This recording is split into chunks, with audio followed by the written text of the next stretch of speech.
Let me get my chat pulled up.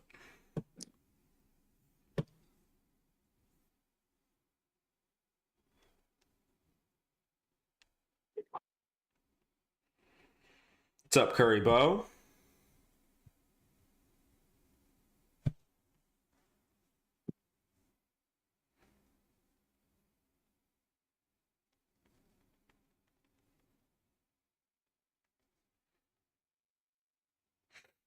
We're just gonna wait for a few people to get in here and we'll get this going. I bet. Fix my chat box real fast too. Let me at my friends. Hold on. What's the debate topic? It's gonna be tuning exams, Sasuke versus tuning exams, Naruto. And I have Naruto. Let me pin that for everybody so everyone knows what it is.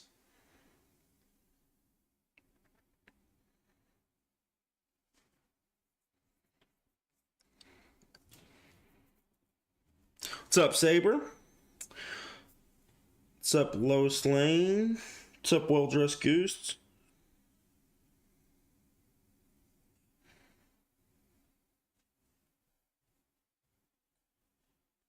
Alright. Come on, have it. What's up, y'all? It's my first stream.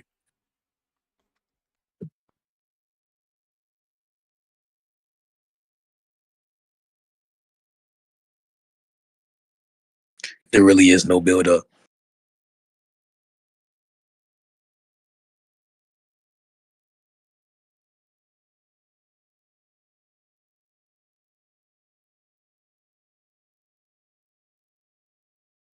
No.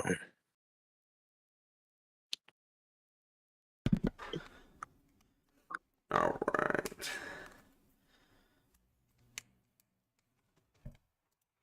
All right, what's going on, everybody? We got a debate. It's Monday. Damn, it is Monday. I'm dumb as fuck.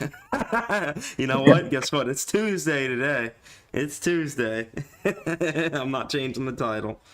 Why this dude sound like a dub villain? He is a villain. His name's Zer. This is Zer. It's his first debate ever, apparently. What's up, y'all? Yeah, he said he wanted his first debate to be on streaming with me, so hell yeah. Are you caught up on JJK? Not yet, but I mean, I basically know all of the current scaling for all the high tier characters. I just don't know some of the interverse stuff in the middle. Well, but, if you get into JJK, we have to debate that. Oh yeah, you want to debate that? Well, let's get this topic out the way first. Oh right, shit, sure. a newbie. Yeah, he's new.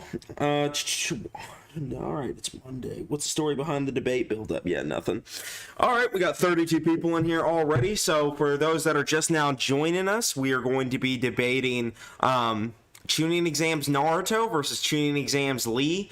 I have Naruto. He has Lee. The only stipulations is they're going to go all out. They're not going to hold back their abilities. Like, he's going to get the gates. Like, Lee's not going to worry about Guy's approval or none of that. He'll get the gates. He'll get, like, 5th gate and stuff. And I'll have Naruto with Ninetales chakra mode and stuff like that. Right? Is that good, sir? Yup. Okay. So, yeah, we're just going to use part 1 knowledge. What's up? Just for clarification, though, he has to go into it. Yeah, like, he doesn't start off with it. Like, we'll start Lee in base and we'll start Naruto in base. Yeah. That sound good? Perfect. Sorry, yeah. All right. So, yeah. I guess the first thing that I'll talk about, do you want to go first or you want me to go first, actually? I would like you to go first. You'd like me to go first? Yes. Okay, so the first thing I'm going to establish is just the scaling between Naruto and Neji. So you're aware that, like, Neji kind of beats the hell out of Naruto, but he takes it? Naruto takes it? Yeah, in base. When they fight in base, like, Naruto's able to withstand Neji's blows and stuff? Yeah, that's fine because I think that's a circumstantial thing. Okay.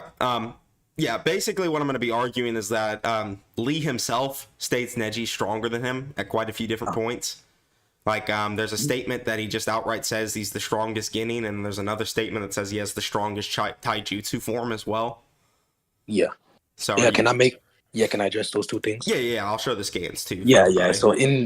so in response to the secondary statement that you're talking about, even though I would agree that he did say that, I don't understand why that would apply to Comp Lee instead, it being just a conjecture, since he did leave something in which he thought would be the answer for beating Neji. Also, for the first thing, even if I were to agree that he is stronger than Lee overall, I'm saying that it would be a circumstantial thing that he's capable of surviving Lee's or Neji's attacks because Neji's attacks aren't brute force attacks, in which Lee would also be able to tank them, in which he has before.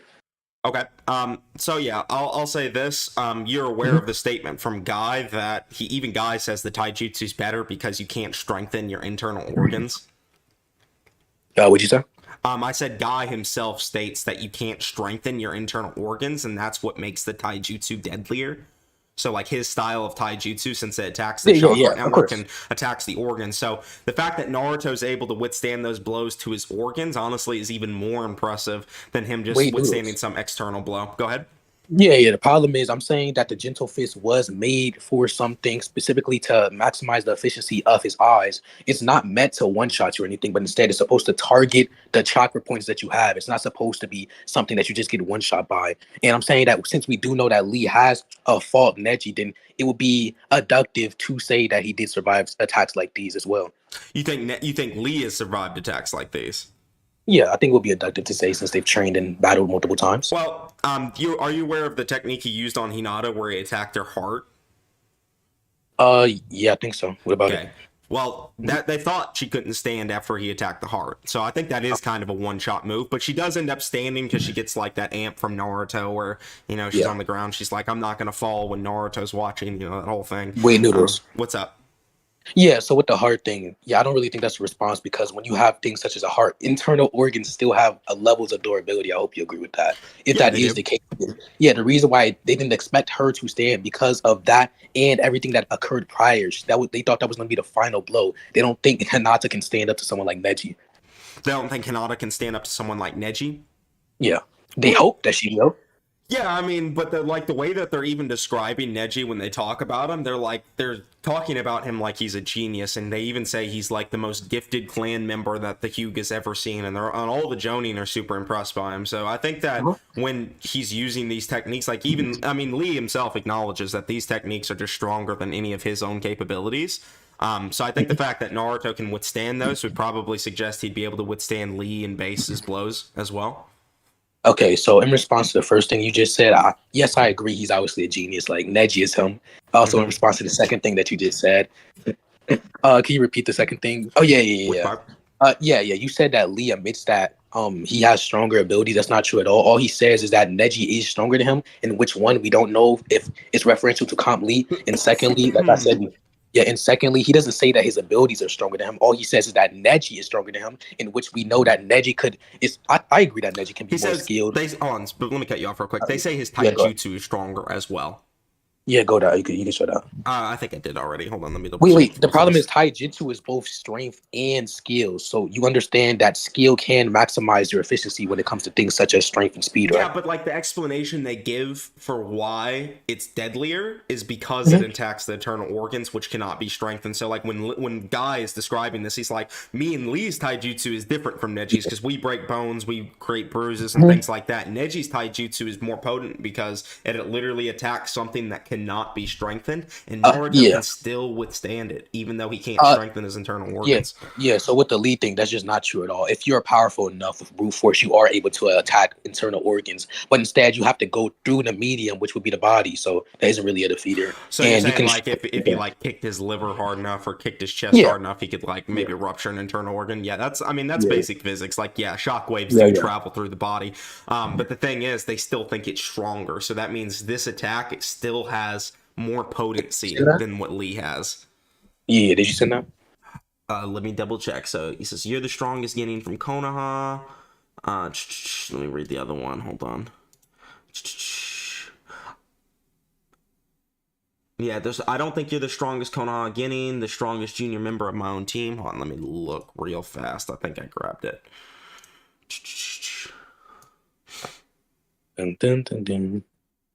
Yep, here's another one of just Lee reciprocating the same exact idea. He says it like 3 different times. So let me see. That one.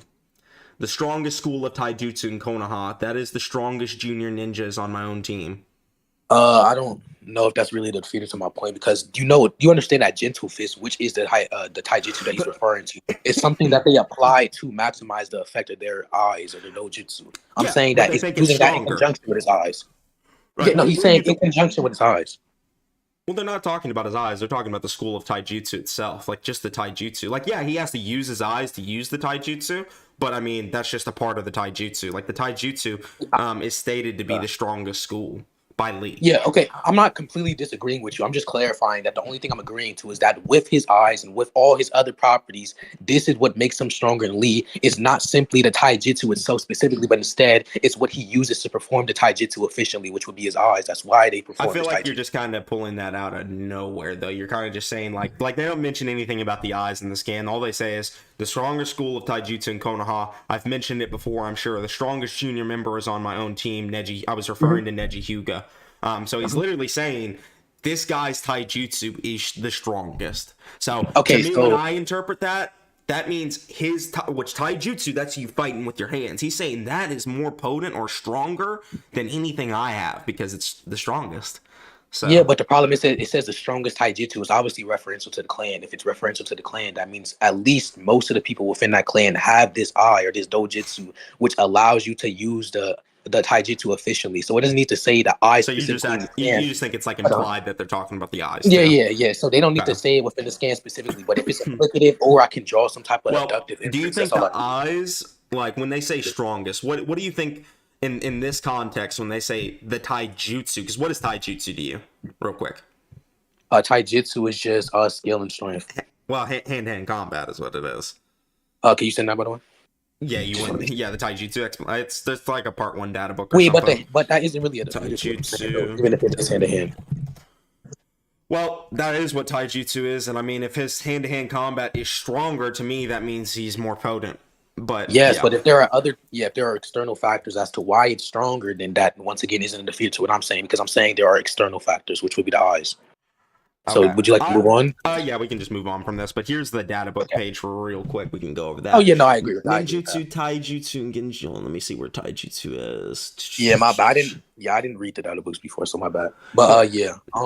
So what's your next argument? Okay. Basically, the argument I was going to make is Naruto, not only on top of having incredible durability from being able to withstand Neji's blows, he also just has regenerative abilities, and he has a massive chakra pool. So Noodles. When he does take damage, he can still regenerate pretty quickly, and he's got so much stamina that he can keep going. Wait, okay, so I'm not going to be like dishonest or anything like that. Maybe you didn't hear me or something, but I'll just bring it up again. Before we get into that, do you agree that Lee is also capable of taking these Neji attacks by virtue of the sparring and stuff? I don't know what kind of sparring they were doing. I don't know if he took like the heart attack or anything. I don't think Neji would try and kill Lee like he was trying to kill Hinata. No, not the heart attack. Like just regular like pinpoint gentle fist attacks.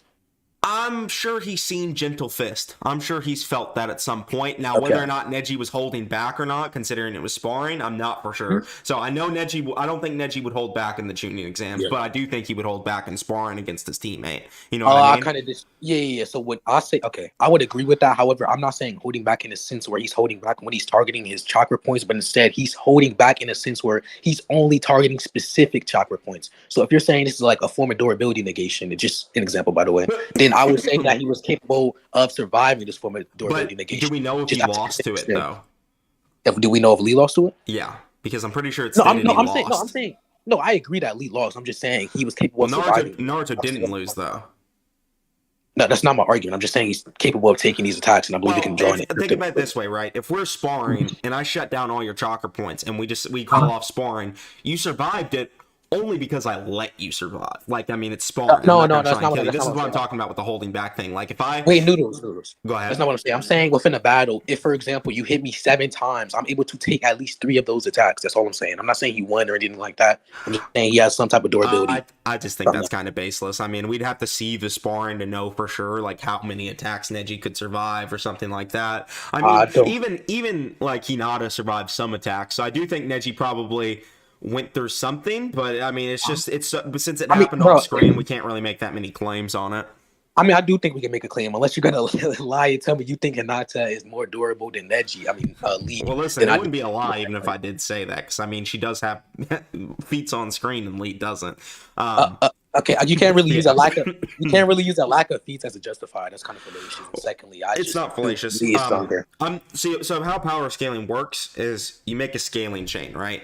And wherever your scaling chain ends is where it ends. So if my scaling chain goes higher than your scaling chain, I'm not saying your character is objectively 100% not on that level. I'm just saying you can't prove that they're on that level. Noodles. So it's your obligation to prove that your character scales is high, not mine. Yeah, two things you just said before. One, that is not how power scaling works. 0 and undefined are two distinct things. If you were to scale your character to X, for example, while I scale my character to nothing, that just means my character is undefined, not 0. Undefined versus defined equals inconclusive. Secondly, you just said that if I did not justify my character having some type of quantification, that would be me saying it's impossible to prove it, or you saying it's impossible for me to prove it. That's just not true at all. Okay, so let me give you an example.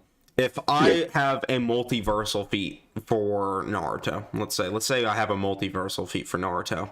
Let's say we have let's just say solar system level for Luffy, right? So Luffy has provably shown that he can destroy a solar system. Do you think? You want to know the problem with that? Do you think Luffy would then be able to beat Naruto because he destroyed a solar system and he hasn't shown any limit?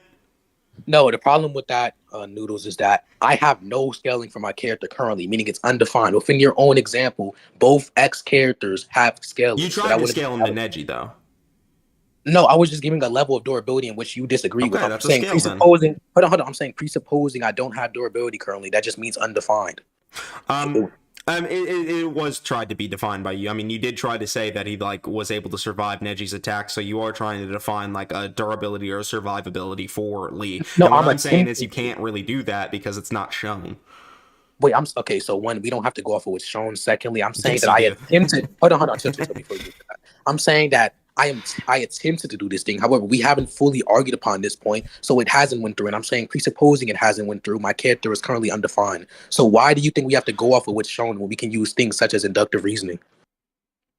You're saying we can use inductive reasoning to do what?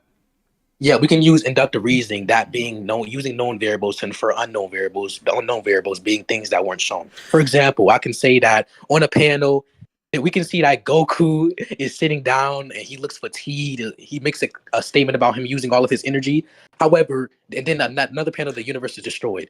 It's not shown that Goku destroyed the universe. However, we can make an inductive inference based upon the known variables. Okay, so what inductive inference can you make that is logically cohesive in order to assert that Lee was able to withstand Neji's blows? Because literally, it's not, because your example is right. So we see Goku looking at a universe. Next panel, the universe is gone. We don't see Goku destroy the universe, but since he's the only one there, it's likely him, right? What establishes the likelihood in this case that Lee was able to withstand blows from Neji? So what establishes the likelihood is, one, I don't believe that most of the people in the tuning exams are, for example, massively above each other in durabilities. That's one variable. A second variable will be the fact that there's no implications shown that these two characters are completely separate because of the statement that I brought up before of guys saying that there is an answer to beating Neji that Lee has obtained, even if you don't accept that. There's a what? Sorry? There is an answer to beating Neji that Lee has obtained. Even if you don't believe that answer is adequate, it still would put them around the same level because Guy has made multiple correct assessments on his characters. And three, So you think the likelihood is established because Guy said Lee has a method of dealing with Neji? Yes. Can you show me where Guy said he had a method of dealing with him? Or he said the reverse Lotus. Yeah, he said the reverse Lotus wasn't the answer to beating Neji. Do you want me to send that, or do you know? Was it?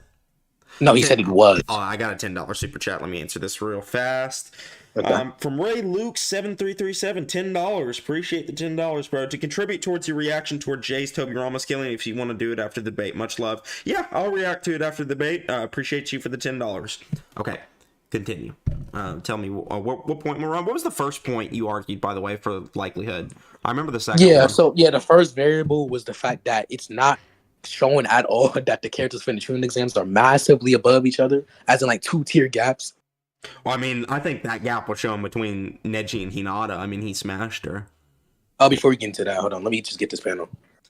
Now, I'm not saying Lee is necessarily relative to Neji and Hinata or anything, but yeah. Oh, I forgot to I'm saying fix when my it comes to chat real like quick. potency and durability. But before we get Yeah, into that point, let me go just get ahead. into Go that. ahead and look for your scan. I'm gonna fix my chat Yeah, box. I got you. I got you. Do you know the chapter with Lee versus Gara? Lee versus Gar. Hold on, I think I have it pulled up. It is starts on chapter 81, ends on chapter 83, according to the wiki. Okay, thank you. Okay, let me fix my chat box for you guys.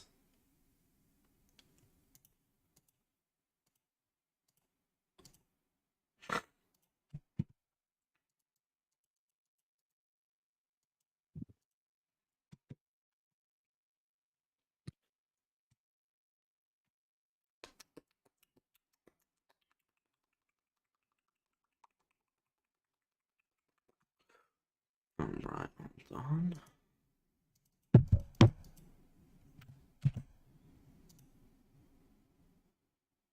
There we go. Fixed.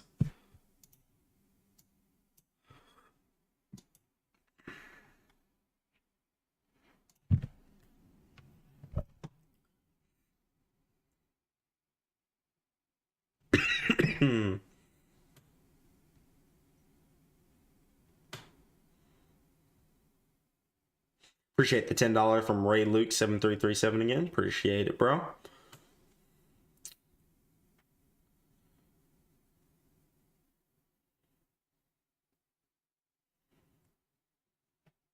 I told you to turn that heat off.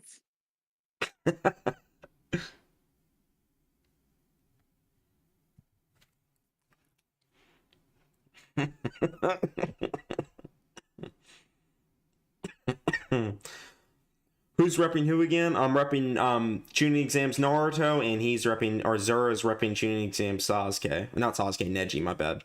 No, Lee. My gosh, I really fucked that one up. He's got Lee, Chunin Exams Lee. I've got Chunin Exams Naruto. I put the topic on the screen, by the way. No. I'm going to put the scans on the screen. Oh, shit.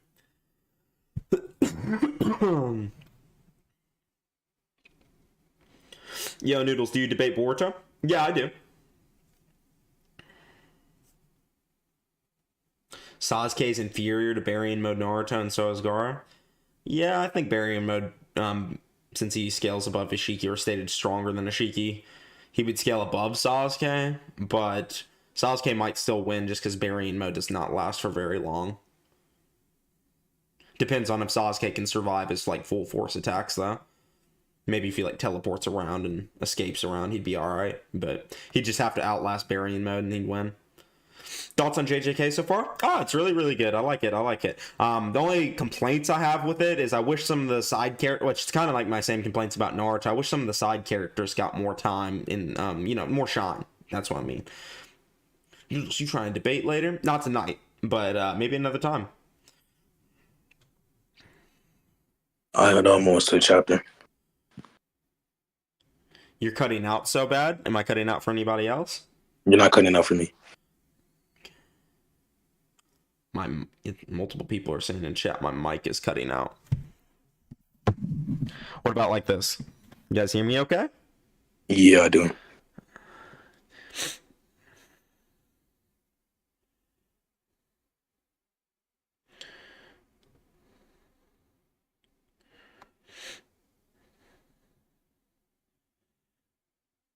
Did I miss the debate? No, you didn't. We just started a few minutes ago.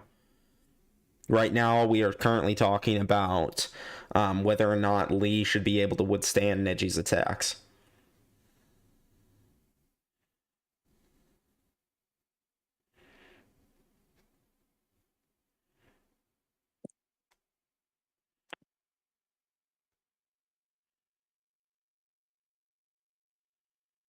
There, it's good now? Okay, I don't know what that was.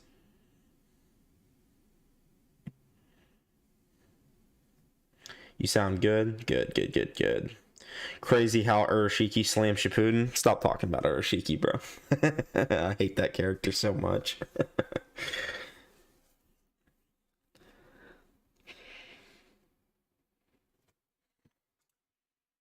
I'm pretty sure the statement you're referring to is Lee talking about it, by the way. Like, It was both of them, but I don't want to hold your stream up, so I'll just send the lead statement.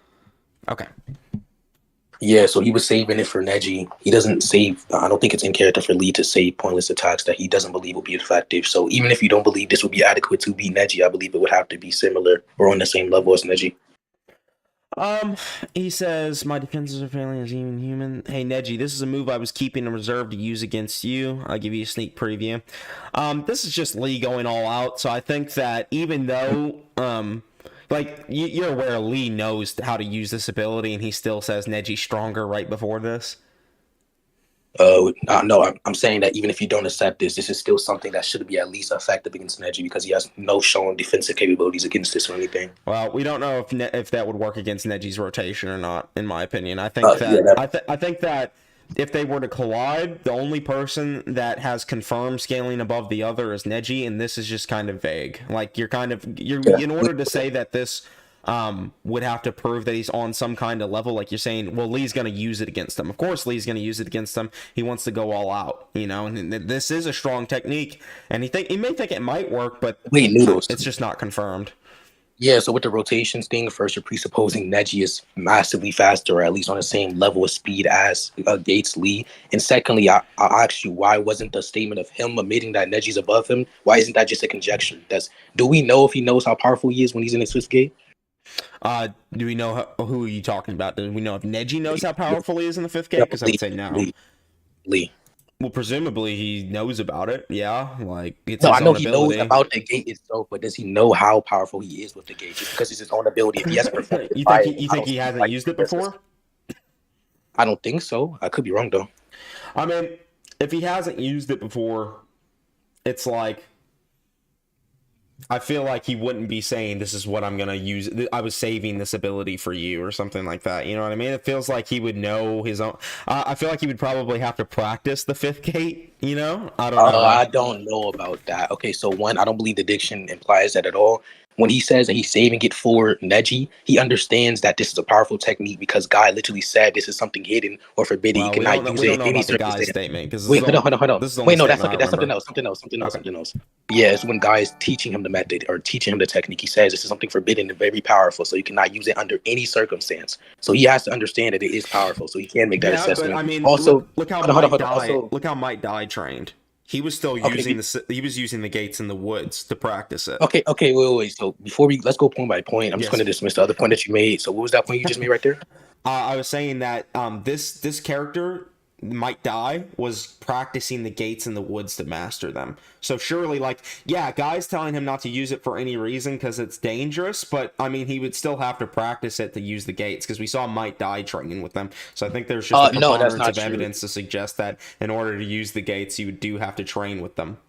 That's not true. Okay, so there is no preponderance evidence to justify the fact that you using the gates, for you to use the gates, you have to train using the gates. Instead, we saw Might Die doing it though. No. Instead, what you're going to show is my guy within this state of being training. All he's doing is training the efficiency with it. I don't see how that implies that he needs to train to obtain this form, or basically be in this form to basically achieve it. I do agree that there is a level of training you need to achieve this form. However, I don't understand why you have to stay in this form long enough to make the assessment of how strong you are.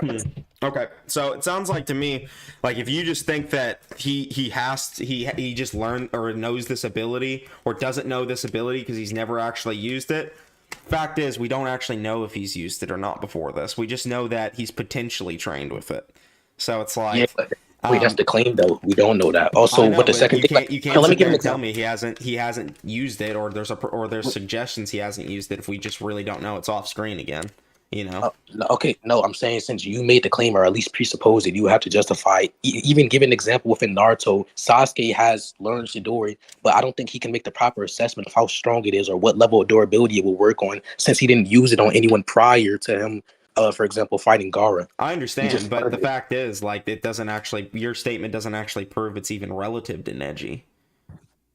Oh my God, do you want to move on from this point? Yeah, I think it did. Yeah, sure, we can move on from it. I guess now we can talk about, like, since we're already getting into the Lotus and stuff, we can talk about, like, Gates and Ninetales chakra mode, like what's going to happen if they go into those forms, or... Wait, you said a healing point. Let's go to the healing point first. That what? The healing? Yeah. I said Naruto has pretty good regenerative properties, so, like, he has not only good durability, because he's able to, like, withstand blows that even attack his internal organs, and it's stated by Guy to be the strongest... Oh, man, that's a really good point. I'll talk about that in a second. But it's stated by Guy to be the strongest taijutsu. I'll get to that after this. Yeah, he has really good survivability, considering he was able to survive that taijutsu, and he also has really good regen. Like, he was able to regen from having his whole chest caved in. He was able to You seen the regen stuff? Yeah. Do you remember? I agree he has regen, but I don't know about the hard stuff or the chest stuff. You remember when he, like, got stabbed through the heart by Sasuke? Stabbed through the heart by Sasuke. Oh yeah. But that's within his. That's in KCM 0 though. Or what form was that in? He was in base, bro. Yeah, you're gonna, what the fuck? You got to know that. Yeah, I think he was in base going into one of his. He was just laying on the ground with no cloak or nothing. Yeah, you're a troll. What the hell? I'm not trolling. I'm serious. He literally got stabbed through the. How do you think he withstood the internal organ damage? Like, you're over here, like, you're like questioning this, but you already know he can withstand those. He can. Wait, that is it. He can withstand internal organ strikes multiple times, basically, is what I'm saying. And he can regen from external wounds. Wait, I know. The reason why I think he survives is because of Resolve Amp. He has an overarching goal that he wants to Resolve Amp? But, yeah, hold on. Let me explain. So the reason why I believe he survived those specific attacks is because he got a Resolve Amp, and which allowed him to continue the battle because he wanted to succeed in his overarching... Hold on. No, wait, Joe. Because he wanted to succeed his overarching goal. That's my basis. And then I think he healed off of when he started using Kurama's chakra. Succeeding in your overall, or he was trying to succeed in his overarching goal, he failed. No, he didn't. He literally beat Neji. That was his overarching goal. That's not what I'm talking about. He's overarching. We're talking about the Chunin exams. I'm talking about when he was up against Neji. What are you talking about? We're talking about regen right now. We're on the regen point. That's second. No, I'm talking about when he was up against Neji. The reason why he survived the attacks is because of the Resolve Amp. Oh, you think he was Resolve Amped against Neji? Yes, I think he was throughout the entire battle. All right, what stated? Where's that stated at? It doesn't need to be stated. I think so actually, I'm pulling it out of your ass then. Wait, hold on. It's not that I'm pulling it out of my ass. One, I do actually think it's stated, but I also wait. Let me finish. So one, I actually do think it's stated, but even if it isn't stated, I believe it's implied because one, we know within Naruto that Resolve Amps are relative to the person. I believe that it's relative to Naruto. The person. What do you mean by that? Yeah, it's in perspective of their personality. It depends on like mental amps or how it's based upon how the character acts. No. Like for example, 90% of mental amps in Naruto are the will of fire amp or just the willingness to protect others. That's affirming the consequence. Just because there is one example or there's one thing that 90% of them. Bro, can I finish? Oh my gosh! But you said there was one example. That's not what I said. That was I was using an example. I'm not strawmanning you. I didn't represent what you said. Well, you said, what I'm saying. Well, listen, if you're gonna requote what I'm saying, you have to actually incorporate. I didn't requote what you said. Yeah, you did. You said if you're just gonna say one example. I did not say that. So I said just because. I didn't say. If you're just gonna say, it's not just because one example though. Oh my God, Noodles, let me finish, bro. It's just not a valid representation of what I'm saying. That's why I'm not representing what you're saying. I was giving an example. Okay, then whose argument are you attacking if you're not representing what I'm saying? I'm attacking your argument. I don't have to represent your argument. You said I was doing what? What fallacy did you say I was doing? I said you're affirming the consequence. Let me explain why, Noodles, before you cut me off again. Affirm the consequence. Let's hear it. Yes, the reason why you're affirming the consequence is because you're saying that Q, which is that someone gets a mental imp, is only or it's likely based upon P, which would be the will of fire. I'm saying that is one imp within Naruto, or one way to achieve Q. However, we know there are multiple ways to achieve Q. Like, for example, if Zabuza, or for example, if Haku's entire goal is to protect Zabuza, if Zabuza is in the midst of a horrid danger, she would get a mental amp there. The same as if Naruto was in the midst, or if Naruto was in the midst of danger, Sakura, who doesn't care for Naruto within a situation, doesn't have to get an amp there.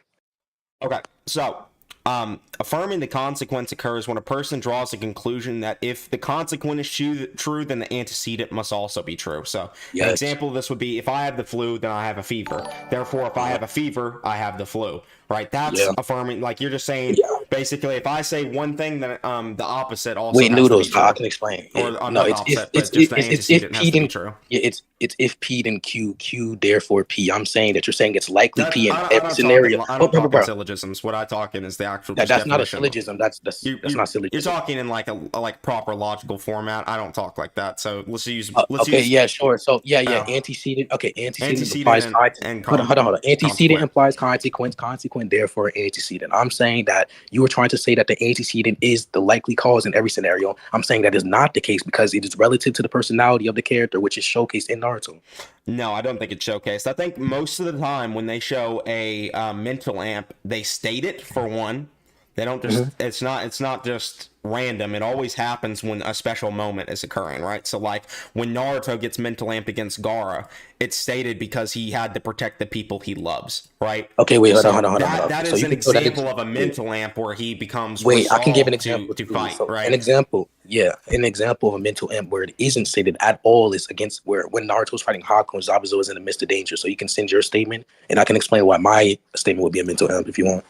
I mean, you probably already know about the mental amp in the forest, right? Where when he fights Gaara, like the Konoha Crush, where it's stated that I he sees probably do. he sees Sakura and like unconscious, and he sees Sasuke beaten, and he just suddenly just starts getting stronger. It's like one of the most blatant mental amps in the whole series. I can show it to you if you Wait, want to just see send it. that real quick. I think I do know about it. Just show me real Yeah, quick. it's just a really obvious example. So, and this is one of the reasons why I just think that most of the time when someone is mentally amped, it's because or it's just shown or stated to be the case. Like By the way, Shikamaru was just to stated to be clarify, mentally amped against Hidan. hold on. Okay, that's in part 2, so let's not use that. But for the first example you gave, for the first example you gave, I don't think that's a valid inference you can draw an induction off of. That's literally fallacious. But we can attack that example if you want. So an inference is just a conclusion reached on the basis of evidence and reasoning. So the evidence I gave is that a lot of these amps are stated to be the case. So if amps are stated or oftentimes stated to be the case, then it's likely the case that this amp will be stated one as example. well. One example isn't often. There's a fallacy such as, for example, hold on. Let me just clarify. There's a fallacy called flawed induction fallacy when you're using basically. This is a deduction, not an induction. Wait, give me a second. My phone, I'm back. But yeah, basically, there's a thing such as induction fallacy, where you're using insufficient amount of evidence to draw a likely conclusion. Which one example out of a data set of, for example, 50 is insufficient completely. Also, you're not trying to draw a deduction because that would be you make the claim. You make the claim that it is likely. Answer a dono real quick. What? After this, I got to answer a donation real quick. So continue. Okay, sure, but you hedged because you just said that the claim was likely, not that it was deductively the case or that it was definitively the case. Okay, so for one, I don't have to argue it's definitively the case. I just have to argue it's likely the case. So, and all I have to do is give you a couple of examples. I don't even think one example is insufficient evidence. Why is one example, like if I give you an example of a mental amp being stated, why is that insufficient evidence to suggest other amps are stated? Let me address the first thing. So I never said that you necessarily need to argue a deductive case. I said that if you change your argument to a deductive case, that would be hedging because you initially made the claim that it is likely. So you cannot use 3 or 2 instances for a deductive case because this is a universal quantified statement you're making. You need sufficient evidence. What do you mean by universal quantified? It's a universal statement. It's all X is the case. You're making a deductive statement. I'm saying that oftentimes, I didn't say all of X. I said oftentimes. You said deduction. Deduction has to be universal. Deduction doesn't have to be universal. That's literally what it is by definition. Let's see what it says. Deductive reasoning.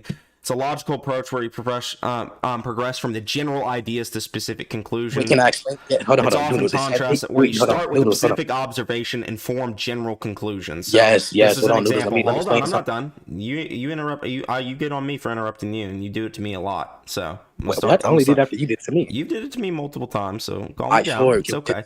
Okay. So this is how deductive reasoning go. You start with an existing theory. You formulate a hypothesis, you collect data, and then you analyze the data. So that's what I'm reading right now. I'll just send a PDF that is actually accurate. What deduction is basically taking known facts to infer a guaranteed conclusion. If the conclusion is likely, that isn't guaranteed. So that would be an induction or an abductive proposition logic, but I'm not just using proposition. Wait, hold on. That's not true at all. That's under formal logic. Propositional logic and formal logic are distinct. But Noodles, what you just said, you can send the PDF that is proposition logic, is what you just argued. Propositional logic is no. I can define propositional logic if you want, but like I just said, that's formal logic. Argumentative types are under formal logic. Formal logic is what you'll see during any argumentative interaction. Okay, so let's say biological life depends on water to exist. Okay. Uh huh. Then this is just an example of a deduction. Land Uh-huh. animals depend on water to exist. So then we make a study to study land animals to see if they depend on water. And then we can come to the conclusion that land animals do depend on water because they need water to exist. That's just the simple form of deduction. I want you to repeat Now, that, but hold on. Let me clarify something. You said a hypothesis. No, we don't draw deductions off a hypothesis. We draw inductions or abductions and get I a. said you formulate a hypothesis at one point, and then you collect Yeah, data, then yeah, you well, analyze the data, then you do, and then you either reject or accept your hypothesis as true. Yeah. Within your own definition, it's a concession because you say you infer a generalized conclusion. A generalized conclusion would be a universally applying X thing to be the case. Therefore, a guaranteed conclusion of X thing would be the case. I said a logical approach where you progress from general ideas to specific conclusions. Exactly. So the general idea I have is just that because it's oftentimes stated that or it's oftentimes stated when there's a mental amp occurring, the specific idea is it's probably the case that in this situation it's also occurring. So Noodles, that is how you perform likelihood. If a lot of the times it's stated that they have a mental amp, then it becomes more likely that there is going to be a statement for someone to be mentally amped or not. Okay, Noodles, just because there's only one, I've only cited one. Well, I actually cited multiple, but you didn't like the part 2 one. I'll find another part 1. Wait, after do that after I address the claim that you just made. So I haven't finished. Wait, don't give another example though. Just stay on that point. What point? Bro, you don't even know your own point? Yeah, I do. I'm asking you. Okay, the point that you just said about your specific conclusion being that the claim is likely. Let me address that. The claim is likely. So I don't need a claim. Like you don't know. You're saying I need a claim like a universal fact, right? I'm not saying that this is the 100% That's not what I said. objective. I'm just saying that this is likely going to be the case because there's a lot of examples where they are mentally amped, and we can't just assume they're mentally amped without it. Okay, Noodles, so you're conflating the terms. When it says a general idea is referring to a universal idea that is established within reality. If that is the case, then when you draw a specific conclusion... Why do you think general idea refers to universal idea? I'll explain. Do not cut me off. I'll explain after I'm done. So when it says you're drawing a specific conclusion, it's saying that, for example, all dogs are mammals, Noodles is a dog. Therefore, the specific conclusion would be one entity, which is Noodles is a mammal by virtue of him being a dog. This is literally stated in all papers. All philosophical papers agree with this. I don't care about that appeal to authority. It's not appeal to authority because I'm not saying it's correct by You're virtue of these philosophical papers, which is your authority. That is that's a consensus. I'm not saying that. Consensus. That's not appeal to popularity. No, what you're doing is a definite fallacy if you're not going off of the consensus or the colloquial definitions of this terms that you're using. You did For one, we're not even talking about definitions. We're talking about you citing. We're talking about you citing random philosophical papers and saying that this is my evidence or this is my reasoning for why I'm right. Like that reasoning is appealing to their authority as a philosophical paper. No, Noodles, you're not understanding. I said what I'm saying. What I'm saying is true analytically, and its analytical justification is supported by philosophical papers. So what you're saying? So you're appealing to their authority as a philosophical paper. I understand. Hold on. So what you just said is fallacious. Also, secondly, I want you to send your definition. Did you send that yet? Which I'm not appealing to. Yeah, also define appealing to authority because I'm not making a definitive claim based upon an authority. Authority is just where you say because an authority said so, I'm right, and you said because the paper said so, I'm right, which is an appeal to authority. That's not what I said. That's a straw man. It's completely a straw man. That's what you said. No, what I actually said was since there is a consensus, I have a basis. But in comparison to you have no basis. What do you mean by consensus? Yes, a collective people agree with X thing. Okay, so you say if a lot of people agree with this, that proves me as right? No, if a lot of credible people agree with this, then this gives me credence to my Do you think the manga is credible? The manga you're using, bro, we're not talking about the manga. I'm just asking as a separate question. Do you think the manga is credible? Yes, but we have to give our interpretations to what they mean. We have to verify our interpretations. Well, that's fine. I need to know if the manga is credible. So, do you think they're credible when they bring up, like, when someone's resolved amp? Well, you said when someone's resolved amp? Oh, yeah, I agree that if they explicitly state it, but we have to verify our interpretation. Right? Yeah, of course. So if I show you a couple examples where they just directly state it, would you say that makes it credible? Or that makes that's a consensus that helps prove my position? Yes, that makes it likely. I've been saying this, Noodles. All I was saying was I can show you multiple examples then. Is that fair? Thank you. Okay, so send the first one. I want to go on that first. Okay, let me find Naruto versus Gaara. Does anybody in chat know the chapter that's in? Also, wait, you did make a claim. I want to Go justify. ahead. Yeah. So you asked me why one piece of evidence would be insufficient to make an induction. The reason why it would be the case is because, for example, I don't did not believe. ask you that. Oh, okay. Then I'm just gonna dismiss that. Then sure. Fuck. It's just you used. I never said inductive one time, so I just don't know what you're talking about. That you were drawing a likely conclusion. That would be inductive or abductive. Yeah, if I draw a likely conclusion, that's pretty much abductive, right? That's inductive reasoning, I think. No, it's inductive or abductive. Abductive is the best explanatory power or basis. Yeah, Inductive is a likely conclusion. Yeah, it would be abductive, like I said. Yeah, abductive, incomplete observations, best prediction, right? Yeah, it's both. If you were to get your point through, it would be both because you're using prior observations to. Okay, so the whole like idea about me coming to a specific observation and general conclusion may not be the case, then, right? Yeah, that's why I said that's a deduction. That's not an induction analytically. That was an induction. That Yeah, was not I a deduction. know the claim. You didn't justify that though. What? What are you talking about? You just I recited you what an inductive reasoning was, and you said that was deductive. No. Specific observation comes to a general conclusion. Yeah, that's the claim. You're trying to say that is inductive, but you didn't justify No, I didn't. that. I said it was abductive, big dog. I just read to you what inductive was. That's not abductive either at all. That's not. You just observations, best prediction. That's pretty much what it is, right? I'm not talking about that. Okay, so would you agree that an abductive reasoning begins with an incomplete set and proceeds to the likeliest possible explanation, and through Occam's razor, the likeliest explanation is most probable to be correct? I apologize, Noodles. Can you repeat what you said? Okay, I said abductive reasoning is when you have an incomplete set of observations and it proceeds to the likeliest possible explanation for a set. So basically, through Occam's razor, if we have a couple examples of these, that means that it's going to make it the more likely interpretation of what's going on, right? So I mean, this is common, right? Like if someone commonly does something in a series, that makes it more likely, right? So that's Let me agree. Okay, I agree with the abductive thing. However, I do not agree with the Occam's razor. These two things are completely separate. And Occam's razor is actually just flawed, or at least the way you would use it is flawed. You don't like the way Occam's razor? Let me clarify. The way you would use it is flawed. Not that it is flawed overall. Well, how did I use it that was flawed? All I just said is the simplest, basically Occam's razor is just the simplest explanation with the least amount of assumptions. Basically, makes it the likeliest. No, Noodles. I said the way you would use it, not the way you defined it, Noodles. I'm saying the way you would use it is saying that my conclusion has less unwarranted assumptions than yours. Therefore, I think yours does have more assumptions. Hold on. Let me clarify something. Yeah. So the reason why that wouldn't be wrong because the assumption of X would be the assumption of not X on your side if either side are non-justified. Yeah, but you're having to assume a lot more than I am. And to give you an example of that, if I have multiple examples of a mental amp just directly being stated and resolve amp just directly being stated, that means I have the preponderance of evidence, yeah? So guess what? You're going to have to go against all of that preponderance of evidence and make every assumption that, like, every time that's shown and stated, those are all just irrelevant, right? You're just having to assume that those also mean anything. Guess what assumption you would make? You would make the unwarranted assumption that they are not irrelevant, therefore we would have the same. Yeah, but you're having to do that to 3 separate claims. Yes, but you would also have to do it to 3 separate claims. The only claim I have to dispute is the one where you're saying that. Let me finish. If I were to say all 3 of your examples are if I were to say all 3 of your examples are outliers and irrelevant to the topic, and in response you say, well, no, they are not. That would be an assumption of the negation to P or to my. So let's just say that's correct, right? You then also have to assume on top of that you're mentally amped at all. Yeah, I agree. So that's an extra assumption I don't have to make.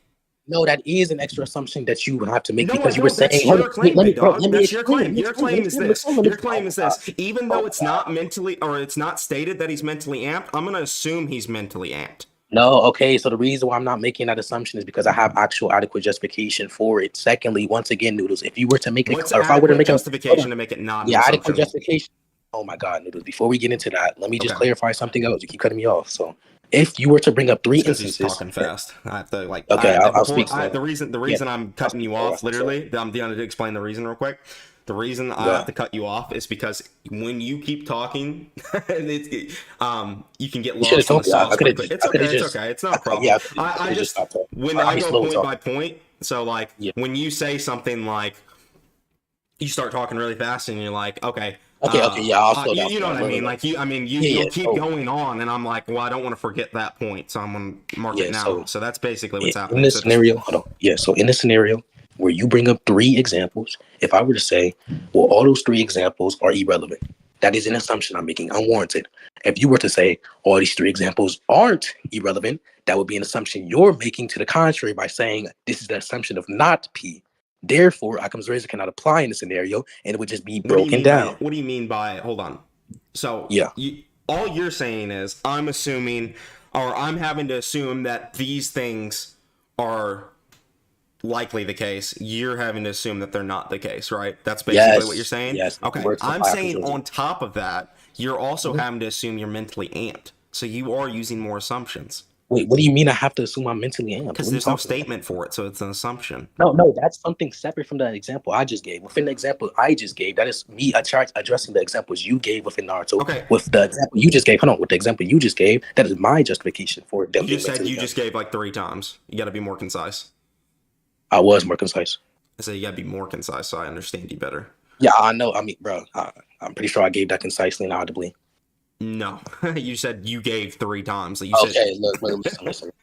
So the examples you gave within Naruto is a point I'm saying that I would give assumptions towards, but your response would have to be assumption. While you make it, my response does not require assumptions. Hold on. Yeah, that's the claim. But yeah, I'm saying that you addressing my point by saying that, well, I would have to assume that they're mentally amped, would also have an assumption on your end. Also, mine would be an assumption. Hold on, this is what your argument entails. You have to not only assume they're mentally amped, you also have to assume that these other cases just are irrelevant. Yeah, so you have to assume the contrary for both of them. I don't have to assume that. I don't even have to make a claim about the first point. I don't even have to say anything about that. All I have to do is apply a burden of proof to you to prove that they're mentally amped to begin with. That oh my God, yes, I'm going to justify why it's likely that they're mentally amped also. We can move on. Let's just go ahead and prove that, because I don't think the rest matters. Okay. So if I prove this, then okay, then if we're moving on and all your examples are just dismissed. I mean, I can give examples, but it doesn't matter. Okay, if then you let's can't prove go he's into mentally that. amped, right? We can go into it after. We'll see if you can even prove that he's mentally amped to begin with. Okay, let me just clarify. You saying no or disagreeing is not an argument to what I said, but yeah, I'll just. I'm not saying that. I'm saying I'll continue afterwards. If you can prove that he's mentally amped, I'll go into examples to show why there's multiple instances of people being stated to be mentally amped, and I think it would be likely that he's stated to be mentally amped. But go ahead and prove that he's mentally amped to begin with. Yeah, I got you. So you understand that when Haku understood that Naruto was probably about to beat him, he gave up, right? When Naruto was going to beat him, he gave up? Yes, he told him to kill him. He told Naruto to kill him? Yes. Is that him giving up? Yes, that's him giving up the battle. He's not fighting back. But why does that mean Naruto's mentally amped? I was not saying Naruto was mentally amped. I'm saying that after, that was just one variable. Okay, so right after, when he realizes Zabuza is in the midst of death, he gets an amped by blitzing Kakashi. Or he gets an amped because he gets up and gets his resolve to go and save him. Go and save Haku? No, go and save Zabuza. Oh, Haku had to go and save Zabuza. Yes. Can you prove that he was mentally amped and he just didn't summon the last reserve of his strength? Yes, if he summoned the last reserve of his strength, even though he believed that there was nothing he can do to, for example, beat Naruto, even though we know that Kakashi... He was suicidal at the time. You even just said it a second ago. Bro, oh my God. You said he gave up against Naruto. Oh my God, I cannot finish, bro. Okay, I'm saying the reason why he gave up is because he doesn't believe he can beat Naruto. We know Kakashi, unless you're going to Rats, is stronger at that point in time than Naruto. If he blitzes Kakashi, then he will blitz Naruto. He would blitz Naruto. He was holding back against Naruto and Sasuke, and he was suicidal, so... Oh my God! Okay, he just may have stopped holding back and used the last reserve of his energy to go ahead and battle Kakashi and Zabuza. Okay, before we get into the holding back thing, that's your basis towards your skepticism. If I defeat that, then your entire point is defeated. No, but I added another point too. So, but I'm talking about both. But you keep cutting me off, bro. Go ahead. Okay, so the reason why it would be an amp if your bases are defeated is because he had this goal, which is to die by Naruto, because he was weak and he didn't feel like he could do anything, and then out of nowhere he got this amp because I was about to die. So you can send your scans from being weak. So what's your actual evidence to suggest he got amped, though? You're just saying he got amped. You're just saying because he intercepted Zabuza. Yeah, I'm saying since he had a lack of resolve that he couldn't do anything against Naruto, but then he was capable of doing something against Kakashi. What proves that the resolve is the reason, though? Oh my God, what do you mean the resolve is the reason? What if he just used the last reserve of his energy and got a second wind? Oh my! I'm saying that that couldn't be the case because he was losing to Naruto, who was slower than He could have got Kakashi. the second win later after he was losing. What do you mean second? That's not a defeater to what I You said. So can can you okay, finish so that? you know how people garner chakra? Like, for instance, Sasuke is stated to be running out of chakra against Deidara. Wait. Yeah. So why is it the case that Haku was preserving chakra against someone who he I'm wanted not to saying to kill because preserve they it, I were in the said to way? regenerate chakra. Whoa, okay. Why does Haku regenerate chakra specifically? Every ninja does. They always get their chakra back. No, I It, agree to get their chakra back, but why is it in the midst of battle without performing any well, I'm just saying answers? he could have. Like, it's possible. Like, they did it in the Why is midst it of battle. narratively possible? Why is And it why is it narratively possible? narratively possible? If you want like a narrative example, I mean, we could go with like Kurama like channeling chakra into Naruto. Drama is different because Final Valley. that's a second type of first. That's oh my. All right, He, unless you're talking about he's part made a one. chakra Wait, hold on, too. noodles. Unless you're talking about part two. I mean, unless you talk about part one, I'm going to dismiss that. But the reason why that's different is because he has a different chakra system. I don't see why that's analogous to this situation. You think he has a different? He's just made a chakra. He's not Naruto? different. No, the Nine Tails. The Nine Tails is made of just pure chakra. Like Did it's you not not just different. say that Naruto got a chakra amp or he's a The Nine chakra Tails gave regenerator? it to him. Yeah, exactly. That's what I'm saying. You're asking That's me this to prove it's analogous. narratively possible. I'm just showing Yeah, you I'm that actually to in prove that it's Naruto it's narratively happened possible. before. Yeah, I'm saying, why is it inevitably possible for someone within this specific situation who is distinct from the situation you just showed? That is Hold on. Every ninja can regain chakra. You just repeated the claim. You can Hold move on, on. listen. Every ninja can. You said this specific ninja. I'm not talking about him. If you're asking me to prove that every ninja can regain chakra, I can show you examples of when Naruto saves up chakra mid-fight. Bro, we can continue, bro. Okay. Do you agree that Naruto can save up chakra mid-fight? Yeah, Then? Okay. he can save Haku up. can't. Can Haku then do that too? Bro. I already explained why he wouldn't. And I Why already would explained the wouldn't distinction. Haku? Oh my god. Okay, so one, the distinction between the instance that you showed is that Naruto has a second chakra system. I'm talking Therefore, it's about the thing. Naruto without the Nine Tails. I know. I'm clarifying I'm giving responses to both claims. Okay. So I'm saying there's a distinction between the instance you showed in this instance because he has a second chakra system in which he can grab a chakra from mid-battle in response to the other claim that you just made. I'm saying that he has a specific goal, and that is to save Zabuza. Why would this is, by the way, this presupposes if you don't justify him holding back. But if it is the case that he wants to fulfill this goal, then people getting in the way would halt him. Therefore, he would go all out against them. Can you prove that he's going all out against Naruto and Sasuke? No, you're trying to shift the burden because I asked you to justify he was You holding just back initially. claimed that. Yes, So it's skepticism. not a Okay, shift of the hold on. burden. It's just me applying the Oh burden to my you. Like god, that's not a bro. shift of the burden. Like, You said stop it, so cutting I'm me applying the off. burden. Yes, I'll burdens are prove derived from. I'll prove he's holding Oh back, my but you god, also hold have to prove on, he's dude. going all out. Hold on. Burdens are derived from putting things into question. You have to justify that he is holding back. You already Okay, I agreed to the will, and fact you that. have to do the same. Oh my god, You have if to do I the put same as in you you have to prove that he's going all out for some reason. I You just think gave a that. reason as to why he would be going all out. You can justify your claim You know he first. liked Naruto and Sasuke, right? I don't understand why that would be a defeater to what I'm saying, but you Okay. can send your. The reason that's a defeater, it's because it's Bro, hold on, real quick. It's stated on a couple of occasions that Haku is not only strong, like you said it earlier, that Kakashi was stronger than Naruto, right? Yeah. Do you agree with that? Yeah, I do agree with that. I agree with you on that. It's also stated that Haku's stronger than Kakashi and Zabuza multiple times. Oh my god. Okay, before we move into that. Now, do you understand what I'm going with this? Yeah, I understand what you're going with. If he's way stronger than Kakashi and Zabuza and has the capability of blitzing Oh my god. Kakashi, that means that Haku was holding back against Naruto and Sasuke, where he Oh would have just my killed them. god. That presupposes. Okay. Oh my god. Okay. Noodles. Once again, that presupposes the fact. What fact is it presupposing? I mean, he's stated to be stronger and he didn't use his full strength. Okay, man, repeat your argument. My bad. Someone for me. Okay, what I said was it's stated, like, you agree Kakashi's stronger than Naruto and Sasuke at Yes, that yes, point. yes. Haku is stated multiple times to be stronger than both Zabuza and Kakashi. So if he's not killing Naruto and Sasuke, who we agree is weaker than Kakashi, then it reasons that Haku was simply holding back against them. And this is supported by the fact he was depressed and suicidal. Oh, okay. Wait. So that makes a lot of presuppositions. One, that presupposes the fact that once I want you to send the statements of Haku being faster and stronger because I'm pretty sure that was made by Zabuza. Also, secondly, the reason why that presupposes. Hold on, what's the second reason?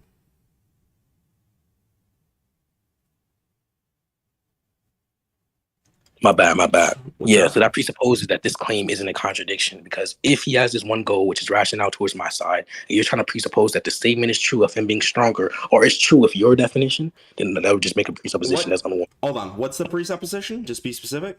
The presupposition is that this isn't just a contradiction. A contradiction. You think there's a you're saying that this could just be a contradiction? Yeah, I'm saying you're presupposing it's not just a contradiction. Okay, so your interpretation entails a contradiction and mine doesn't. That No, that's alone not. proves That's, mine's a more valid interpretation. Because why would we no. just why would No, we no, just no, take the Noodles, interpretations that think that this literary Okay, work wait, is just Noodles, written Noodles, in a Noodles, hold on, I'm not done. Why would we take My the bad. interpretation that this literary work is just written in a contradictory fashion? Yeah, I can explain why. Okay, so one, you weren't listening. That's not what I said. So two claims. That is One, what you I said it was a contradiction if we presuppose the definition of what you are saying they mean by strongest, Noodles. And secondly, that isn't actually true at all because we know there are contradictions within Naruto. For example, they say, look, do you agree that spiritual energy or chakra is distinct from physical chakra? Hold on one second. I'm reading. I gotta grab these scans real quick because Okay, I'm just gonna say my argument. Yeah, let me know if you grab some scans real quick if you need to, because I'm gonna read this real fast. Okay, but I'm just gonna say this real quick. Spiritual energy is non-physical. To be non-physical is to be unsubject to physical change. If that is the case, that makes it abstract. If it's abstract, it cannot move or anything. There's no such thing as metaphysical change. Therefore, if it moves or has any type of interaction power that entails, there's a contradiction within Naruto.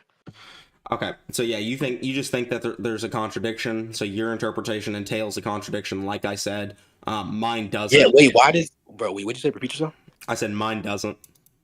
Yeah. So one. Why? Okay. Oh my God. I just explained two things. One, I never said it was a contradiction to the narrative. I said it's a contradiction if we presuppose X, which is your definition being the one that they're Hold on, using. say again. Yeah, I said again. One. Yeah, so I said one. I'm not saying it's a contradiction overall. I'm saying it's a contradiction if we presuppose your definition is correct. And secondly, there are contradictions within Naruto, so I don't understand why we would take the contradiction list argument as the most probable one within perspective of the verse. Okay, so the reason you don't want to take contradictory interpretations is because you want to try to develop the most consistent interpretation for what's happening. In order to do that, you have to interpret works in a way that makes sense. If you're interpreting works in a contradictory fashion, you're just going to end up making a lot more assumptions. Like, in order for you to assume that he's just contradicting himself, you're having to assume like Kishimoto didn't know what he was talking about. You have to assume that like Haku wasn't depressed and wasn't holding back. You have to make it a bunch of assumptions. Okay, let me explain something real quick. Yeah, so you just kind of questioned back. You just said the reason why my interpretation will be more likely because it's contradictionless, which would entail. Hold on, chill. Because that would entail that it's more consistent. We should go off of what's more consistent. Even though you can be consistently contradictory, that's completely fine. You saying we should be consistently contradictory? Yes, it's literally consistent true. And contradictory don't align with each other. Bro, Noodles, chill, bro. Oh my gosh. So with the other claim that you just made, before I address that, you saying that it makes no sense for you to interpret it in this incoherent way. I'm saying that intentionality is distinct from actuality within Naruto. Intentionally, or if his intentions wouldn't be to propose a contradiction, but in actuality, he can propose a contradiction, in which I just gave a contradiction that was in Naruto. Yeah, I get it. You think Kishimoto just contradicted himself instead of I don't think he intended. No, I think you think that he's intentional, and then maybe not intentionally, unintentionally or unintentionally writing contradictions instead of just doing the legwork. Instead of just doing the legwork to actually find a narrative reason for why something's happening. No. That is what you're doing. Instead of actually trying to find a good reason for why something occurred, you're just saying, "Oh, it's just a contradiction." I think there's a justifiable reason for why it occurred. Oh my God! So one, I did not say that he is intentionally doing this thing. I'm saying that since he is a good since he should be a good author, from what I've seen, then it wouldn't be intentional. He doesn't want to have an incoherent story. I said intentionally or unintentionally doesn't matter. Yeah, so I know. Intentionality is irrelevant to my argument. I'm trying to separate the disjunction. You're trying to propose it. I'm saying it's not irrelevant at all. I'm not saying intentional at all. Also, I literally just said I'm not saying it's a contradiction. I said if we presuppose it's the fact that, or I said if we presuppose your definition, it wouldn't tell a contradiction. But you can justify why your definition of strength. Strong is yes. So why is your definition? Hold on. Let's talk about that since you want to get onto that. No, let's talk about the other thing. Hold on, no, because you're saying I'm presupposing something about strongest. times. I said that 20 times. Let's Hold address on. the first Listen, relevant if we're thing. talking about that, I mean, you were presupposing what strongest meant earlier, where you pulled out the Byakugan shit out of your ass. So, I mean, if we're talking about the That's not presupposing definitions of strongest, you've a already hit that presupposition. debate, and you're a hypocrite for calling that Oh my up. god. Let me explain But something. anyway, well, no, I had to call out that because that's hypocritical, right? Yeah, Like, you're you trying to say assumed the Byakugan was included in the strongest statement then, but now you're not including that here, which is just kind of funny to me because you did assume that definition. Shotgunning. Let me address that. So the reason why it isn't hypocritical is because I had contextual evidence on my You side. didn't. There was nothing in the statement Okay, about you it, though. stop So how cutting is there me off, bro. contextual evidence? What was the finish. context? Oh my gosh. What bro. was the context? I already told you the context. Stop There cutting was me no off. Let me context. address- It wasn't Oh, written on can the you scan. shut You pulled it up? out No, of your Noodles. ass. Oh my god. I'm Are just you gonna telling you the spurge, truth, bro. You pulled it Stop out of your spurging. ass. That's what happened. It's not spurging. It's the truth. Oh my Spurging's not gosh, the stop truth, cutting man. me off. You keep on Okay. cutting me off. It's so annoying, bro. Okay, so once again, I had a contextual evidence. A presupposition is an embedded assumption. Assumption is an unwarranted claim. I did not make an unwarranted claim. We already moved Yeah, on you from did. that point. I believe It was completely unwarranted. If it's not stated and you're just pulling out of your ass, it's unwarranted. I know the claim. That's the claim. Like you just said what you believe. Like what? Okay, hold on. Here's what the statement says. By the way, it says that masked boy is so powerful, even Master Kakashi Yo, can't stop win. trying to go to a point we already concluded on. We have not concluded on this. You said We I was already moved on. presupposing it, and I wanted to talk about it, and you Wait, said, you're talking "Hold on, about let's the get next- past this other point Wait, first." wait, hold on. Are you talking about the Neji stuff? No, I'm talking about. Oh, okay. I'm talking about where you were saying I was presupposing the definition of strongest. Well, this doesn't even use strongest. This just says that Kakashi literally cannot win against Haku. But okay, so by your law, wait, where does he say interpretation, that? hold on. Top right. Where does he say that? Top right. That masked boy is so powerful, even Master Kakashi cannot win. Anyway. Wait, no, she's. Oh my god, wait, she's literally quoting someone else, isn't she? No, she's talking about Haku being stronger than Master Kakashi. No, she's literally questioning it. No, it's a question mark and it's an intense mark. She's literally questioning it or explanation. She's not questioning it. She's just she's making she's like freaked out that this is the case. She's like, no, that's not true at all. She's literally questioning if this is the case, and the explanation that part is there not because what's happening. She's literally saying that Kakashi. Oh my gosh. Oh my gosh. Chill. So the reason why her face is like that, her facial expression is like that, because the fact that it's even contentious is crazy to her. So you're just asserting your belief with no evidence. Okay, so fact of the matter is, if you look at these two statements right here, Kakashi himself admits that Haku's stronger than him, and yeah, but why did that happen? And Sakura is the like questioning excitement mark where this is like explained to her. She's like, what the fuck? Haku can beat Kakashi? Master, what the fuck? That's basically what she's like. So what you draw from these panels is that Haku can beat Kakashi in a fight. Yes. Okay, so for the first thing, I already addressed that. You're just asserting your belief with no evidence. For the second thing, I agree that Haku... Okay. Oh, hold on. I agree that Haku can be stronger, as in it's possible, Noodles. However, I'm asking, why is that? Hold on. Why is it because of speed? I'm talking about a speed feat, nothing more. Are you talking about speed? Yes, my nigga. I said she got... I mean, my bad for cussing no stream, but okay, I said that Kakashi got blitzed, or she was able to basically move in front of Zabuza. Okay, there's a speed hold on. If we're talking about speed, we know for a fact that Haku's light speed, yeah? Is that true? Was that saying in the data book? It stated that he has literal light speed movement verbatim. I can probably accept that. So what's your argument? Okay, basically, none of the other characters have light speed feats. So, he's probably the fastest too. That's okay. You're trying to use an undefined. Hold on. You're trying to. Okay, no, that's the first stated light speed feat in the series, and secondly, they don't get light speed until part 2. After that, oh my god, bro, chill. You try to use undefined variables to increase the likelihood for your conclusion, which is once again fallacious. You're trying to use a lack of evidence as a justifier, which you cannot do. That is not a lack of evidence. I'm providing a feat to establish a likelihood for a character being faster. Yes, this is like how power scaling works again, right? If I can scale, hold on, listen to me. If I've power scaled a lot, I know how this shit works. Okay, if I have a feat that scales a character faster than anything Kakashi has ever shown, anything faster than anything that. No, you're listen to me. Listen to me. I'm not presupposing shit. I'm not saying that this is objectively the case. What I'm saying is, you don't have to make listen to me. I'm not saying it's objective, and I'm not presupposing. That's what I'm saying. You don't have to make a listen. I'm not saying they're correlated. So okay, I'm saying that I'm not fucking done, bro. You cut me off too. I don't care. We've cut each other off. So let's end it here and let me finish and I'll let you finish. Deal? Okay. So, if we have a scaling chain, right? So I scale Haku to light speed, and you have no feats to suggest Kakashi is light speed. Who is likely faster in that situation, in your opinion? Oh my god. Okay, so let me explain this. Just We answer the already question. moved. Bro, I'm trying Just answer the question. Cut me off. I'm about to. No, you said we've we already explained this. We're moved moving on. Yes, I did not say that. I said we already moved on from this point. However, you cannot use a Okay. lack of feats, which would be a statement in this instance, to say that since she is stated to be light speed, that entails that she is faster than Kakashi when there is no shown I statement or can say indication that it's more. I can say that it's more probably. Why because is it more he's likely when we faster. have an undefined variable? Why Hold is it more on, likely? it is more likely because if these characters don't have showings on light speed level, that You're means saying my it has scaling no chain show? goes higher, big dog. You're saying it has no showings. That's your Okay, here's this, presupposed. bro. Kakashi has a his fastest fucking feat at this time in the series is a lightning timing feat, and it's the Oh my Chidori, God. so that's his fastest speed. So he's a lightning timer. That's intentional. That's not actuality. It's stated in the data book that he's lightning speed too, big dog. Yeah, show that. Show the lightning speed too. Yeah, I'll show you. But yeah, this is basically showing that Kakashi is lightning speed at this point, and Haku is light speed. You can think that. You can think that's in that. Okay.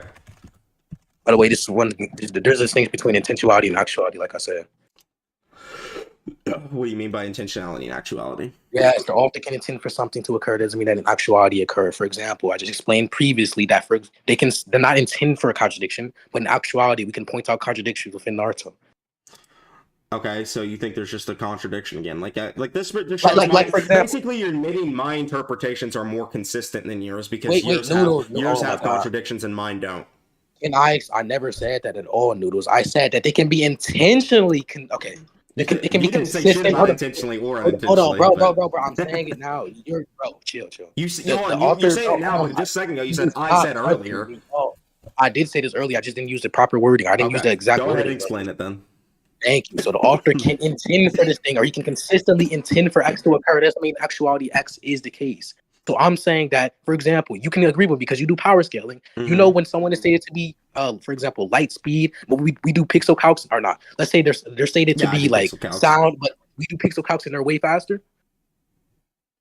You said, hold on, what? I said, you know, within a scenario where someone is stated to be sound speed, but we do pixel calcs and they're way faster. I would take the statement over it.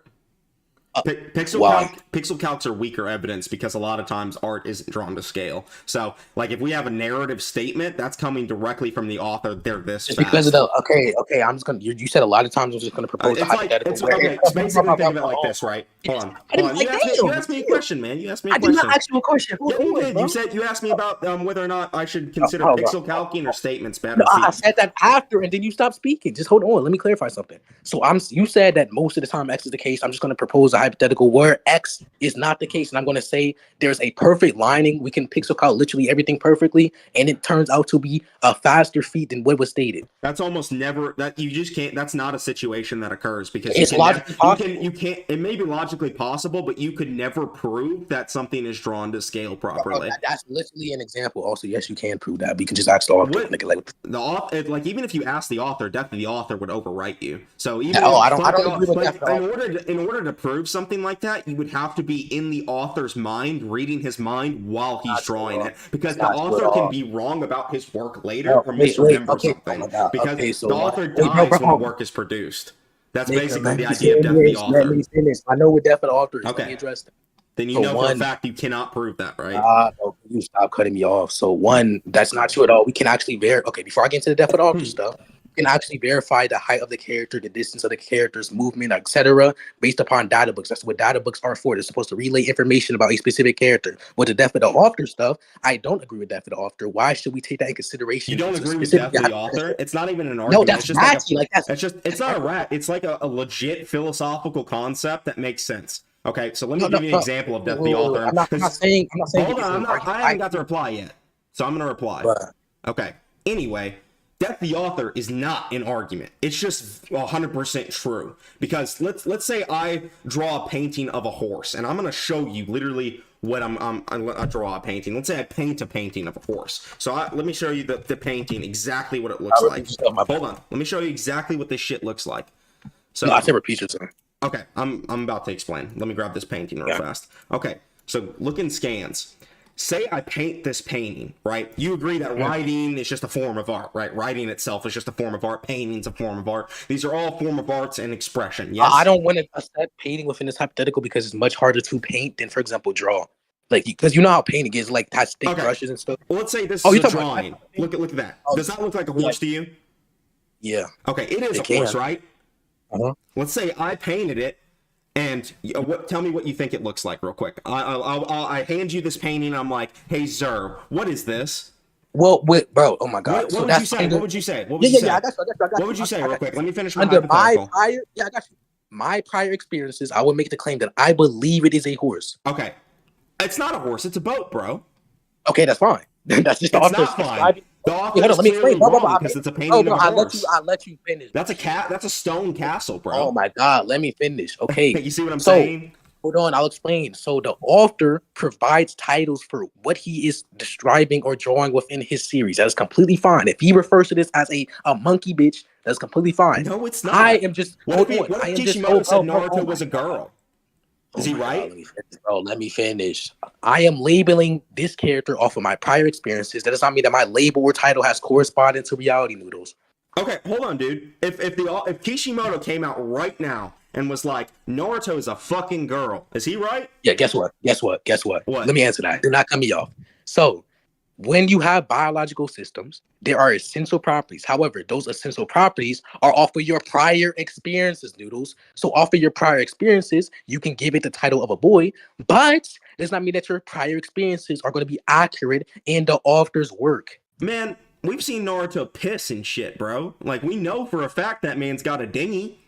Guess what, Noodles? So like it's I just a said, fact that man's peeing out his fucking dick. Yeah. Guess what? We saw B peeing before, too. Guess what? Is he a boy or is he a girl? We're ascribing that attribute. Hold on, we're ascribing that attribute to them based upon our prior experiences with men. That does not mean that it has correspondence. Our observations of them being boys and them being referred to as boys the entire series, right? Yes. Definitions are subjective. What the fuck? It's not a definition. Wait. Hold on. Wait. A definition is the exact. You made a point. I'm responding. A definition. Wait. You just said I'm trying to ask you to repeat. You made a point. I'm responding. You said that it was a definition. It is not a definition. Oh no! I didn't give a definition of anything. A definition is the exact meaning of a word. So where would I give a definition? Okay, you're dropping that point. Continue. You're dropping. I'm not dropping that point. Okay, I was telling you to a definition. Shut up! Stop cutting me off. I'm just about to leave, bro. Stop. You're about to leave. I'm asking you. No, don't leave, sir. It's okay. I'm asking you to repeat something you said before because you cut out, but you keep on trying to spur. I'm just missing the point you just made. Go ahead. I'm letting you. Go ahead. Finish your point. I said repeat what you said before. Like, did you not listen? Which point? I'm sorry. Which point did you want me to repeat? The one where I was telling you to repeat it, but you kept on cutting me off, spurring. Which point? Which one do you want me to repeat? The one before you were addressing the irrelevant. The one that before you were addressing the irrelevant definition stuff. The irrelevant definition stuff. The point I was making is if Kishimoto said that Naruto was a girl, is he right? Yeah, bro. Yes. That's the point of question. That's the point of contention. Okay. That's the point of definition. Wait, yeah, Noodles. In my own personal. Okay. If everything in the world. Let me answer the question. I wasn't even done. In my own personal opinion, I believe he's a man based upon what I've seen prior. However, definitions or descriptions are subjective. And descriptions that you propose are based upon your prior observations of things. Okay. Like for example, if I'm in a fucking city. Hold on. For example, if I'm in descriptions, real quick. Yeah. Basically, you're giving properties to something, giving a set of properties to something. So, like, if I say it's explanatory that's a property. Yes, anything is a property. So, do you think that description is valid of Naruto based on what we saw? There is no such thing as a valid description. It's all based upon prior observations. If there's no such thing as a valid description, how are you interpreting the work at all? Lane, bro, like damn, dude. So for example, it's relative. No, for example, it's relative to the country. Or let's say it's in the city. It's relative to the city. Let's say I'm in fucking. I'm just gonna make a random city. Let's say I'm in Noodlesville. They might describe an apple as something that is red and big. However, if I'm in Zersville, they might describe the apple as something that is small and blue. There is no essential properties to descriptions or definitions. Okay, so in my opinion, you're saying that there's no essential properties to descriptions and definitions. Yes, it's all based upon prior observations. This is not something that's based on everything we read is based on observations. So, and when I read a whole piece of fiction, and throughout that entire piece of fiction, they show and refer to Naruto as a boy, I can draw the conclusion in that work, Naruto is a boy. And I don't give a single fuck what Kishimoto has to say about it after he wrote it. Because once he writes it, that is what the work says. I don't care if he wants to change something later. He should have wrote it back then if that's what it is. Because I'm reading Naruto. I'm not reading Kishimoto. I'm not reading what Kishimoto says. If you were saying consistently prior he was referred to as a boy and then he changed it later, once again, Noodles, I don't see the problem with him changing his own piece of art. Because it's contradictory to what he wrote. That's not what he wrote. Okay, he's just saying something that's wrong. It's just not He's still writing something. Bro, if he's saying that it's a girl, that's not writing. It has to be in the work. Once the work is written, why does it have to be? You keep cutting me off. Stop cutting me off. Why does it have to be specific to that fictional framework instead of, for example, him relaying this information in a data book, Noodles? He never relays this information in a data book, or else it's an example, bro. It's an example. Well, this example that I'm using is not analogous to that. So you have to actually bring the example you are using can be analogous to it because he's still relaying a piece of information about his theory. My idea is not about it being in a data book, though. It's about him just saying it outright. That doesn't matter. You have this idea that if Kishimoto just says some shit that's blatantly fucking untrue, we have to abide by it. How do we determine whether or not it's with that? Okay, how do we determine whether or not it's blatantly untrue? By going off our prior observations, which you have yet to justify. What's in the manga, and if it shows that he's a fucking boy, we don't just say, okay, Kishimoto, you know what, you're right. Even though the work says he's a boy, nah, you said he's a girl, so you know what? Nice question back. Yeah, nice question, man. That just means he wants him to be a girl. That's not a question, bag. You're just appealing to Kishimoto's authority as an author to say that he fucking is capable of doing this. What's wrong with that? There's no, I don't see a problem. We can move on. An author doesn't give him any authority over the fucking manga once it's written, dude. You keep making. We can move on. Also, philosophical. Also, hold on. You said something about it being a philosophical concept. I just want to clarify this. Philosophical concepts can be contested, so I don't know why you said that, but because it's not even an argument. It's just like an applied philosophical concept that is you keep on saying accepted. Like here's what you argued earlier, so I'll use the same argument. Death of the author is not really argued about by philosophers. It's accepted because it's generally true. Like there's no wait. Where an author can just change some shit that happened earlier. You're shotgunning. Okay, so with the philosophical stuff, okay. So what I used was a consensus to build a basis. What you are using, basically a consensus off of relevant and credible people. You are using no relevant people. I don't think he's relevant or credible if he says Naruto's not a girl. Oh, bro, I'm dismissing that until you let me finish. Like, shut up. No, I'm dismissing you. Yeah, you can. Anyways, I'm dismissing that. See how pointless that was? No, I'm dismissing that. Like, I'm dismissing that. Yeah, I'm dismissing that. But anyways, yeah. So you have to give an argument as to why there are credible people who agree with this to actually have some type of basis, and a basis doesn't make it true. So that's not what I was doing at all. What do you think makes Kishimoto also, credible? Also, you said it was a plot. Hold on, adding a point. No, you said I'm Kishimoto. That's not a shotgun. Yes, it is. You're adding a point. So it's a shotgun. If you say multiple, that's not. I'm not intentionally overwhelming. You finished the point. You finished the statement, and then you tried to. I didn't finish. I didn't even finish. You're trying to add a new statement. That's a new point. Yeah, that was a period at the end of your sentence, and you paused. That's a statement. I didn't pause because it's a period. You said that he was a credible author. That's a statement, motherfucker. That's not what I did not say he was a credible author. What are you talking about? Okay, so you agree that he wouldn't be credible if you said that. Just because I didn't say Kishimoto was a girl or Naruto was a girl. Let me answer that. Okay. Just because I didn't make the statement X doesn't mean I'm agreeing to the negation of X. Also, I'm saying you said it was applied. Why is it a applied philosophical concept? You're presupposing that. That is the point of contention. Okay. I'm saying the reason this is just logic, man. You can just explain this through logic. I don't actually care about the appeal to the philosophers. I was just using your own argument against you. That wasn't my argument. You argued earlier that it was a general consensus among philosophers. Yeah, I said a general consensus based on credible papers is what you said. So credible people. Okay, yeah, you said credible people. What in this situation makes Kishimoto credible if he says Naruto's a girl? You're trying to shift the burden once again. We can move on. Okay, so you can't prove he's a credible. You can think that like what the fuck you're trying to shift the burden. That was credible. Wait. No, blatantly wrong. I understand. Stop cutting me off. So I'm dismissing that burden shift because you made the claim that you're not going to accept this. Oh, shut up. I'm going to explain why it is if you just keep on cutting me off. You made the claim that X is not acceptable because of that for the author. You didn't justify that for the author. Therefore, your argument does not go through. The reason why it's a burden shift is because I put the burden on you first. Then you tried to put it onto me because you cannot justify your claim. What burden did you put onto me first? The burden I put onto you was to justify that. What is it called? death of the author was an accurate philosophical concept we should go off I of. think I adequately did that. I mean, I Oh, yeah, gave let's you, move I on, gave let's you move like on. the example with the horse painting. I think Let's move on, that let's move on. alone is a valid representation. Let's move on. If I draw that painting of a horse in chat and I'm like, Let's move on. and I Let's move on. show that to Let's someone. move on. Hold on, let me finish and we can move move on. on. You've talked for Okay. 2 minutes. I'll talk. Okay, sure. I've got a coughing fit. Okay. Yeah, if I show that painting to someone, they say it's a horse, and I'm like, no, that's a fucking stone castle. I'm in the wrong. I don't care if I'm an author. That makes me uncredible. Yeah. Nice claim. But Okay. we can move on. All So, do you want me to start my spelling or what? Sure, yeah, you can go ahead.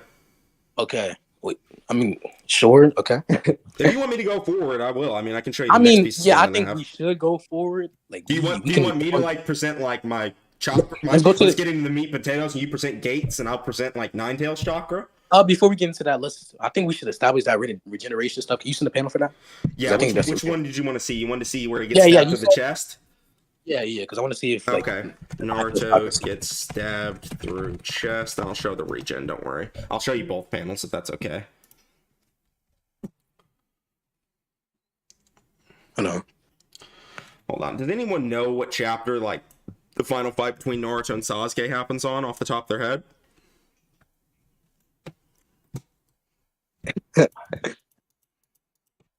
Let's see if chat knows. Here, I'll just look it up. Naruto vs. Sasuke Final Valley Part 1 chapter. Who is Aeroflame? What are y'all talking about? What are you talking about? I don't know. I seen someone in chat mention Aeroflame, I think. Someone like that. That's just the guy I used to debate a lot and had a lot of beef with. 231. You want color or not color? And colored, please. Okay. I like the colored too. 231.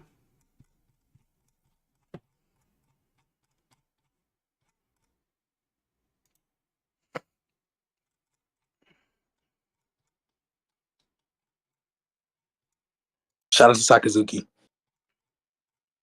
That your boy? Yeah. Shout out to, what's his name? Satsuki? Yeah, Sakazuki. Alright, gotcha.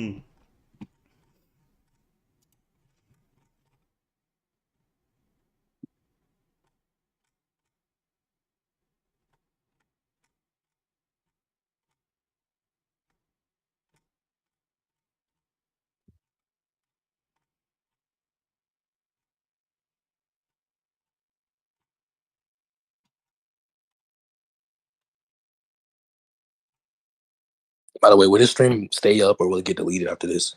I'll probably stay up if that's okay with you. If you don't want it to stay up, Yeah, let me no, know, I'm fine though. with that. No, I want it to stay up. Yeah, you want to watch it back, don't you? Yeah. Good man.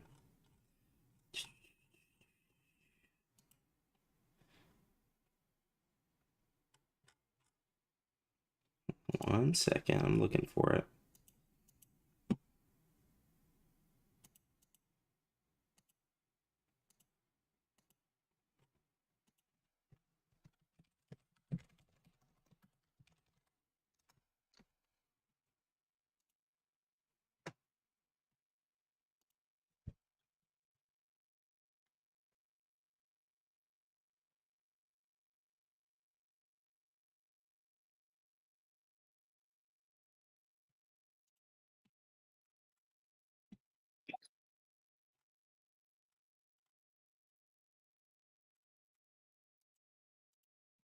Okay, there's 2 instances. Literally, he gets stabbed through the chest twice during this fight and regens from both of them.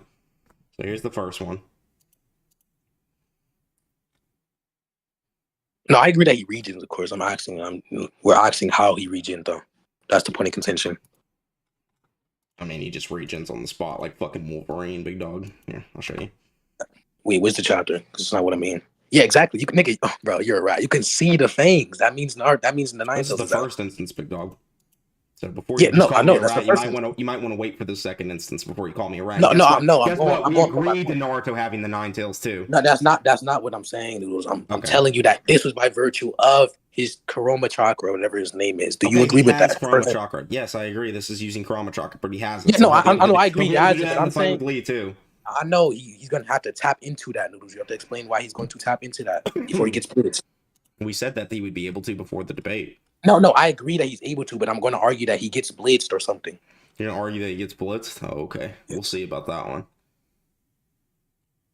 Or there's two things I'm going to argue about. Wait, is the second instance also Karame mode? Because if that is the case, then I can accept it. You said yes? It just looks like he's in base. But hold on. Okay, so no. This nigga did not send colored. No, I didn't. It's because I didn't feel like looking for the first scan because I was having trouble finding it, so I just grabbed that off Google. I have the second instance in color though for you, so you want to complain. I'm not gonna play. I was just trolling. No, I'm just trolling too. So, I know he has it right there, but he doesn't heal from it yet. I'll show you when he heals. After the explosion, they both get like knocked out of their forms.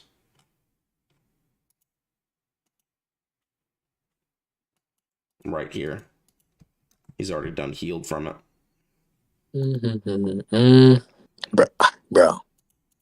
How do we know that wasn't from the Nine Tails? If you're talking about the last instance? It just shows him in base. And No, you see the bruise that's like on him? It's healing even while he's in base. Look at the bruise. Wait, look in the right panel, wait, top right panel. Wait, yeah, before I do, hold on, chill. Yeah, I agree. It shows him in base, but why does that mean that the healing occurred when it was in base? The top right panel, it shows the bruise is bigger, and then the left panel, it's getting smaller, showing like he's progressively healing. No, because hold on, because it shows top right, and then it goes to the left, and then it goes to the bottom right, and the bottom right is the same size as the top right. No, it's not. What? Pixel scale it right now. Yeah, I'm not pixel. I ain't gonna lie, bro. This is just up for interpretation. We can move on. Okay. Either way, he will be able to use regen because he has Kurama chakra. So yeah, of course. But yeah. So, do you understand that KCM 0 before you? Okay, do you agree that KCM 0 and him using Kurama's chakra are distinct? Like him using it manually? I think even just regular Kurama chakra, he's able. No, to I agree. Like I agree. I'm saying, do you agree that they're distinct modes? What, like him just having the eyes and him having like the cloak? Yeah. Him using the chakra. Obviously, like. The more Nine Tails chakra he's using, he gets a cloak, and then he gets Nine Tails tails. No, it's not that. It's not that. So So the other chakra, the Kurama chakra, when he uses it manually, that's when he runs out of his base chakra system. When he uses the Kurama or KCM 0, that's when he gets a resolve amp. I'm pretty sure. Or when he gets some type of emotion influence. He gets a resolve amp. When? Hold on, sorry. Yeah, I'm pretty sure every single time he goes into KCM 0, there's some type of emotional boost that he gets. So there's two conditions for both of these things being fulfilled. No. Wait, can you show me? Okay, I can show you an instance where he gets a boost, so I can have evidence. But can you show an instance where he doesn't give an emotional boost and he just taps into it? Yeah, like during the Konoha Crush arc. No, not during that. During the Jiraiya that was definitely a boost. During the Jiraiya training, Jiraiya basically says you just have to empty out your chakra pool, and Nine Tails chakra will come. Bro, I just explained something, Noodles. I said that that is his medium. That's the medium he's using to obtain how to use Kurama's chakra manually, in which the condition for that is emptying his base chakra system. That's distinct for KCM 0. KCM 0 is when he gets an emotional boost in the rage. Or my bad. And the Nine Tails. You're saying KCM 0, he gets an emotional boost. Yes.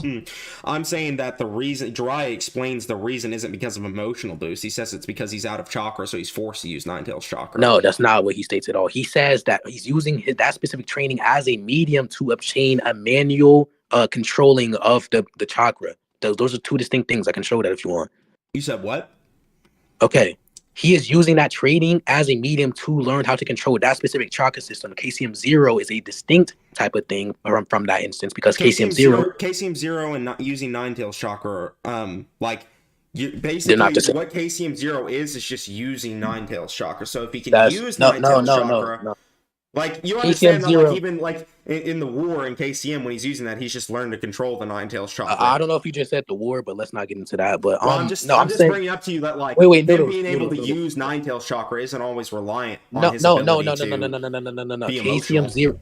That's not what I said. I said these are two distinct things. The reason why it's distinct is because say KCM zero in every single shown instance in part one is gained from an emotional boost. The reason why it's distinct when it comes to the relevant property is because KCM zero is usually when Kurama is taking over and seeping in, making him like a raged person or a bloodlusted person. Why him controlling Kurama's chakra is something that he does manually. I think in the Haku situation, he does get really emotional, and that does bring out the Nine-Tails chakra inside him. Like, I will agree that there was an emotional amp there.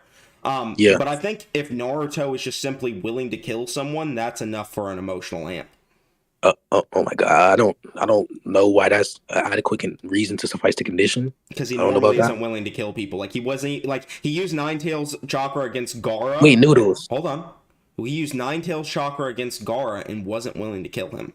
So okay, if he's wait, willing with the Gaara, to kill someone, he would be extremely emotional. Okay, wait, within the Gaara situation, that's not true. Okay, so within the Gaara situation, he was amped and he ran out of his base chakra system. I'm pretty sure he used Kurama's chakra there. He did not go into. He ran out of chakra during the Gaara fight and then started using Nine-Tails chakra. I agree. Hold on. Okay, so you agree to that? Okay, sure. And then with the other thing, just because he doesn't normally do X thing doesn't mean that him doing X thing entails that he goes into KCM 0.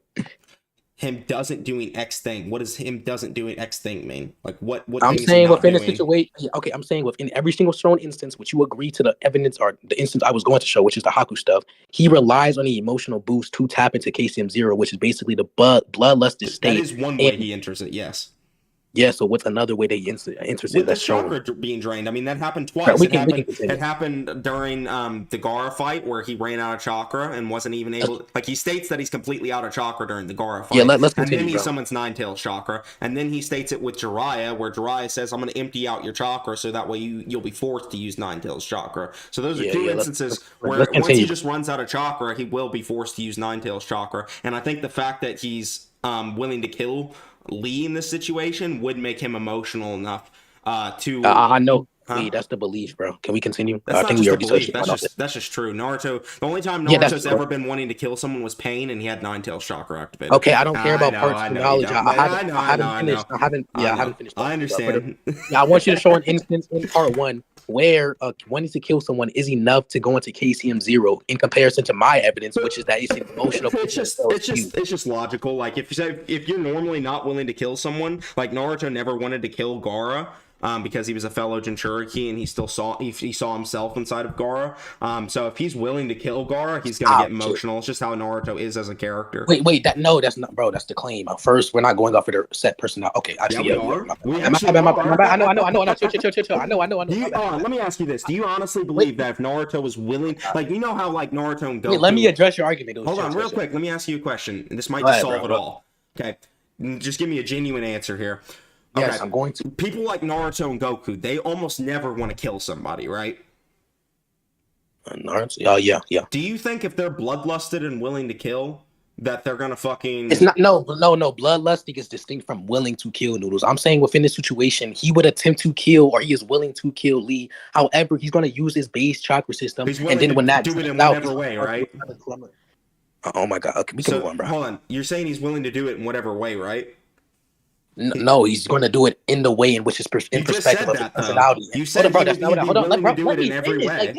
Hold on, I did not say that. I said, bro. The entire point of in character is that they're going to use the abilities that they use consistently within the narrative. I'm saying that once he runs out of his base chakra consistently. Oh, yeah. Bro, we can continue. That doesn't defeat my point. Okay. So I think that Lee just has a better speed portrayal than Naruto. You think Lee has better speed? Okay, what's his speed scaling? No, I said a better speed portrayal. Like, I think everybody in the I think everybody in the No, I think Naruto's got a better speed portrayal.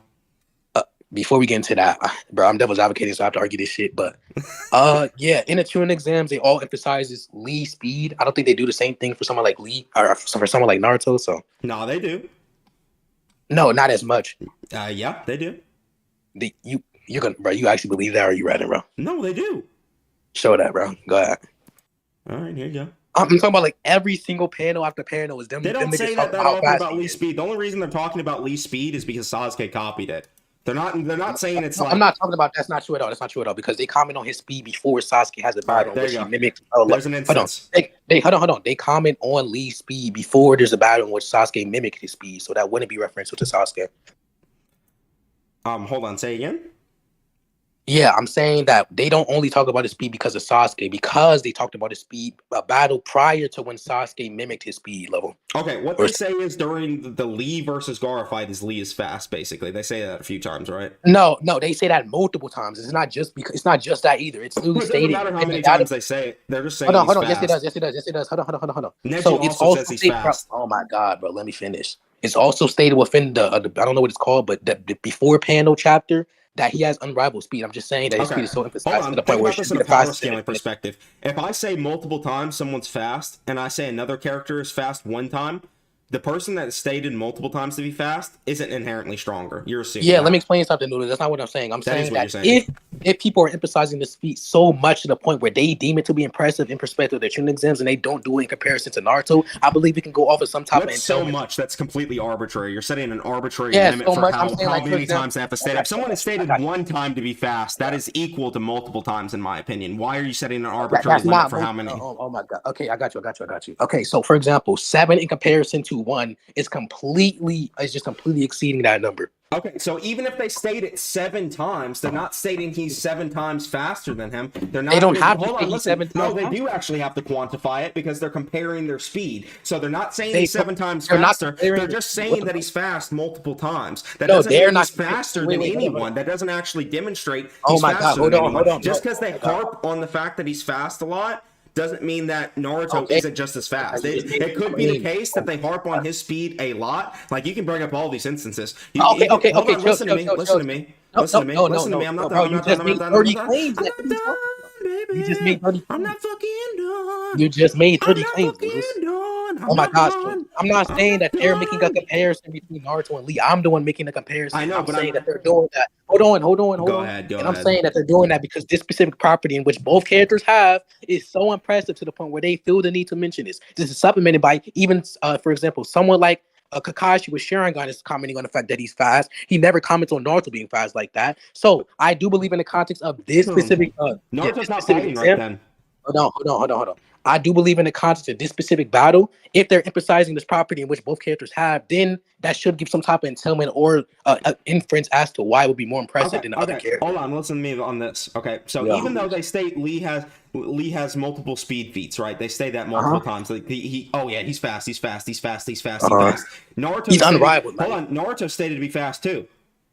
Yeah, so And why that does that one statement is instance? equal to all other. That statement is equal to all other Wait, 7. okay. Neither of Why, those statements hold prove one is faster than the other.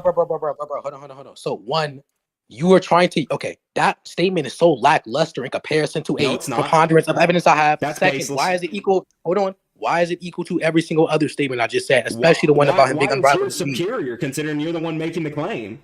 Oh my god, I just explained why it's superior. You're just saying that they emphasized it. Emphasizing doesn't actually establish that anyone is faster. It doesn't necessarily need to. I'm not done. This is stupid. This is a dumbass point. You're basically saying, hold on, if you state someone is strong 100 fucking times and you state someone else is strong one time, that doesn't establish whether one character is stronger than the other. That doesn't. Let me explain. You're assuming that establishes the character who is Okay. stated 100 times God. to be strong. I'm not fucking done, dude. Let me explain Dude, why. I'm not fucking done. Hold on. You have to prove this. This is your claim. You have to prove. I'm about to justify. I'm not fucking done, big dog. I know Just what hold the fuck on. Hold on. You've talked a lot. You've talked probably double my talk time in this debate. No, I I'm have not not even joking. at all. I've had to cut you off a lot because you keep talking so much. Okay, Noodles, give your Listen to verdict. me. No. We're gonna finish what the fuck I'm saying first. So I know. I'll give you if permission. you state someone is strong 100 times, does that mean he is stronger than someone else? Exactly. Let me justify the verdict. So It's a question, not Yes, exactly. in the context, dumbass. Let me explain why. You said it does? Prove that. In the context. Prove Let me explain why. Prove it. Oh, I'm trying to. You just said the verdict, even though I understood the verdict. Prove it. Yeah, so the reason why this is the case within this specific instance is because I gave rationale and then another rationale as to why. Your rationale is not sufficient. Hold on, It doesn't actually prove anyone's faster. Noodles. You can place the burden upon me after. I'm dismissing that until you repeat it after I'm done. Another argument I can give is the fact that what the fuck? Anyways, I'm just beating on my chair. With the specific Yeah, definitely. With the specific natures of the character, as in them being proctors, they're making assessments on the characters who are going to exceed to the tuning level. This is something that they have to do because they're commenting on what level of ninja this character is going You to be. completely just made that shit up. Literally. Hold on, bro, hold on. Dude, Like no, I your didn't point even right there is finish. completely made Bro, up. They could you just be got saying he's mad. fast in context to Gara. You just got mad. Well, okay, anyways, I'm dismissing that for now. But you just got mad when I cut you I off. dismiss your point then. No, you're not doing that. That's not how it works. But you just got mad because I'm doing it then. That's how not how I it can works. do it. I like the 1, 2, 3. No, Yeah, I Bridge can do agrees it with me. then. Yeah, you can think that. You can't. That's Oh, not you an can argument think as to that. why you can do it. You see how It's that not an works? argument as to why you can do Your that. argument's not an argument then. Your argument is an We're argument. saying the same No, shit 1, back 2, to 3 each is other. an argument. You're saying I'm not an argument. I'm saying you're not an argument. It's the same shit. Yeah, You but get I gave nowhere with that kind of justification shit. as to why it's my argument. No, But you anyways, didn't. You just said it, hold on. dumbass. Okay, hold on. So you can think that. But what are the burdens you're placing upon me? Clarify, because you keep on speaking over me, my nigga. Listen, you Sneaking have them to in. prove that them emphasizing on speed equates to it actually being faster. Just because someone emphasizes speed, like, answer me this: is this a logical possibility? Is this a logical possibility that someone could be stated 100 times to just be strong, right? And someone that is stated one time to be strong. Is it logically possible that the character that's stated one time could be stronger? Yes, it is logically possible, but I don't see that. Could be the case here too.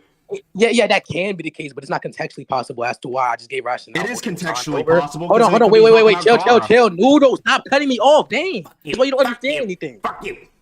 Anyways, what the fuck? Okay. So, is that the only burden that you're placing upon me? If so, we can move on. I'm not going to answer that question. Okay, I'm just going to dismiss the other burdens by virtue of arguments and silence. I'm going to dismiss all your points then. I didn't say points. I said burdens. Burdens I'm aren't going to points. dismiss all your burdens. I didn't place a burden upon you yet. You haven't placed one burden on me in the whole debate? Not within this point. Well, not within this point? Yeah, I just said that. I don't know where you repeated it. Well, either way, you've agreed that it's logically possible. Now show me that your possibility is more likely than my logical I already showed you it. I already showed you. We can move on. Why? Just because they say that they're trying to judge them as tuning? You can think that. We can move on. Well, is that what you said? I'm just asking a question. No, because you didn't want to repeat your burdens, Noodles. I'll repeat the burden. Just answer me that. No. We can move on. All right, fine. I'll elaborate this real quick. They could just be saying he's fast in context to Gara. Like, they don't have to be talking about the tuning level. Like, he's just assuming that they're talking about them being you're tuning. not listening. You're not listening. Yeah, that's what you said, buddy. Yeah. Anyways, they said unrivaled power overall or unrivaled speed overall. Also, they comment on the speed before this battle, so it would be likely that they're not just referring. Hold on. It could also be referring to prior to this, or it is referring to prior to this battle because they even comment on the speed prior to this battle.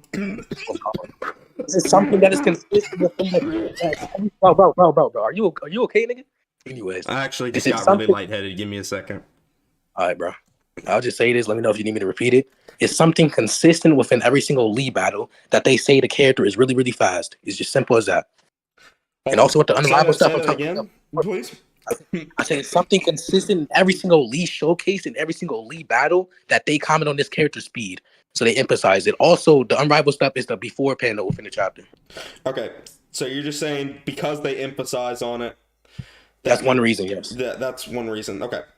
They did it, like, Neji emphasized Naruto too. So I think, like, if you're just gonna talk about I know it doesn't. I don't think having more instances of someone being stated to be fast proves or sufficient evidence to prove someone is faster. I think a better way of proving that is just to establish like an actual speed scale, like how fast does this character move, right? Oh my God.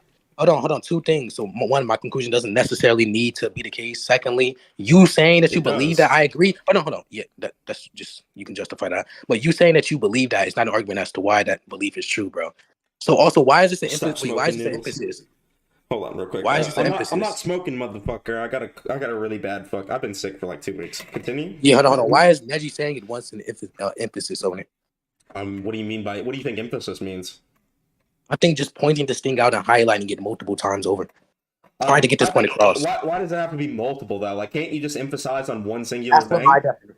If you believe that, okay, hold on. What's your definition? Let's just look up. Hold on. Let me see Google's definition. Is that okay? Bro. Oh my God. If you're I was about to. You asked me a question. I'm just asking. I didn't even ask you a question. I was about to clarify something for you, and then you're about to you did. argument. You want me to tell you? Want me to repeat what the question was? hold on, shut up. So Okay, what fine. you're going to do is say that you can use your own definition. I'm not denying that at all. That doesn't mean that my conclusion does not logically follow. You can say that with my I get that. I get that. You're using your own like special colloquial definition. I get that. Yes, I'm but describing when I'm saying that Neji's drawing emphasis to it on the singular thing, I'm referring to like the Google definition. Like you just have to basically give prominence to something, right? And he's like specifically outlining that Naruto is fast.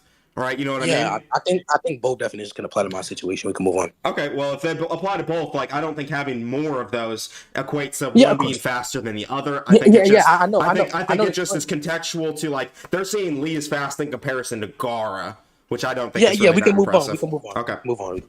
Okay. So is that all for your speed scaling, or did you want to do something else? Yeah, probably. For my speed scaling, I think he's just massively faster. I don't even really need to speed scale that much. I mean, all I'll say about speed scaling for my character is just that, QB Chakra Naruto is like equal to Neji, right? In terms of speed, can you show that, please? Yeah. Okay. It wasn't the only time he actually attacked Neji is when he went under the thing? No. They clashed before that. Oh, okay. So they throw the kunai first, and then they jump in the air at each other. And you can even see them like jumping at the same time too. And they not only like throw kunai at each other and clash like right in the middle, they also just jump at each other and clash too. So they're like equal in reaction, combat, and movement speed. You can even see on panel they're moving relative difference in the same panel too. Oh yeah. I think we already touched upon whether or not he would go within his form within the battle, whether or not he would have time. Dude, we said hold on. We said at the beginning we weren't going to. No. I agree. No. I'm not denying. Let me explain to the audience real quick. Wait. Hold on. I'm trying to agree. Listen. Chill. Hold on. I'm saying that I agree that he is capable of doing so. No, however, by virtue of the last. Hold on. I'm going to explain it to the audience. This is what we agreed to, boys. I said that I will allow him to use gates, even though it's not necessarily in character for him to do it. That's not true. No. It's the same fucking thing, bro. It is the same I'm trying thing. to. So bro, let me finish. I'm not fucking done, sir. Shut the fuck up. I don't give a shit. You're trying to cut me off. I haven't even explained. I told you I wanted to talk to the audience. I'm going to fucking talk to them. They're my goddamn audience. Shut the fuck up and let me finish. They're my fucking audience, so I'm going to finish talking to them, sir. Hey, Sam, audience better. Listen, this is what I told them in the beginning. So, I basically said, we're not going to do the bullshit where Lee has to get permission from Guy to use the gates, right? And I'm not going to do the bullshit where Naruto has to use chakra mode in character. If you want to do the in character shit, then Lee's not using gates at all. Noodles, that's not what I'm trying to say. It's the same fucking thing, bro. Let me finish. I'm agreeing with you. Their abilities to the fullest extent. I'm trying to agree to you. Stop cutting me off. You agree that I can use Nine-Tails chakra mode then? Let me finish. I am saying that he is capable of going into it, as in a set period of time. He is going to go into it. My opening statement was that he gets blitzed before he does. So, Noodles, did you not listen to that? Then my argument is that Lee is capable of using gates, but he's not going to. That's not. I never said that he wasn't going to. I'm saying I never said Naruto wasn't going to. Okay. I'm saying you literally just said that he wasn't going to use gates. I'm not saying that. You said Naruto. I was talking about. We're talking about Naruto right there, big dog. No. You said Lee. You said I agree that Lee's capable, but he's not going to. Yeah, I agree that Lee is capable because I said he can use gates, and you said Naruto can use Nine-Tails. Yes, I agree. But the fact is, Lee doesn't use gates in character, and because you want to go in character, he can't use gates now. You see the problem with this? You're not understanding. Yes, I am. I'm understanding this 100%. Cutting me off. I'm saying that you can use KCM 0 and chakra mode. I'm saying that he is going to go in that within the battle. However, I'm saying that the reason why he will, you agree. Remember, just go step by step. Do not cut me off or anything. Just answer this question. Do you remember me saying they start off in base? I do agree that they start off in base, but that's all I'm talking about. Hold on. That's not all you were talking about. You were saying Naruto wasn't going to use this shit. I never said that. I said that. Let me just ask this real quick then. Let me ask this real quick and we can finish this combo. I'm about you agree that Naruto will use Nine-Tails chakra mode during this fight? No, bro, you're not listening. I'm saying that he will attempt to, but he will get blitzed. So I'm saying the reason why before Lee uses gates? Oh my god, bro. Stop cutting me off. I'm asking a question. No, you can ask it after. Stop cutting me off. No, I'm saying that the reason why I cut you off because you cut me off. The reason why he won't do it is because he can't do it because he gets blitzed, my nigga. I'm not saying that if he doesn't get blitzed, he can't do it. I agree that he can do it if he doesn't get How's he blitzed. gonna get blitzed if he beats Neji's ass, who beats fucking Lee's ass all the time? Okay. Oh my god. Okay, we can just leave it off there. If you think Okay. if you think you justified your scaling, we can leave it off Okay. there. Well, I'm gonna argue AP first. Wait, So- wait, actually, let me argue my AP then. What the fuck? Well, let me do 'Cause I mine just first lost because the you speed. just did speed. Let me do AP. I just went on to my speed. You have 2 points for your character scaling. Fine. or You even do more. AP first. Then what's your AP? Yeah. Do you agree that do you agree that everybody in the tuning exams aren't massively above each other to the point where their attacks won't damage them unless there's some type of special defense? Did you see Tamari versus fucking what's her name? Tintin. No, that's because Tintin lacked the speed. It's not. There's not a speed. No, they're Hold not on, let me fucking finish. equal. Bro, stop cutting me off, bro. I'm saying that's a bad matchup because when she was using her weapon, she just blew them away with her little wind stuff. That doesn't mean that she cannot damage her if she were to punch him. Hinata So didn't this damage continues- Neji at all.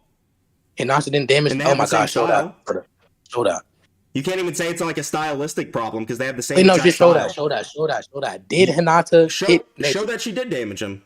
It's the No, positive. nigga, no, bro. Okay, bro. One, I don't know why you just shifted the burden I can once show again. you the but- whole fight, but the fact is, you're gonna have to show me the exact instance where she did. No, damage him. I agree. Because No, that's fine. I That's know she fine. didn't That's fucking fine. damage him. That's I know fine. she didn't. That's fine. I'm just asking you to post panel so I can see Noodles. Stop spurring. You want me to stream the fucking fight? Yes. Okay. Yes. We can stream the fight. I'll show you that fucking she never even hurts that motherfucker. She tags him at one point, but never hurts him one time. Okay, damn. It's all up. Like you just spurring so much. What is wrong with you? I'm not spurging. You're okay, dude. If I'm spurging by the same metric you're spurging, because you did the exact No, same I'm shit as me. literally just- You've cut me I'm off not. just the same. Admit it. No, I have. I only cut you off. Okay, I so only if cut you- I'm spurring, Hold on, you're bro, spurring. you're doing it right now. Bro, I only cut you off because you cut me off. But I'm saying you're spurring because you're yelling and cutting me off. Listen, me yelling is not spurging. That's me being Exactly. emphatic to entertain the audience. That is definitely spurring. Okay, you're just spurring to entertain the audience then. What do you even mean by spurging then? Because I have a Yelling- justification for why I'm behaving this way. Okay, just because you have a justification doesn't mean that it's What the justification. fuck is perspective. spurring? I'm not even getting into this. Okay, What the fuck, spurging- guys? spurging No, is- no. We're not spurging- derailing. We're not derailing. Fuck Alright, that. bro. We'll keep on track. Wait, What- hold on. what Do you two think that chapters- fucking Shut the fuck up. We're going to the Hinata. and No, I'm Neji asking. fight. Hold on. Do you think that Hinata is fucking stronger than Lee? They don't have any like scaling to each other. Okay, do you think that Lee hurts or he's capable of hurting Naruto? I think Lee is capable of hurting Naruto. No. Oh my god, you're a troll. Okay. No, I'm not. He takes Taijutsu that's stated to be stronger than Lee's. What the fuck you want me to say? Naruto's taijutsu is not stated to be stronger than Lee's. I said Neji. He tanks Neji's Taijutsu, which is stated to be stronger than Lee's. Why does Why that not? mean that Lee absolutely cannot hurt him with any attack? Because Also, he's already tanking explained that. stronger attacks. Wait, okay, wait, hold on. So if I were to let's say we presuppose you lost that. Let's say we presuppose you lost that taijutsu point. Okay. Do you agree that Lee can damage Naruto? If I lost the Taijutsu point, sure. Yes. Okay, that's all I need then. That's all I want. Wait, hold on. Let me even think about that. No, you still Oh would have my to prove God. that he has AP. Oh my Even if god. I was bro. wrong about that, you would still have to prove he has Sure, AP sure. to The damage reason him. why he has AP is because he can move. If he can move, that means he can produce enough force to move. You think moving And is enough to damage Naruto? Naruto moves all the time. Not what I said. The burden was to prove he has AP. Okay. What about when Naruto just fucking tanks that giant ass snake that Orochimaru summons in the Forest of Death? You think Lee can hurt him? That was. You think okay, Lee what? can stop that snake? I mean, I don't see why not. Also, that was a fucking amped Because that Naruto. snake is building level bare minimum. That's an amped Naruto, but He that's not a has nine-tailed justified. chakra in this fight, big dog. That's also him being amped. Like, Okay, fuck. but it's not. It's just the chakra eyes. He has those. Yeah, during this you can fight. think that. You can think that. Like, What do it's you a claim. mean? I can think that. That is what happened. He had nine-tailed chakra. That's why. No, I know, he looks can at have Sasuke's, both. like scared Sasuke with his Why do you fucking think chakra why eyes. do you think it's one P? It can be both of them. He's trying to protect both of these niggas. It's both of these niggas. He's just trying to beef with that snake. I don't know what you're talking about. Yeah, that's the Prove claim. that he's I trying to think- protect them. You're right. He's Okay, just trying so to show sure. off to Sasuke. That's why he's like, you scared. Anyways, the reason Sasuke?" why he's trying to protect them is because the reason No, why he's trying to you're gonna have protect. to show me he's protecting them, not just trying to show off. Oh, okay, so you agree? Okay. Yeah, can't prove he's mentally amped. I agree. Anyways, he's mentally amped because he's trying to protect them. That's why. bullshit. Yeah. Protecting someone doesn't even entail mental amp anyway. I think it is with Naruto, No, especially Naruto specifically, no, because Haku also does it. no. They would state it if it was the case there. It doesn't need to be stated. We already went upon that point. We can move Okay. So you're aware that like Naruto also stalemated the rotation? Bro, Nick, are you going to show me the Hinata stuff? Oh yeah. I forgot about that.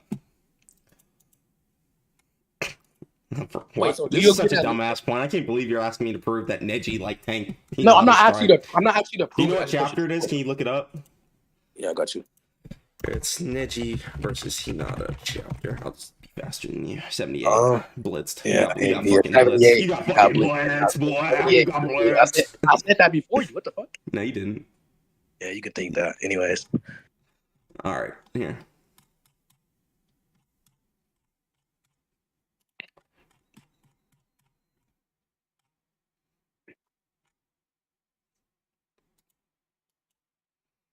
By the way, you said that they were using the same fighting style, therefore right, that here wouldn't you be a. Wait, I hope you know that her fighting style This isn't. is literally like the most blatant proof for this argument I've ever seen. She had landed a direct hit on his chest, and then Sakura's like, "I'm not fucking done, motherfucker. You're a troll. You're a troll.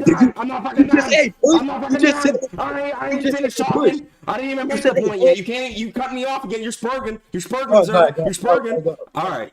She landed a direct hit on this motherfucker's chest, and Sakura asks, "Did she get him?" And Naruto's like, "No, it's just a scratch." Okay, So he okay, tanked that shit. Okay, so there's multiple things here, nigga. You just hit a push, Noodles. Second, It's a human palm. It's not a push. Hold on. Let me finish. Before you get They're to swapping that. hands. Second, Look, you can even see the hands nigga, rolling, big dog. hold on. Second, you lied because Sakura literally, or Naruto confirms that she did do damage. And third, her attack was not. God. He thinks Hold a on. scratch is damage, Hold on. An attack. Hold on. Okay, Look, hold on, real quick. You said it was a push. Let me hold on. Wait, let me address it. Hold on. Noodles. You're not going past it. You're not going past it. No.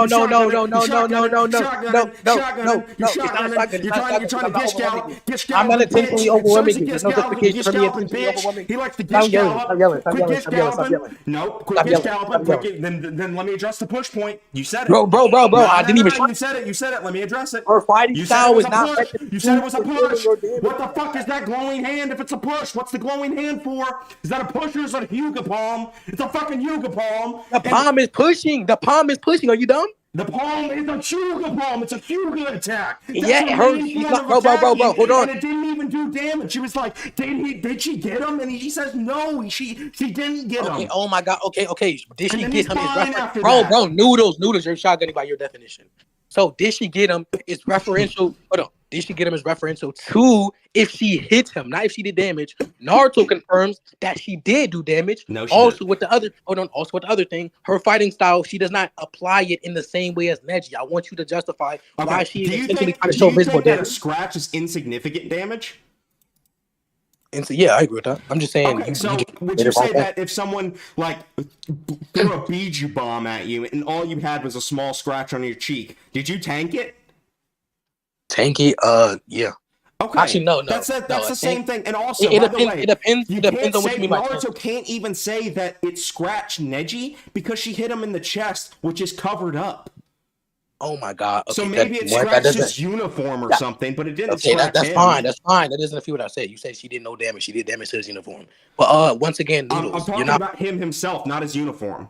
You're just hedging him, but that's fine. But and like the whole idea about the gentle fist is that it doesn't do external damage; it does internal damage. Yeah, right? exactly. So it's not supposed to be visible. Listen. You asked me to prove that all of the Chunin exams, like fighters, were like relative to, or weren't relative to each other. I just listen. That's not what I said, bro. What was your specific claim then about this? Thank you. But that's literally a rat bird. I didn't place that bird. That wasn't a rat bird. That's just true. Hold on.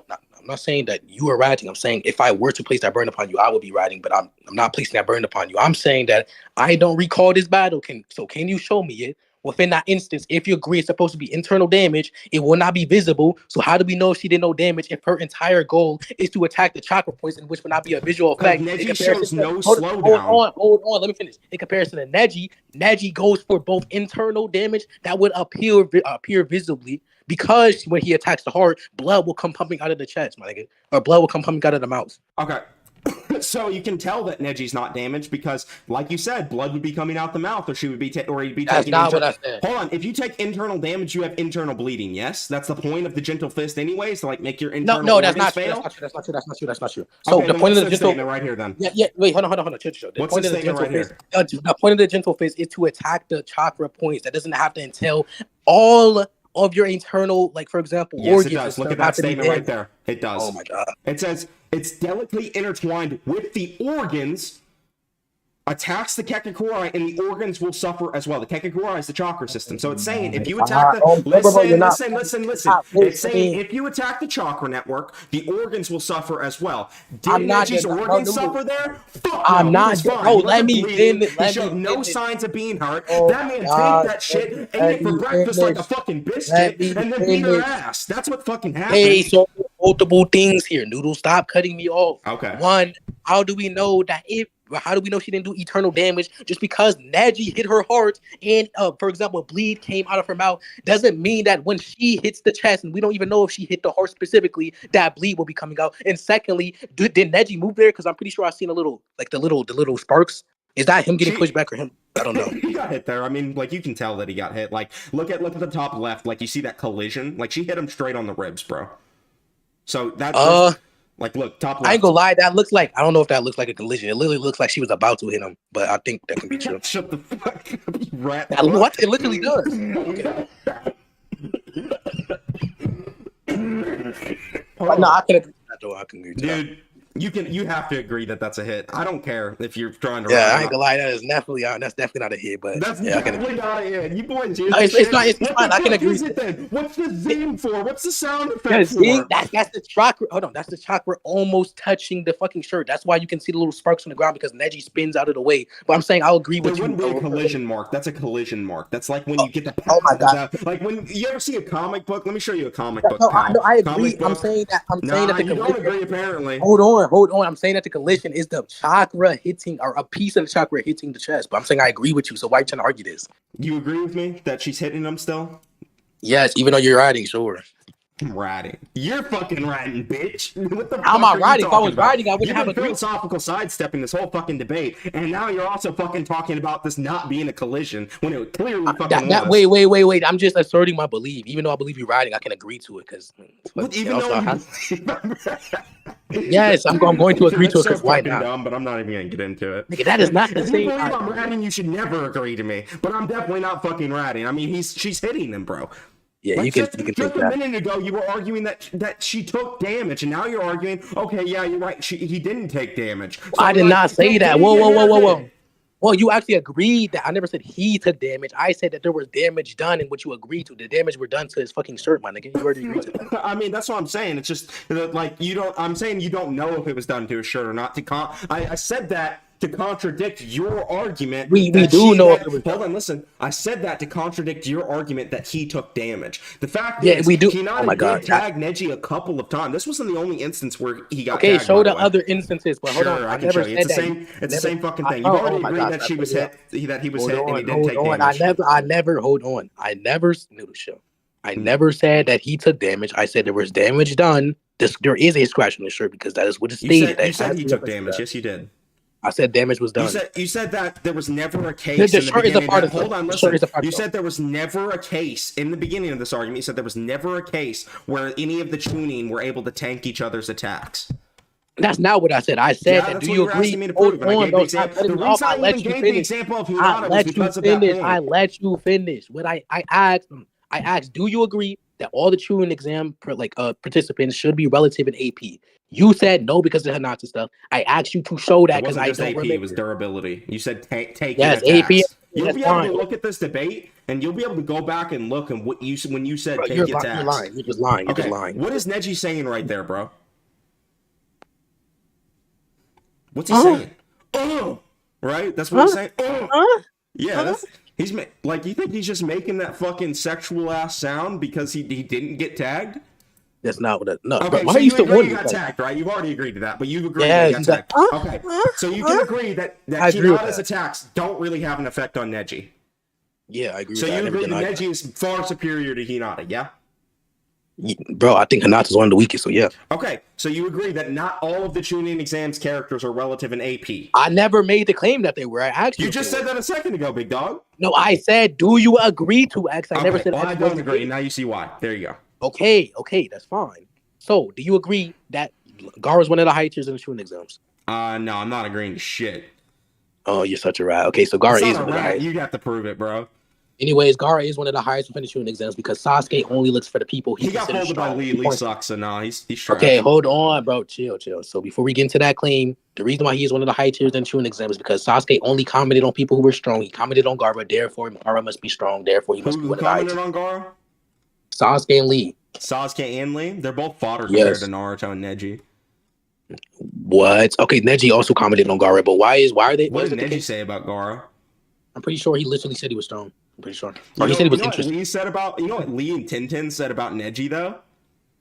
I agree that Neji's strong. I think he's high tier too. Do you know what they said about Neji? What did they say? Not only did they say he was the strongest, both of them have said it.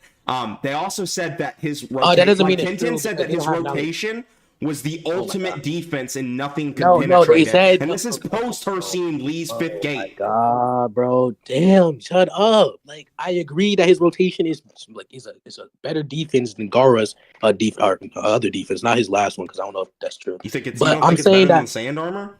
Hold on. No, not that. I'm saying that the Lee statement, he does not have knowledge on how powerful Gaara is, I'm pretty sure. So he cannot make that statement. That's something that he just carries on. That's a conjecture that he's making. Hold on, you said what? Yeah, the statement about Lee being the strongest. Lee stating that Neji. That's not conjecture. Why don't you think it's a conjecture? Well, why do you think it's conjecture? Because I'm pretty sure he didn't. Yeah, sure. Oh my god. Okay, you're one of those. Okay, so let me explain this. I'm going to explain why I believe it's a conjecture after this, but there is no such thing as a positive or negative claim, because if you believe that a negative claim is you asserting the non-existence of something. There are times where you have to prove negative claims. It's just a lot simpler to prove the positive. Let me finish. I'm just sidestepping all the bullshit. We don't. I know. I'm saying that there's no.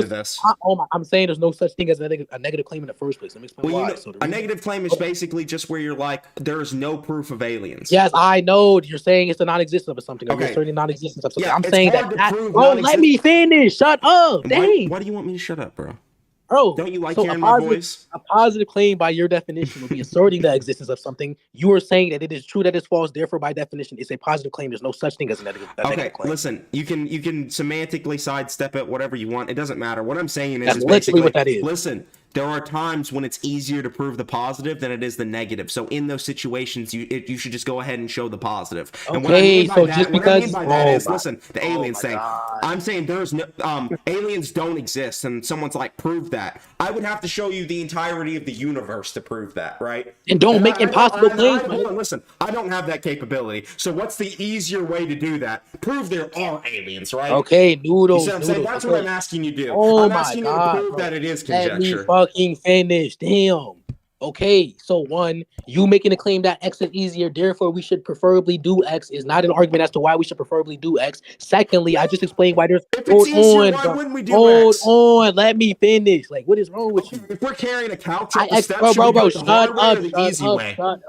up. Listen, bro, this is simple logic. Oh my god, stop cutting me off. Like, what is wrong with you? You're freaking out right now. You're fucking spurging. You're fucking spurging, buddy. Bro. Like, what is wrong with you, bro? I just explained why there's no such thing as negative or positive claims, Noodle.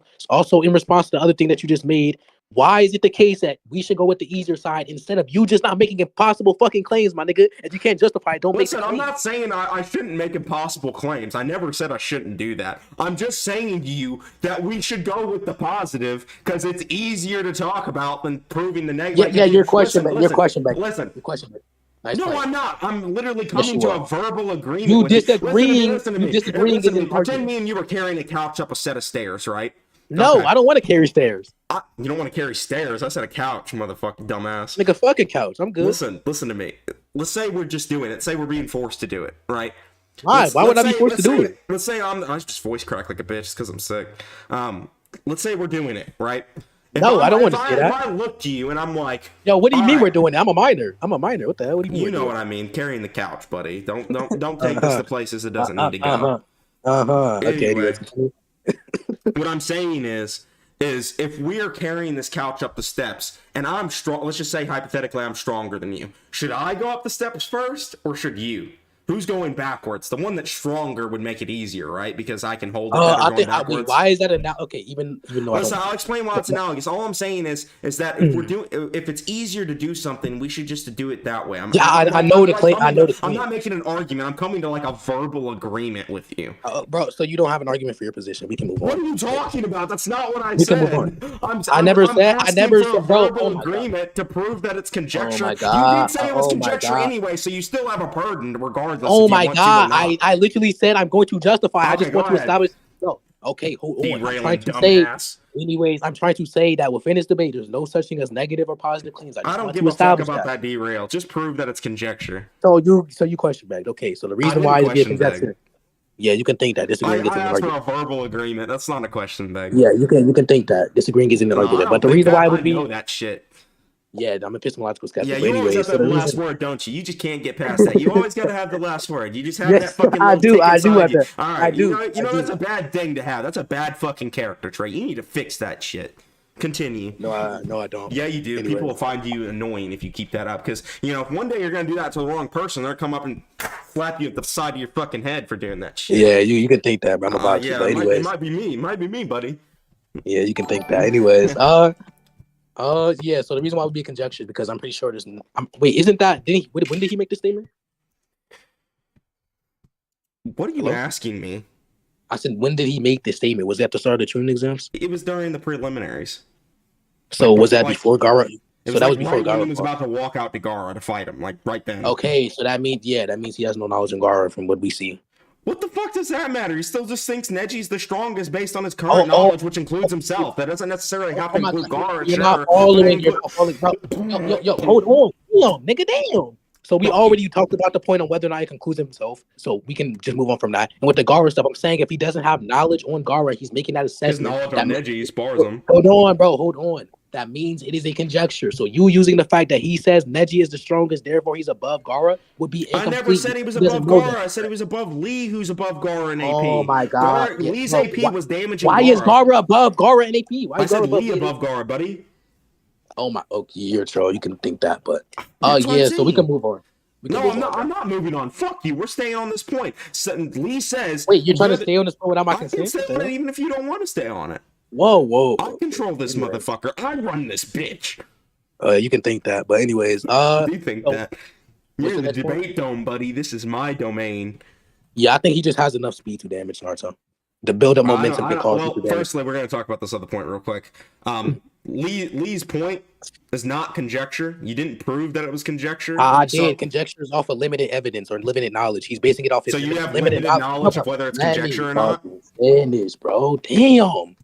A conjecture would be an assessment based upon limited knowledge or basically possibly flawed knowledge. Limited knowledge that the limited knowledge, bro. Shut up. The limited knowledge is the assessments of people's strength. And everybody shut up when I asked you a question. I'm trying because you cut me off to ask. No, I didn't. You just start. Oh my God, bro! Like, shut up, Noodles. Damn. The assessment would be about the character strength in that specific rank. He does not have knowledge on Gara's strength. Therefore, he has limited knowledge on the character strength in that rank. Therefore, I'm not saying that it's in reference to Gara, though. I'm saying it's in reference to Lee's own abilities. I'm not saying that you're saying that. I'm saying that the statement is a conjecture by virtue of my argument. It doesn't have to be. Okay, hold on. Listen. Do you agree that it's not conjecture in comparison to himself, though? I don't know about that. We already touched upon that. I know, but I want to talk about it real quick. We already touched upon it. We can talk about it again. There's nothing stopping us from doing that. I don't feel like doing that, bro. We've been doing this for like 20 hours, bro. How long has it been? It's been about 2 hours. We'll conclude soon. We'll get to the end of it, but we might as well finish this point here. Okay? We already did. No, we didn't. If I want to talk about it more, we didn't finish it.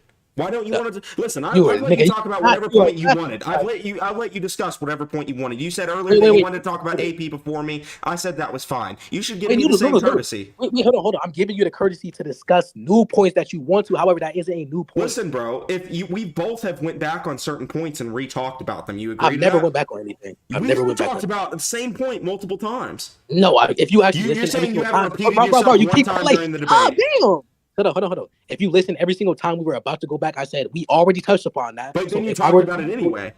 No, I didn't. What are you talking about? Yes, you did. You were like, we already Yeah, touched you can upon think this, that. but we started debating it again. That's happened No, I multiple did not. times. If I you're never saying you said that. didn't You're repeat lying. yourself You're one lying. fucking time You're during this lying. debate, you're lying. You're a liar. I never repeated myself after agreeing. All with right, you. and after this debate, I'm going to clip that, and I'm going to clip this. I'm Yeah, going to send sure. it to Yeah, you. sure. And when, I and want when you to I send it do, to me. I'll be ready for that concession at the door, buddy, because I know you You know what? have. You know what? Hold on. I'll concede on all of my skilling, not your skilling, by the way. If you show me a single time, I'm if you not. show me a I single won't accept time, that deal just because I don't want you to concede just on something dumb like that. So I didn't do it, but I won't okay. even accept So, that deal because that's just all like right. even like that. It would just wouldn't even feel like a fair win if that happened. So Yeah. So, you agree that Lee Sharingan, Ryuzaki asked the valid question: is Naruto a girl?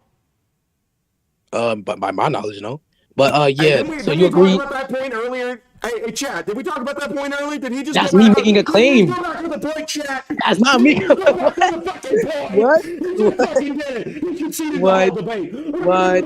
Okay. He just went back on the whole fucking point. Got him, pinned, headshot, dead, headshot. Yeah, why is that going back? Yeah, why is me making the claim going back? Sir. What the fuck? Me commenting on the point is not me going back. Anyways, Yes, it is. You're talking about the same fucking point again. No, I said argue. I said argue point. about the same point. Argue about the same point. But anyways, Man, Ryuzaki yeah. set your ass up. He baited you. Yeah. So do you agree that Lee's Mangekyo or Sharingan should do something against Naruto? He doesn't have him on Gekyu, bro. Lee. My bad. Fuck. Yeah, my fault. But yeah, we can leave the debate up there. Nah, bro. I haven't read Naruto in a while, but yeah, too. Dude, Yeah, he doesn't get them. Like Sasuke doesn't even get the Mangekyo till part 2. You fucktard. Yeah, you're tough. Hope Noodles see that. Yo, Noodles, I wanted to tell you something about his block. They plotted on me. They plotted on you, Logic. Shut the hell up. All right, bro. Nice debate, bro. Do you want to just go to conclusions? Yeah, I'm not concluding now. Do you want me to go first or what? No, I'm saying by go to conclusion, we could just end it off there. I'm not about to give a summary of literally everything that happened. Well, I think it'd be a good idea. It just makes it more cohesive for the audience. Even if we go know ahead. what happened, it's good to Go tell. ahead. Probably gonna forget We'll just something. keep it short. How about that? Okay, sure. Yeah, I think I won the debate. I proved multiple points, such as I showed that Naruto could tank attacks from a stronger form of taijutsu than Lee. I also proved that he had regeneration and was willing to use Ninetales. I even argued that if he argues Naruto is not willing to use Ninetales, by the same metric, he wouldn't be able to use Gates. So either I don't have Ninetales chakra and he doesn't have Gates, or vice versa. He has Gates, I have Ninetales chakra. It doesn't really matter. Anyway, I also proved that the Chunin don't inherently just scale to, or the Genin don't just inherently scale to each other, and I gave the instance of Hinata and Neji. What else? I proved that my character was capable of fighting, being like the snake who is building level. He had no contest to that, so I mean that just means Naruto's at least building level and Lee isn't, so Lee has no way of damaging him. I argued he had better durability and survivability the whole time. He gave literally no feats for Lee's durability, so yeah. Yeah, you done? And one more speed. I'll talk about speed. Speed was basically like, his whole argument was that they said Lee was fast multiple times, and I got him to agree that there was just a logical possibility that even though they say he's fast multiple times and they only say Naruto's fast once, Naruto still could be faster. So that just doesn't truly establish who's faster or not. So there's really no speed scaling for him. And I proved that Naruto scales to Neji, who's stronger than Lee and beat Lee in sparring multiple times. There we go. Go ahead. Yeah, so in conclusion, I believe I wouldn't have point because he didn't adequately justify anything on his side. I do believe I adequately justified everything on my side. I said that I never denied the fact that they can go into these forms. However, I'm saying that since we agreed to establish that they start off in base, my character will blitz him in base. The reason why I believe I win the speed scaling is because I'm saying that there's multiple variables as to what would increase the likelihood for them making an assessment on his speed by virtue of them consistently commenting on it. Him showing one instance where they comment on Naruto's speed is not the same thing as emphasizing or highlighting how impressive his speed is in comparison to how many data sets I have. So I believe I win the other point because I said he can damage him by virtue of him building up momentum and just keep on doing that to damage Naruto because he's really fast, etc. I said that he can only regenerate based upon his chakra forms, in which I said was distinct from his base form, which I literally said he would just get blitzed before that goes into that. So yeah, just went to a circle the entire debate. I do believe I defeated the death of the author's point. He didn't give adequate justification as to why it's an applied concept. Yeah, I said there was a distinction between him using Ninetales chakra and KCM 0 because KCM 0 is the Ninetales himself, like basically inducing himself onto Naruto and causing that bloodlusted state to form. While him using the ninth chakra manually is just him losing all his base chakra set and then him tapping into that because Jiraiya used the training as a medium to allow him to do that.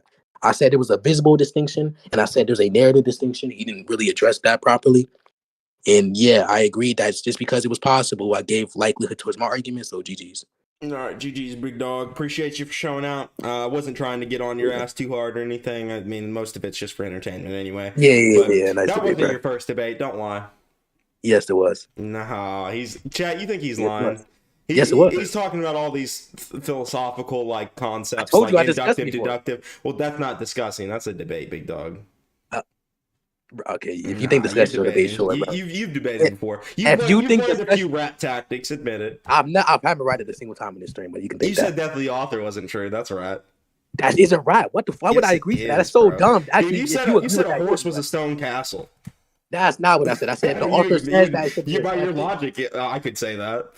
Yeah, you can say that. Sure, it's possible for you to say that. Like, yeah, it's dumb as fuck too. That's dumb under my personal view. That's dumb under my personal view. That doesn't make it true. It's dumb under your personal view. Well, it's dumb under my view too. So we just agree. No, oh my god, yeah, we agree overall. You just got but pinned. not I admit it. You just got pinned. You misspoke. You got pinned. Wait, what? Damn, it's okay. It's okay. All right, I'm gonna kick you out of here now. Just so you don't invite anyone to the server later. Yeah. No issues with you. Appreciate you for showing up. Appreciate you for giving an entertaining stream. Yeah, it was fun. Later though. All right, peace, bro. All right, chat. I'm gonna go over all the donations and stuff. All right, we got $5 from Logic. No cap. We need cross-first debates, especially motherfuckers from Twitter.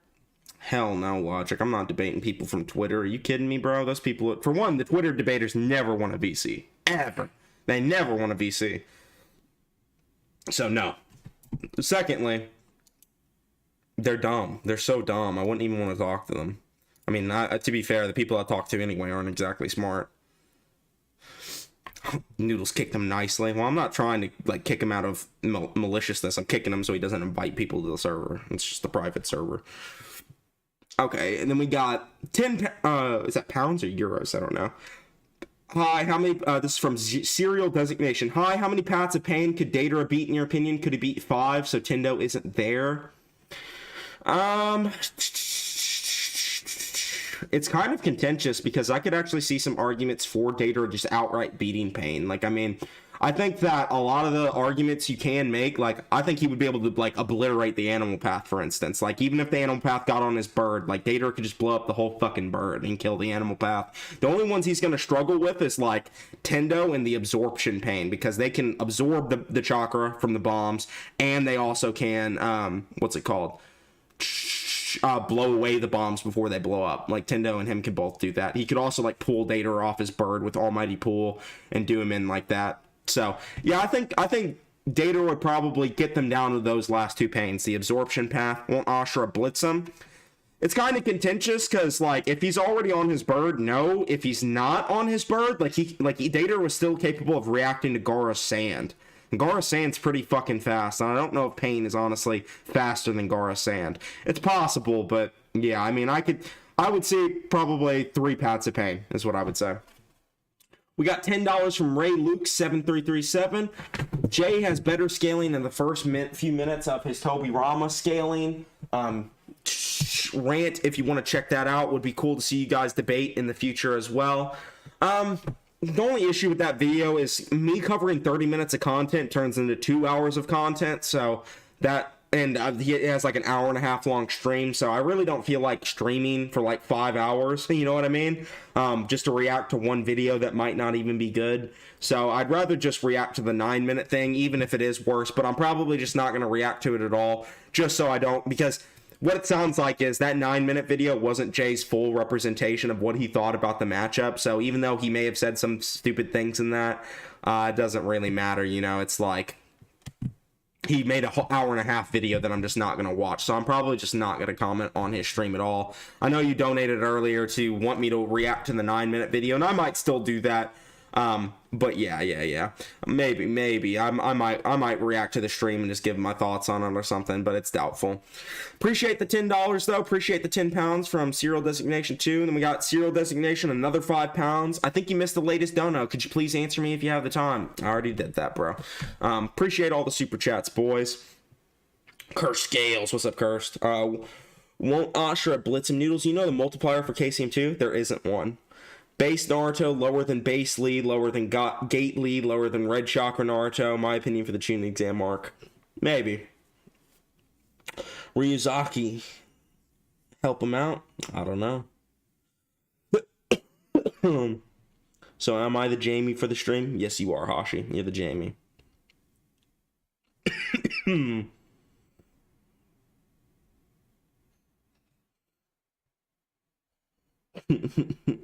What'd y'all think about Zaire?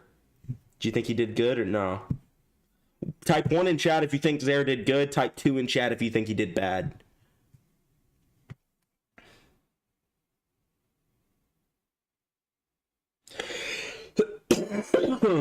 Hope you get well, Noodles. I will.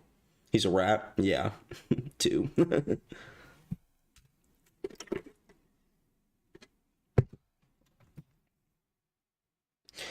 Noodles, did I get kicked from your server? Also, that random guy joined and tried debating on the verdict. I got no clue who that is.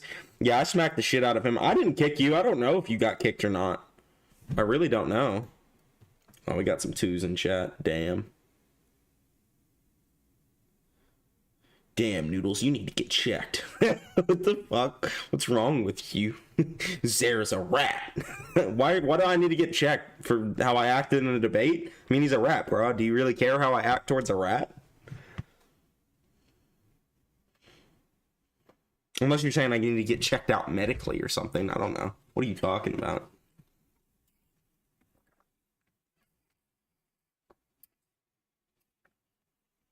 Yeah, that cough. Yeah, I do. I think I just have a cold. I've had a runny nose and a cough. Zare definitely lied about not debating before. Yeah, he's definitely learned some fucking random, like, semantic, philosophical jargon from people. He was throwing around inductive, abductive, and deductive like I hadn't heard it before, but he was just... People that do that kind of shit are just trying to confuse you. You can talk about power scaling way more simply than that and get just as a valid explanation for things. That's when people try to use word salad on you, you just gotta simplify it. Just ask them to simplify it. What happened? Did he rage quit or something? No, the debate just ended.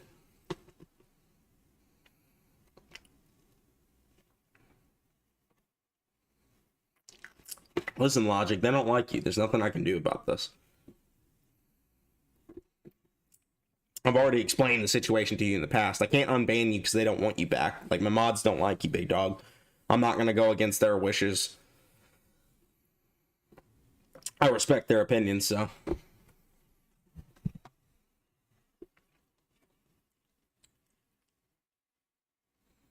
I got you blocked. It's because you DM spam me, you fuck.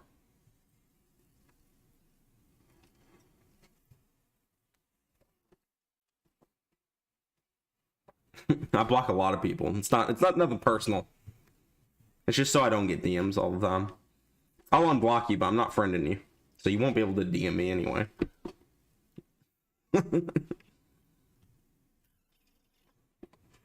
Does anyone know where Goldfrey is in Elden Ring? I haven't fought him yet. Surely you can just look this shit up, right? Do you guys want to see me react to that JTheGreat video real fast? Let's get like $10, $15 in donations in chat and I'll react to it. Also, what happened in this debate? Oh, man. Bro, Noodles, when that guy joined, I was just in the server, then open, and I wasn't in the server anymore. I don't know if I got kicked or left on accident, but yeah, I didn't kick you. I really don't know what happened. I'll check the audit log in a minute, and I'll see what happened. I can invite you back if you want to come back. Not Logic, though. Friend me back. No, I'm not friending you back.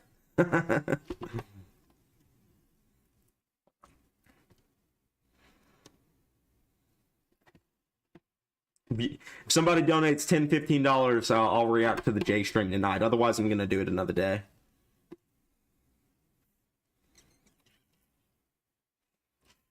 your Cliff Notes version of the debate could be pretty funny. It just started as like this debate about like he kept derailing into like what was abductive, inductive, and deductive reasoning, and was trying to like apply like inductive reasoning to my argument when it was actually an abductive argument. It was just an argument from likelihood. So arguing that like we talked about mental amps in the beginning. He was basically assuming that like there was just random mental amps occurring, like Haku got mentally amped against Zabuza. Oh shit, we already got $10. I don't even know, bro, for JTheGreat. Oh shit, $1.99. Noodles, Honey Bear, please friend me back. Just because you called me Honey Bear, I'm not fucking friending you, bro. Like, you're just too weird. Like, you don't say Honey Bear to me and just expect me to, like, want to friend you. You gotta earn my friendship, son. $10 for JTheGreat. Sup, Beanie Weenie? Sup, Beanie Weenie? Oh shit, my fault. You weirdo. Shit, I got Speed Blitz on TS, bro. What are you talking about? Logic just wasted $2. He didn't waste it, bro. He got a reaction. Come on. I take it back. I have no way to prove it. I can't even DM. Yeah, I'm not gonna friend you, so I'm not finding out if you're telling the truth or not. You'll just have to interact with me on streams, big dog. That's okay. Most YouTubers have that relationship with people. You only can talk to them on streams, and most YouTubers you can't even interact with, so you're lucky you're even getting this interaction. Be grateful, you know? No, I'm just kidding. I'm not on my high horse like that. I'll usually talk to anybody, but my mods don't like you, bro. So, deal with it. So many sides of the debate worldview ended up in a debate. Are these that common for your debates? It only happens when motherfuckers want to philosophically sidestep, and I'm so used to it happening. Like, it does actually happen pretty often. Like, I'm so used to it happening that I already know most of the jargon that they try to argue. So, like, and if I don't remember a word, I'll literally just Google it real quick. Like, if he uses some weird philosophical word, I'll just Google it and just break it down. The goal is to simplify it. When people are doing that to you, simplify it. Ask them to break it down simpler, right? I mean, I did that multiple times during the debate. I'm like, can you explain again? Well, I'll be like, what do you mean by this? What do you mean by that? You're just constantly breaking it down in a more simple manner.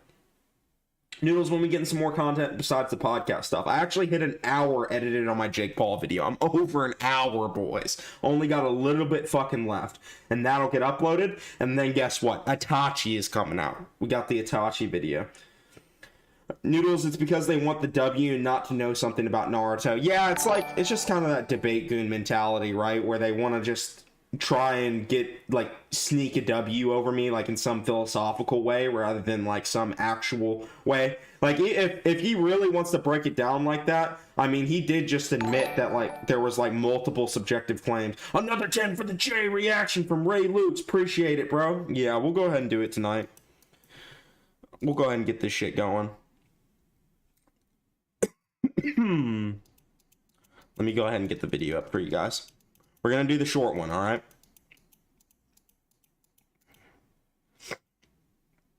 The Itachi video will be soon. $5 from Logic. Appreciate the $10, Ray Lucas. Appreciate the $10 from I don't even know, bro, too. Nah, you didn't donate $10. You donated $9.99.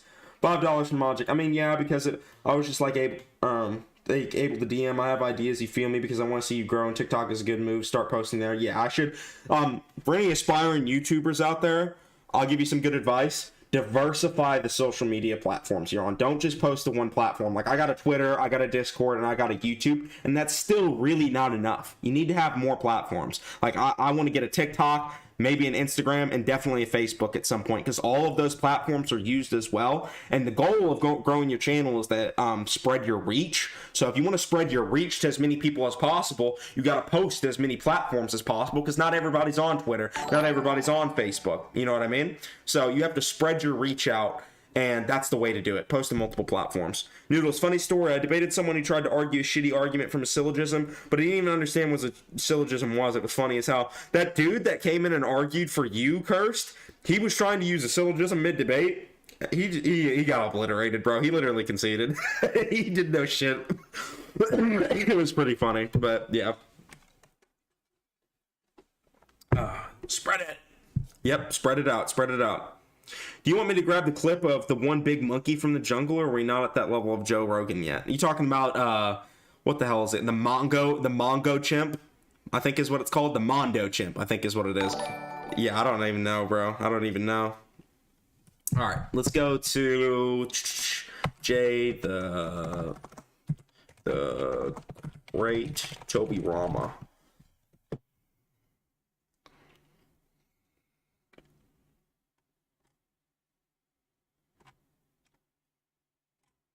Which one was it?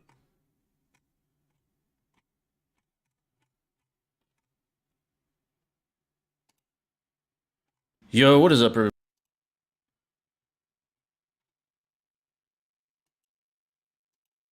All right. I watched Now, like a minute of Toby this, Rama. but I don't even remember it. So this is basically going to be a fresh reaction. Noodles should do a debate ranking stream. Debater rankings are dumb because when people start ranking debaters like that, you got to remember that debating isn't this all-encompassing skill. You're only going to be good at debating topics that you really know about. You know, and yeah, there's like rhetoric and stuff like that, which is generally going to apply to everything. But the truth of the matter is, if you want to be truly good at a topic, you have to have in-depth knowledge about whatever topic you're talking about. Like a doctor is going to know a shit ton more about doctor shit than a lawyer will. Now, the lawyer will be able to debate them on the law and beat them on the law, but I wouldn't say a lawyer would suddenly be able to beat a doctor on medicine or like talking about some other topic that they're familiar with because they read studies, they know a shit ton about it. So even though they're both like really smart and they're both really qualified for the field, and even though a lawyer is probably going to be more knowledgeable overall about debating itself, I still wouldn't say a lawyer would beat a doctor in a debate.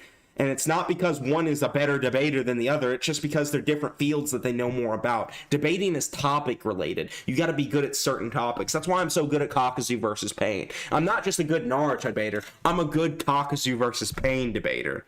So, there you go. Let's get into this. Scaling is certainly some of the most ambiguous and contentious scaling in the entire Naruto fandom. Rightfully No, it's not. so, right? The history and the defeat of Tobirama is Hold on. You guys can't even see the video. Let me switch that over to you. You guys probably want to see the video, don't you? You guys want to see the video? I think you do. I think you really do. There we go.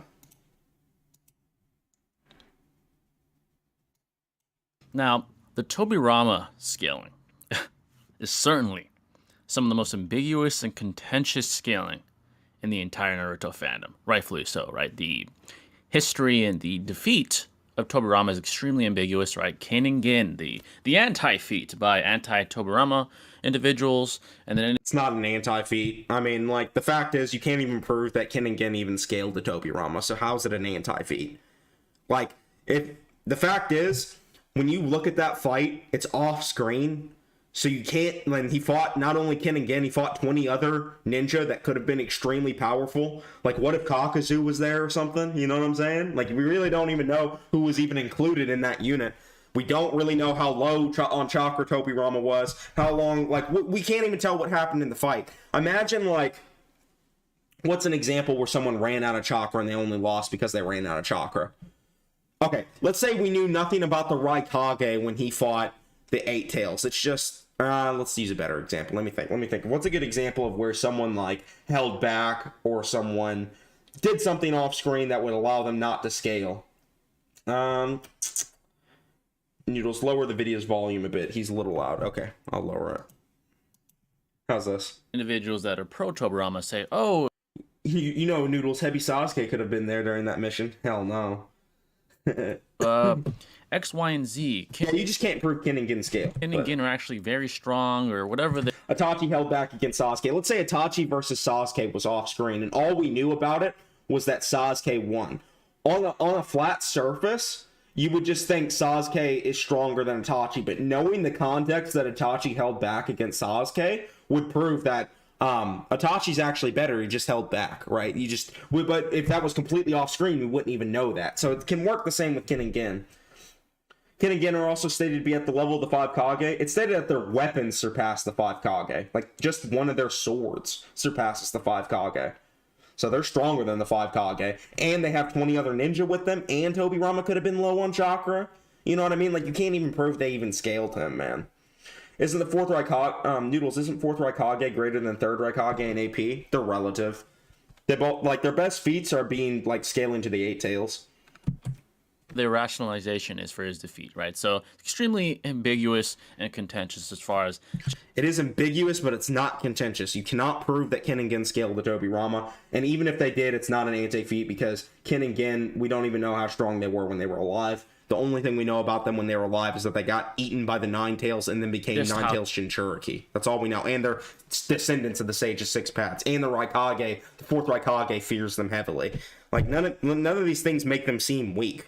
strong Tobirama is, right? And then we have the War Arc feats with Edo Tobirama being able to damage or even contend with Jubito, right? So these are my thoughts on this. When it comes to Tobirama, what I see happen a lot, and just in general in scaling with intuitively dishonest individuals, is within the entire set of empirical evidence within the Naruto narrative, people will extract a small substrata of the empirical evidence within the entire set of the narrative, and they will try to. The, like, official term for this is called cherry picking. He's saying people will cherry pick. It's where you take 1 point out of a whole set of data and you just talk about that 1 point rather than the entire set. It's called cherry picking. To paint this intuitively dishonest narrative as far as how high someone scales. And I see this very commonly done so with Tobirama, right? People will say, well, Tobirama was able to use the tandem paper bomb jutsu and react to Jubito, and Hashirama states that Jubito's above himself, so Tobirama must be even higher than that, right? They use these small substratas of information to try and paint this false narrative. And when you only look superficially at them and you don't analyze and dissect the entire narrative, you can come to that conclusion. Right? And in all. Okay, so I think he's claiming is like the Jubito feats, like when people talk about that, they're just cherry picking one feat for Tobirama and are not considering the other feats for Minato or anti-feats for Tobirama, I think. Alternate dimension, in an alternate world, if that's the only empirical pieces of evidence we had, then Tobirama would scale that high. But unfortunately, for pro Tobirama fans, that's not the case. Right, so when we actually dissect and analyze the context of Tobirama's history and empirical feats, this is what we have. Jubito, or Obito in general, is an individual that began to have mental doubts within his own mind the second he met Naruto in the war. He started to see himself in Naruto when Naruto started to converse about his own ideology, right? Because Naruto represented in the narrative what Obito would have been if he never went rogue. Yeah, I mean, Naruto did unnerve Obito, but I'm not sure what this has to do with Jubito. Rogue and was never mentally manipulated by Mamoru Uchiha, right? So what happened throughout the war is Obito had these creeping doubts, had these mental doubts that started to creep up on him as the war progressed, right? We saw this sort of mental deterioration as far as ideology is concerned throughout the war arc. And what added on top of that? The Ten Tails literally trying to pull away from his control. Right, and we have empirical pieces of evidence to substantiate my claim. Right, 1 second we see Jubito. Even incomplete Jubito still blitz KCM2 Naruto and EMS Sasuke. Like, he still grabbed their faces when he was like in that weird like snake form where he was losing control of the chakra.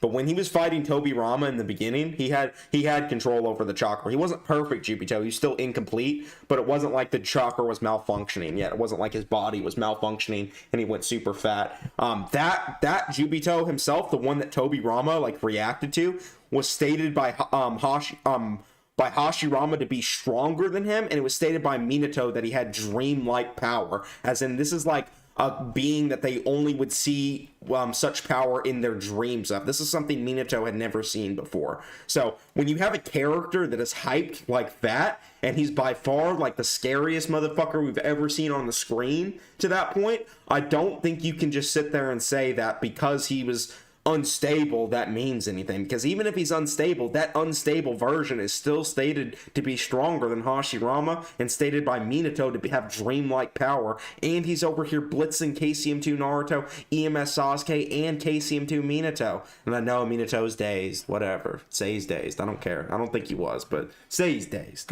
Being tagged by Tobirama and company And then the next, he's blitzing Hashirama and Tobirama and the other Hokage in an instant. He didn't blitz them. Okay. A blitz is where you move so fast someone either doesn't mentally or physically react to you. That means they're just moving so much faster than you that you cannot block them in time. They're too fast for you. Tobirama did physically react to Jubito. It's stated by Hiruzen that he did, and it's shown by Tobirama and stated by him that he tagged him under the armpit with the seal. So that means in the moment Jubito tried to blitz Tobirama, Tobirama tagged him. And this is excluding the paper bombs even, because some people say that Tobirama just randomly had some paper bombs hidden inside his body. I don't believe that, but even if that was the case, he still tagged him with the seal. I actually think Tobirama probably hit him like 6 or 7 times with the paper bombs and the seal under the armpit. So he actually hit him a fuck ton in the same moment that Jubito tagged him. Regardless, though, Lord Second sure works fast. Minato said that. I remember that. That was in that same instance. So yeah, it's like Tobirama does move very quickly, and he was physically, like, both Hiruzen and Minato commented on how fast Tobirama was reacting to unstable Jubito. Unstable Jubito should still be significantly faster than White Mask Obito due to how Jinchuriki works. Yeah, you don't just suddenly get a 10 tails inside of you and not be faster. You get faster, bro. Don't worry. You get fucking faster. Blowing them away, literally, right? So what this shows and this indicates is volatility in his scaling. It's not stagnant, right? They're not facing a consistent level of power Jubito throughout the war. They're facing a volatile power level Jubito. True, I will say that, but we see, like, at that point when Tobirama's reacting to him, his chakra's not unstable. It becomes unstable after that. And even that really fat, like, weird snake Jubito was still fast as fuck and still blitzed KCM2 Naruto and EMS Sasuke. So even the unstable one, like the worst version of him, is still fast. Yeah, maybe not the fat one. The fat one just fell over. Like, that one was the worst. But the one that was like the snake, like that incomplete one, like, it was fast. The one that first pops up, it was really fast. Faster than Obito. Or White Mask Obito. Faster than Orange Mask Obito. Faster than Yellow Mask Obito, who's relative to Minato. It's more so like this, right? When he blitzes all the Hokage, he's up here. When he's getting affected by Tobirama, he's down here. When he's talking to Naruto, he starts to lower. When he starts to get talked no jutsu, his scaling goes down as well. It's not a stagnant. He wasn't talking to Naruto right then. He, like, barely could even recognize that he had a name. Like, he was actually kind of losing his mind when he got the 10 tails. Like, he gained so much power that he was losing his mind. It wasn't because he was talking to Naruto. He was having doubts with Naruto when he was White Mask. Like, he was having that, like, unnervedness. I wouldn't even say he was, like, mentally nerfed against Naruto. That doesn't make sense. I think Naruto, like KCM2 Naruto and Kakashi, validly attacked a full speed Obito and tagged him. You can't really say he's mentally nerfed. You can just say he's unnerved by Naruto, because Naruto represents someone he used to be. That doesn't mean he's not going to try his hardest to beat him, because he was. He just feels a certain type of way about Naruto that makes him see himself in the past, and it scares him. Doesn't mean he's not going to try his hardest, though. Power level. And I would even go as far as to say is that was a very blatant plot device used to explain Obito's defeat, right? Now, if we're being honest, more than likely, if Jubito had a stagnant and consistent power level and was significantly above Hashirama, the one that they first say popped up was stated to be stronger than Hashirama, big dog. Like, I'm not trying to be rude to JTheGreat. I'm not. I don't want to shit on him. But, like, the one that first pops up, the one that Tobirama reacts to before he gets fat and goes into snake form and stuff, that one was stated to be stronger than Hashirama and stated by Minato to have dreamlike power. That one, the one that Tobirama reacted to. And he wasn't talking to Naruto right then, and he wasn't mentally nerfed by Naruto. He didn't even know his own fucking name. When they called him Obito, he was like, Obito. Like, he was fucking, his brain was fucking gone, bro. Like, he was not mentally nerfed. Can we please talk about this guy wearing a UFC fight kit? Nothing wrong with it. It's just funny. Yeah, he is wearing the UFC hoodie, ain't he? Or, like, Naruto and company would have not defeated him. They would have not defeated him. They wouldn't even have contended with him. Noodles, I feel like this video epitomizes why mental nerfs are so unattractive. It's just trying to say Tobirama's feats don't count. yeah, it's like, oh, he was mentally nerfed, so none of these feats actually matter. Can you even actually prove he was mentally nerfed, dude? Like, just because he was unnerved by Naruto doesn't even mean he's nerfed. Just because Minato's in a daze doesn't actually mean he's moving slower. You know what I mean? And he can't even prove he's dazed the whole time. Like, it's just so vague to say shit like this. Had to be done. There had to be a plot device, a Deus Ex Machina, if you will, for him to be defeated. Same thing with Madara. Madara couldn't even be talk no jutsu, so Kaguya had to be introduced. Right? So that's the entire narrative being analyzed. But again, like I said, I think he just made that up. He said Madara couldn't be talk no jutsu, so Kaguya had to be introduced. Where the fuck is Jay getting that from? Jay, where did she find that? I want to know where he got that from. Is that like whole fake like argument where people were like, oh yeah, Kishimoto couldn't come up with a way to beat Madara, so he just had Black Setsu sabotage him? That shit was completely made up. Like, there was no proof of that. It's literally like one of those situations with the Itachi thing where people are like, if Kishimoto said if Madara met Itachi, the war would have been over in 5 minutes. That was completely fucking made up. The same thing with the other statement. Like, I don't know where he's getting this from. People will... Kaguya was shown and foreshadowed before the Zetsu ass pull. Yeah, he was. Or she was. Extract sub... Tobirama still scales to an alive Madara? Dude, yeah, hold on. Let's see what he said about Madara again. Deus Ex Machina, if you will, for him to be defeated. Same thing with Madara. Hold on. Naruto and company would have not defeated him. They would have not defeated him. They wouldn't even have contended with him. Right, so what had to be done? There had to be a plot device, a Deus Ex Machina, if you will, for him to be defeated. Same thing with Madara. Madara couldn't even be talk no jutsu, so Kaguya had to be introduced. Right, so... I don't think that's true at all. What? I don't know why where he's getting this shit from. That's the entire narrative being analyzed. Kishimoto did say that though. Asked him in DMs. But again, like I said, Naruto was more powerful than Madara. Dude, Naruto and Sasuke were whooping Ten Tails Madara's ass, bro. They were whooping his ass. And I know he got a second Rinnegan after that, but then he fucking died by Kaguya, and then Kaguya stayed stronger than Madara, and then they whooped Kaguya's fucking ass. So how they're scaling to Kaguya, at least, even if they're not whooping her ass. Maybe that's too far. But they scaled to her, so why wouldn't they beat Madara? Kaguya was just a stronger, more potent hacks Madara. Extract substratas of empirical evidence from the entire set of empirical evidence to try and paint this intuitively dishonest narrative about how high someone scales. So the truth is, Tobirama doesn't scale that high. Now, to add on top of that, he states that Minato has a better body flicker than him. Now, I've seen some people... Okay, before we get into the body flicker point, I'm going to cover what he said previously. He basically said, because Chubito had a fluctuating power level, that doesn't prove he's strong, or that doesn't prove he's more powerful than Hashirama. And he said because he had a fluctuating power level, Tobirama scaling to him doesn't actually prove he scales to like a full power or full speed Jubito. Which I don't think he scales to like complete Jubito, but he definitely scales to the incomplete Jubito that was stated to be stronger than Hashirama. I mean, it's literally the same one. Like, as soon as Jubito comes out and he just looks normal at first, that Jubito is stated to be more powerful than Hashirama, and he's stated to have dreamlike power by Minato. And then, as soon as that happens, he blitzes Minato, or Tobirama and Hashirama, and Tobirama physically reacts to him. And that's before his chakra gets all unstable, too. So you can't even say his chakra's unstable. And then he also said that he was mentally nerfed because Naruto was unnerving him in the war. Well, you can't say he's mentally nerfed because he's kind of going crazy at this point. His mind isn't even actually there. His mind has been, like, corrupted by the Ten Tails power.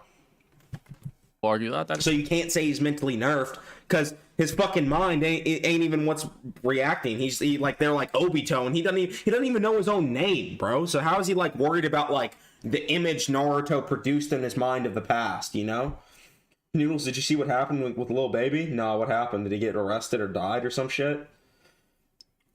Noodles, especially with the Minato scaling, even if he's nerfed during the days, I would just argue the days ended when I know, like they act like the days happened the entire time. I'm just like, I just really don't feel like that's the case. He doesn't look like he's there's no like physical indicators.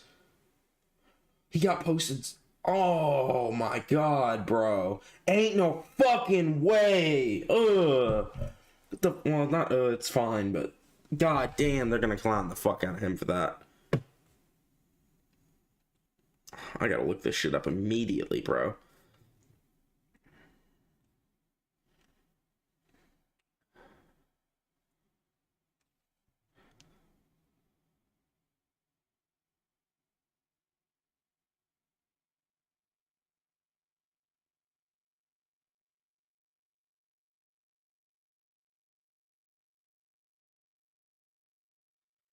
I'm sorry, boys. I gotta see this shit. This is insane. Gotta make sure my shit's on mute, though.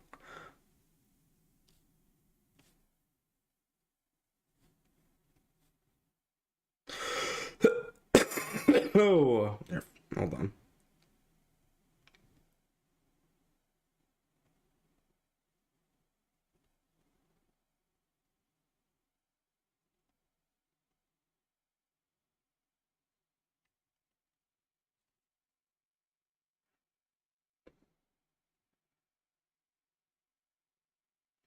Hold on, boys.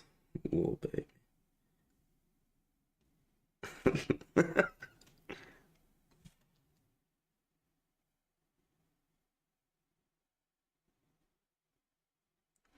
Bruh.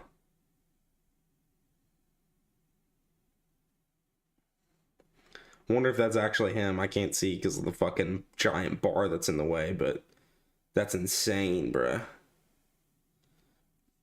Anyway, let's continue with the video. That's just travel speed. Okay. Now, first of all, travel speed and combat speed are colloquial terms that the scaling community and the anime community uses. Right. Now, explain to me rationally, why would Minato, Tobirama, and the Hokage take their time and use their travel speed to get to the battlefield where Minato's sun is and where the fate of the world is going to be determined at? Why would Tobirama and Minato just casually teleport there? Well, they don't have a kunai seal there for one, so they can't just use one teleportation to get there. If they were to try to use like Flying Thunder God to get there, that would use up a shit ton of chakra, and that's just not a good idea, because Minato, like, even with the KCM mode, still ran out of chakra with how much Flying Thunder God used of him, so they're definitely using Body Flicker, which does mean Minato runs faster. I've always accepted that Minato does run faster with Body Flicker, but that doesn't mean he's faster in combat or reaction speed. Tobirama can still have faster mental reaction and combat speed, and still be slower than Minato, so... Why would they? That doesn't make rational sense. Now, even if you do conclude they're not using their absolute maximum speed to get to the battlefield, the most rational conclusion is that Minato is still faster, right? He Because did if get they're there both faster, using but that's travel an speed. amount of effort to get there, a substantial amount of effort to get there as quickly as possible, which is by far the most rational conclusion to come to because of the stakes at hand, then Minato is still faster.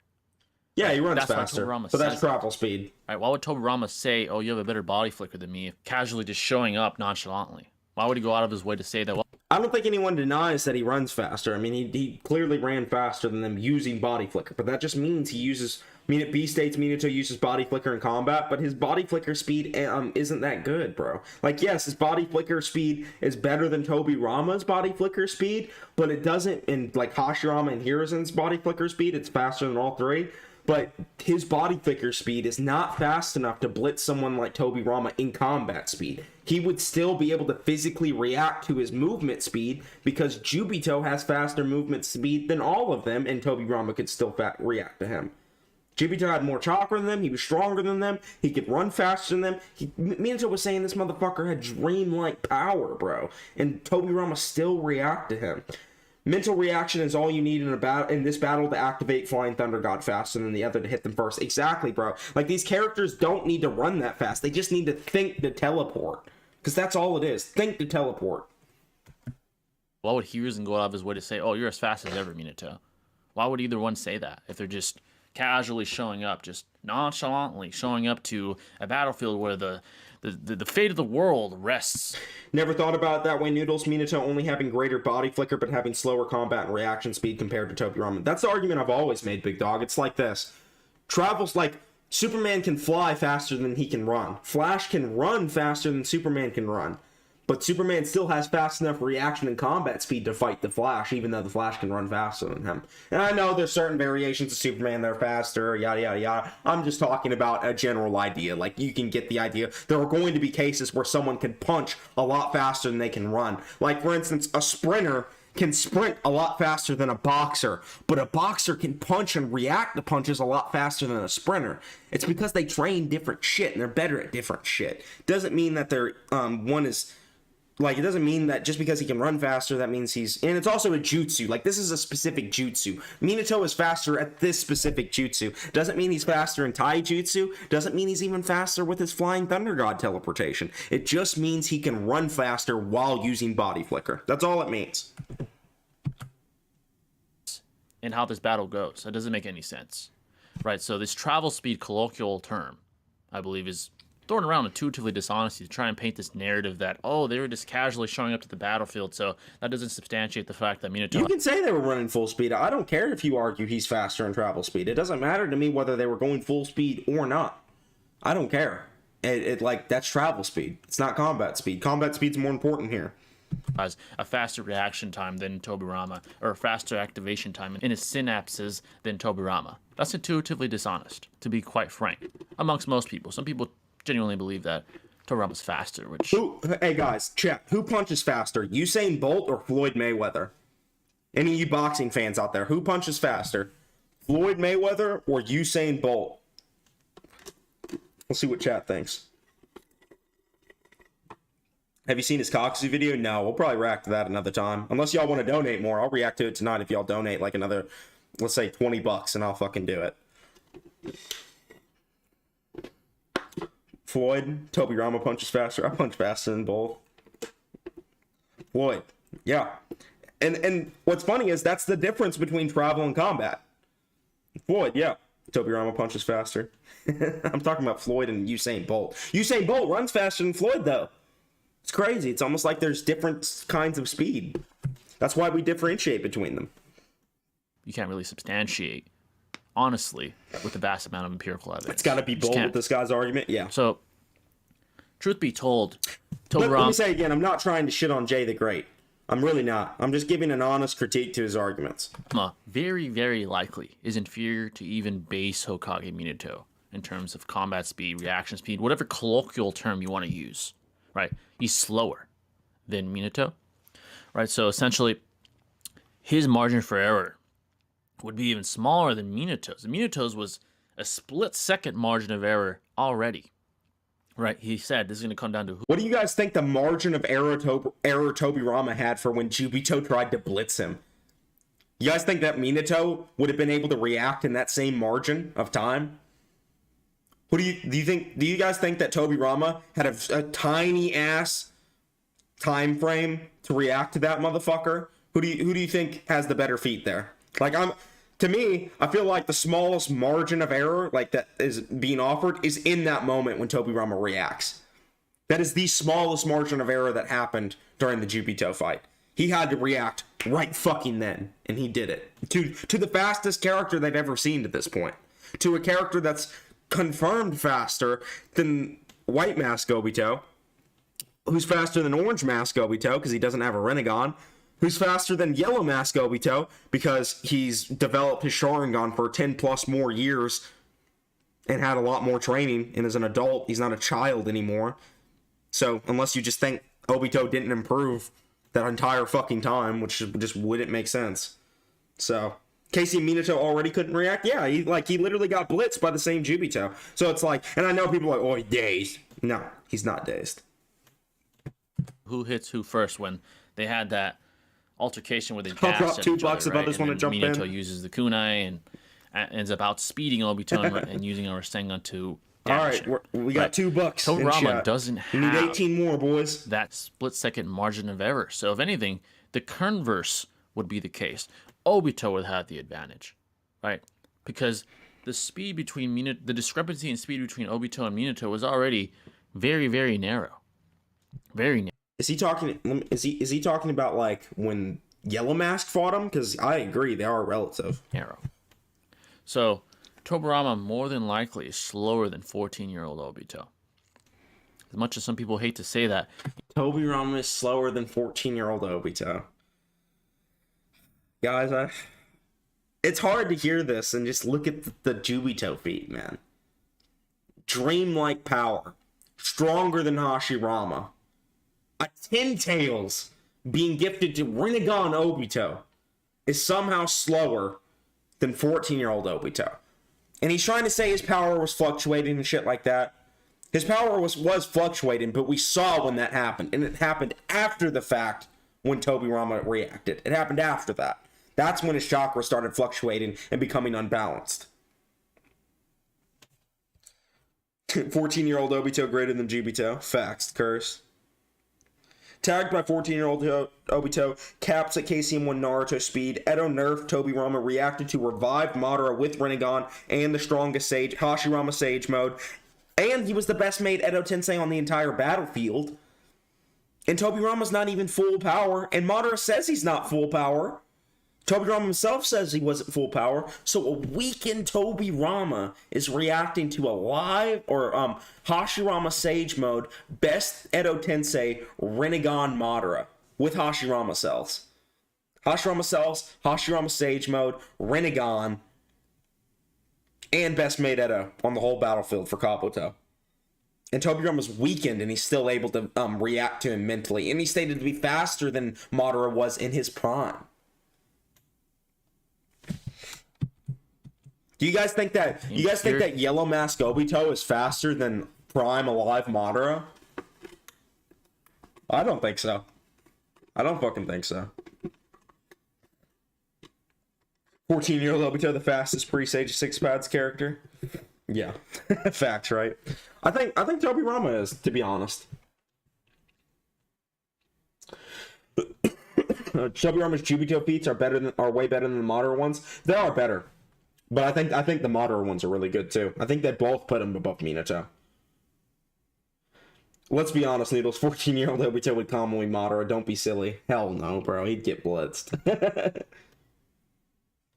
It's crazier because Tobirama was just an Edo, which makes him weaker than a live self. 8th Gate guy is... Well, he said pre-Sage of 6 Pads characters. The Sage of 6 Pads characters were already introduced by the time of 8th Gate guy. But yeah, besides 8th Gate guy, he's the fastest non-Sage of 6 Pads character. But yeah, I mean, like, the fastest non-Sage of 6 Pads character is Guy. Second would be Tobirama, probably. That's what's indicated. And again, just because he tagged Jubito doesn't mean that claim is negated. His power level is volatile. It fluctuates greatly. We saw when it fluctuated, though. It wasn't fluctuating in the beginning. In the beginning, they just directly say he has dreamlike power. We see when this chakra starts to become unbalanced. That's what they say. The chakra starts to become unstable. He wasn't unstable in that well, he was unstable in the beginning, but it wasn't fluctuating in the beginning. It fluctuates when he becomes fat. That's when they state that his chakra has become unstable, not before. There's these great spikes. It's literally like the stock market. At one point, he's blitzing on the Hokage. The next, he's getting tagged by Tobirama. There's these spikes in power. It's very blatant, both physically, based off the empirical evidence, and based off the mental anguish he's clearly experiencing.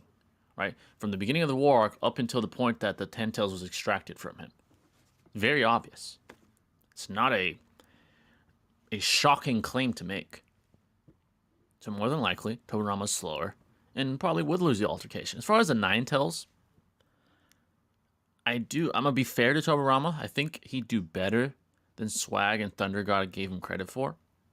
I do believe that there's a possibility he could teleport away 10-tail Bijou bombs. There's a possibility, theoretically, that he could do so. Is it less likely than Minato being able to do so? Yes, he has slow reaction time. But he would do all right. Now, would he defeat the 9 tails? That's a whole debate I don't want to get into. I've talked for quite some time. The point is... I don't think he would defeat the 9 tails, but he could teleport him outside the village and save Konoha. Oh, I accidentally muted it. Jay's kind of repeating his points. Yeah, he is. I've already addressed most of them. Okay, let me ask you guys this. How is Jubito mentally nerfed if his mind is going crazy? Like, well, that actually kind of is a mental nerf in its own way. But I'm saying, like, how is he, like, getting unnerved by Naruto when he doesn't even know his own name? You know what I mean? Like... He doesn't even know his own name. Jay's favorite phrases are intuitively dishonest and empirical evidence. Intuitive means you can just... Man, I don't like intuitively dishonest, because intuitive means you don't need rationale or evidence. You just already kind of figure it out on your own. So if he's saying someone is intuitively dishonest, it's like saying, even though I don't have evidence, I think I can tell you're being dishonest. And I don't know. I feel like you always have to have evidence when someone's being dishonest. Like, you can't just claim someone's being dishonest just because you feel like they are, you know? Like, you should be able to, like, if someone says something that's dishonest, you should be able to prove that, and you should prove that. Empirical evidence is fine. I mean, he can say empirical evidence, that's just, he could just say evidence too, but, you know, empirical evidence is fine. It's a whole debate I don't want to get into. I've talked for quite some time. The point is, he would do better. Either way, Obito would be the main threat, and it's highly unlikely that he would defeat Obito anyway. He would simply just lack the speed to react to or against Obito. He did, though. He reacted to this fastest form, bro, at the time. Fastest form, he reacted, bro. His chakra wasn't going unstable at that point. Oh shit! Fruit Dragon dropped a $2 donation. Come on, boys, we gotta get another reaction. All right, boys, we need 18 more. 18 more! Come on, get them hearts going. We got them hearts going. Oh, we got the embarrassed face. That's me being embarrassed. As simple as that. And again, all the empirical evidence and context I provided substantiates that highly. But again, I had to take my time with this one because the scaling I've seen thrown around for Tobirama, especially for the pro Tobirama side, I must say is very, very intuitively dishonest and quite disingenuous. Intuitively dishonest. Quite disingenuous. Listen, Jay. I know you made that stream, and you probably made better points in the stream, and I even saw someone comment in the chat that, like, you said that the reason Tobirama reacted to Jubito was because he, like, preemptively saw that he was coming and, like, he was, like, kind of, like, aim dodging him almost. And I'm not gonna say that's necessarily untrue, but the fact is he still had to move his arm fast enough to time Jubito. If he can time someone as fast as Jubito trying to attack him, he definitely can time Minato too. If he can reach his arm out and tag Jubito in the split second Jubito's on him, he's able to perceive Jubito's movement, and he's able to perceive that he's able to physically react as well. 18 more for what vid y'all just got back? 18 more for the Koksu video reaction. Yep.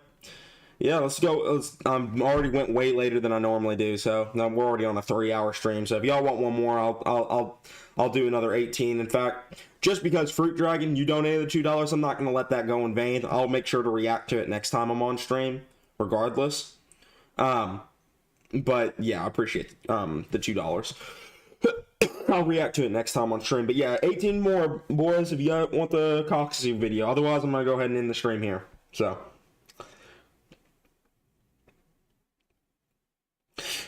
And it was Casey and Minato that couldn't react to Jubito. It's crazy. Tobirama is just him. Yep, that's true. In a way, if you're able to prepare for someone moving at high speed, that means you can fight to that extent, even if not due to speed. Yeah, like, if he can react, like, preemptively, like, precog someone coming to attack him and he's moving that fast, why wouldn't he be able to do that to Minato, too? You know what I mean? He should be able to. $2 from David Terlecki. Well, we're up to $4 now. 16 more, boys. What Naruto character uses perp the best? You meant prep. What?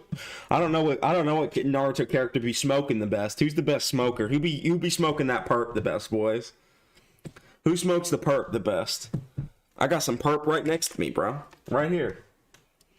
Let me think. Who would be the biggest? It's got to be Shikamaru, right? Like he's like the most stoner vibe one in the series. Darui? I could see Darui getting down on some perp. He seems like he'd be, you know. Yeah, I could see it. Asuma smokes up a train. So did Shikamaru, though. Asuma and Shikamaru both be smoking that perp.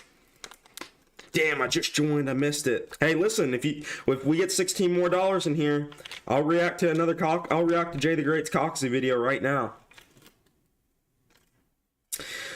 To answer your question, who uses prep the best? It's got to be Kabuto and Orochimaru. Kabuto and Orochimaru just be coming with the... I mean, Zetsu, Black Zetsu too. Black Zetsu, I mean, has the best prep in the series because, I mean, he apparently shaped the whole fucking shinobi world. So it's Black Zetsu. But if we're excluding that dumbass, it's got to be Orochimaru or Kabuto because Kabuto, like, prepped, like, every Edo Tensei known to man. Orochimaru was prepping Edo Tenseis before it was even cool. You know, I mean, and then after that, Orochimaru got all of the knowledge Kabuto had after he absorbed his mind. So, yeah, I mean... Yeah, I think that they got the best. Itachi's got good ass prep too, though. Itachi's up there. It's Itachi, Orochimaru, and Kabuto. They're the best. But can you even kill Oro if he expects you to try something? No, no, you can't. They couldn't kill, like, Itachi couldn't permanently kill that motherfucker. Ain't nobody killing Oro, bro. He's just always gonna come back. He's like an Otsutsuki. He just always got some Kara mark or some shit going down where he's going to come back. That's the one thing about Orochimaru. No matter how many times you seal or kill that motherfucker, he's always coming back. Itachi with prep scales the sixth path. Changed my mind. Facts, bro. Itachi just be planning shit decades in advance. That's why he's fucking OP. Like, he'll just be like, yeah, I know Sasuke was going to fucking try and attack the village, so I pre-prepped the Kodo and Matsukami for him like a decade before, bro. And I just knew that when he sees my eye, he's going to get genjutsu. Like, he just knew that he was going to tell him to protect the village. He, like, I don't know. His prep is just crazy, too. What's up, mid-top? 16 more dollars, boys. Remember, 16. We're at 16. We already got 20. We just need 16. Or we already got 4. We just need 16 more. Itachi prep is wild. Yeah, it is. It's really good. They hate Tobirama because they are jealous of him because his character design is better than Minato. It's subjective. I like both of their designs, to be honest. They both got good designs. Okay, serious question. Who could Itachi with prep time not defeat? Batman. He could not fucking defeat Batman, bro. Batman will whoop his ass. So Itachi is omnipotent. Hell no. Aw, shit. Ray Lucas with the $16. Let's fucking go. Get a W in chat for Ray Lucas. W! W! That boy's been on fire tonight. He's been donating every single fucking time, bro. Appreciate all the donos, man. You coming in clutch tonight. You making me put in overtime. I'm gonna be sleepy when I go to work tomorrow. Oh, God damn it. Ray Lucas. God damn it. I was about to get off, bro. I shouldn't have left. Ray the GOAT. I like Tobirama's design more. I do too, but they both got good designs. God damn it, Ray Lucas. W. Lucas. Or Lukes. Lukes. Is it Lucas or Lukes? I'm not for sure. Ray Lukes. Who wins, Iron Man or Captain America? I'll go Iron Man on that one. It's got some crazy suits, bro. Beating up the Hulk and shit. I doubt Captain America could ever do something like that. David Terlecki. Oh, appreciate it, bro. Casey and Miyato's design is pretty fire. Yeah, I like his design. We stalled him with prep time long enough to get the money in. Hey, y'all prepped that one. That was prep time on y'all. All right. JTheGreat. Here, let's just go to his channel. We'll find it there. Yo, what is up, everybody? It's JTheGreat here, back with a...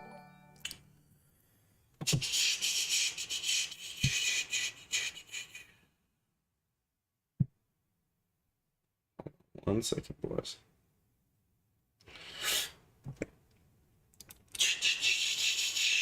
All right. Damn, he uploads a lot of videos. How many videos this man has?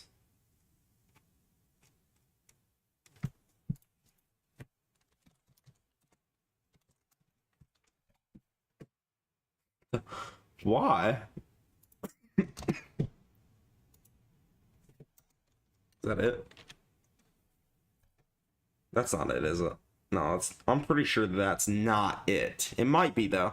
I'm pretty sure it had, like, the same background as the Tobirama video, right?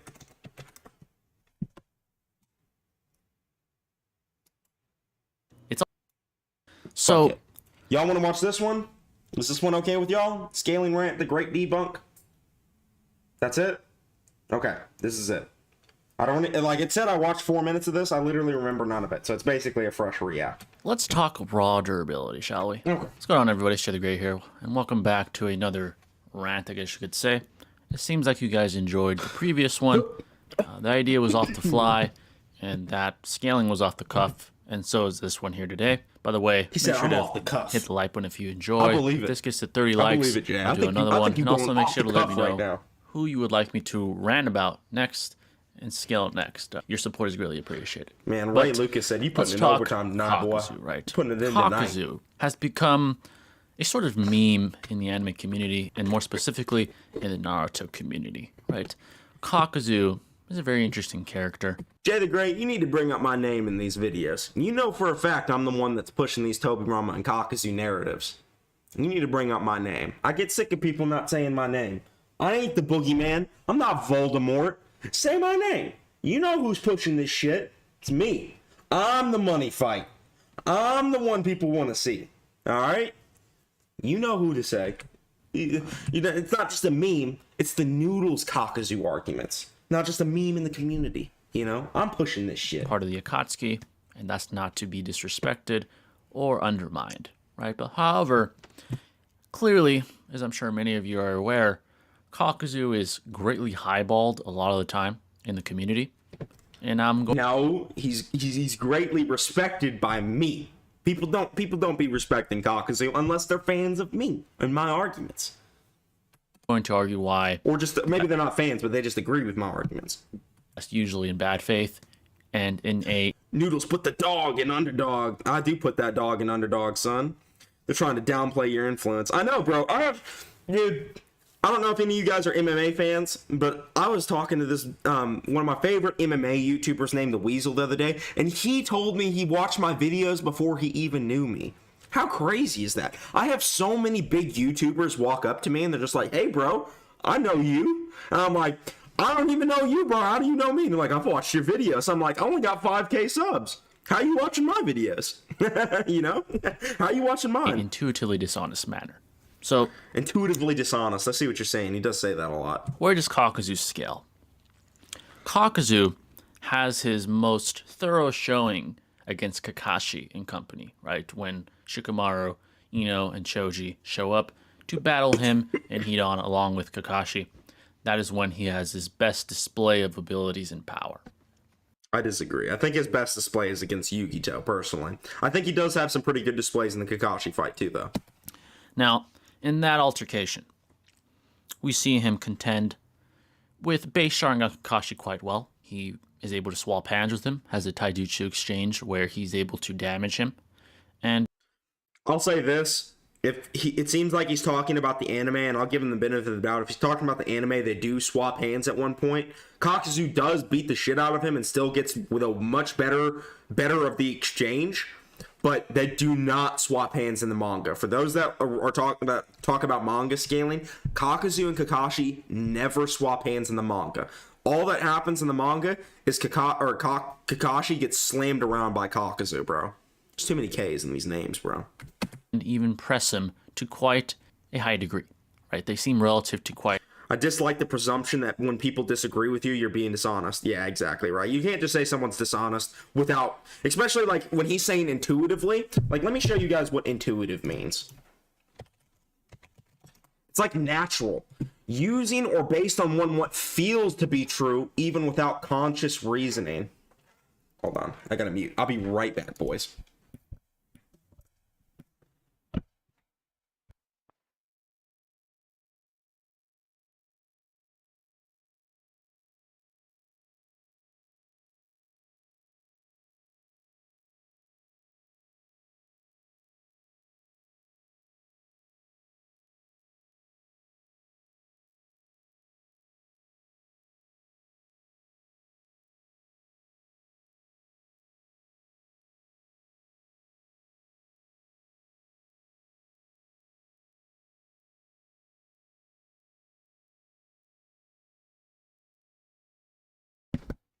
Sorry, boys, my lovely girlfriend interrupted me.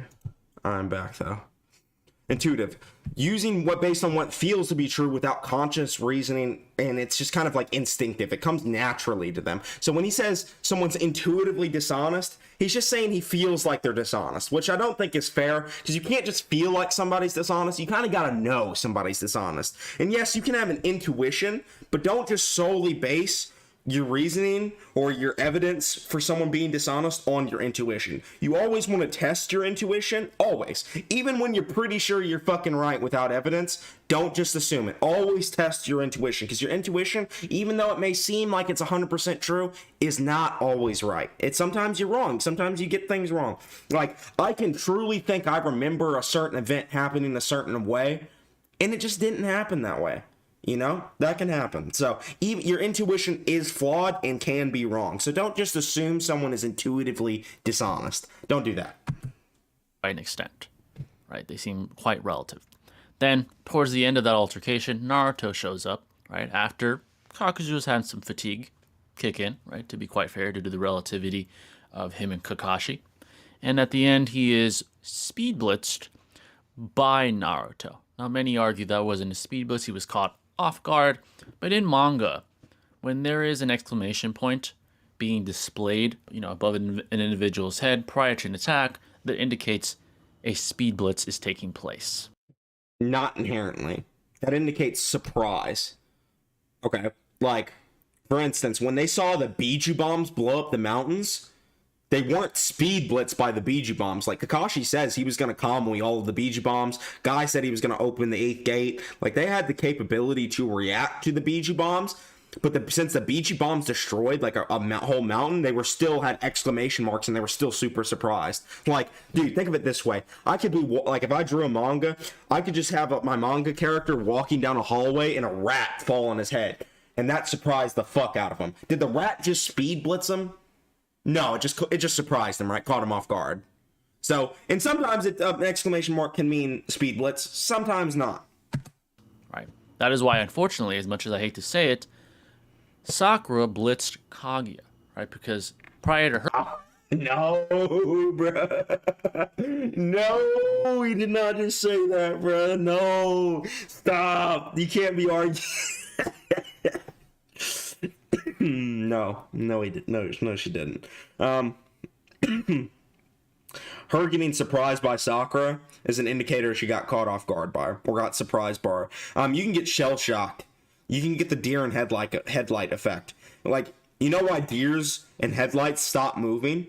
It's because they're so fucking shook and caught off guard by a car and headlights moving at them at a rapid speed that they just go into shock and can't move.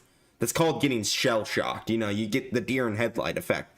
I think that's what happened to Kaguya. She was getting pressured by Naruto and Sasuke on both sides and Kakashi from the bottom, and they were all 3 relative in speed to her, so her only direction she could move was up, and then she looks up and she sees fucking Sakura. I mean, you could see how that could fuck with someone, you know what I mean? Like, that doesn't mean Sakura's necessarily relative. Like, that just means she's getting pressured so bad she's not really thinking clearly, or she gets caught off guard. Her punch, there is an exclamation point above her head as well, right? So she was... I mean, she got surprised by Sakura. It doesn't mean Sakura actually scales. Speed blitzed as well, right? So what does that indicate? It indicates that iteration of Naruto, right, with a slight QB amp, is arbitrarily relative to Kakuzu as well. There's a bunch of problems with this. Firstly, Nine-Tail Chakra Naruto his clones got blitzed by Kakuzu when they faced them head on. The clones are relative to Naruto. They got straight up blitzed. And a blitz is simply where you cannot react. And they had the exclamation marks too. Like, even by JTheGreat's own logic. They had exclamation marks when Kakuzu's tendrils ran out or were sent out and stabbed them. They all had exclamation marks. And Naruto shadow clones are relative to him. And then after that happened, Naruto says, based on his assault speed and battle style, I'm going to need at least 4 clones for the diversion alone. The reason he needed a diversion was so he could hit Kakuzu in the back. Because based on his assault speed, he wasn't going to just be able to hit him with it from the front. That's why both Rasen shurikens were attacked from the back. because he needed to hit him in the back, and he needed to divert his attention away from the Rasen Shuriken with the clones. He needed to divert him. That's basically proving that Kakuzu's faster than him, because that means he can't just hit him straight up with the Rasen Shuriken. He has to run around him, right? He has to get to his back. Also, Choji just says Kakuzu is faster than everyone there. Just straight up says that. So and also he's like reacting to Yugito in combat speed, which is way better feat than Naruto. Naruto is just good at catching people off guard. It's what he does. Could argue that's a fatigue Kakuzu. That's fair.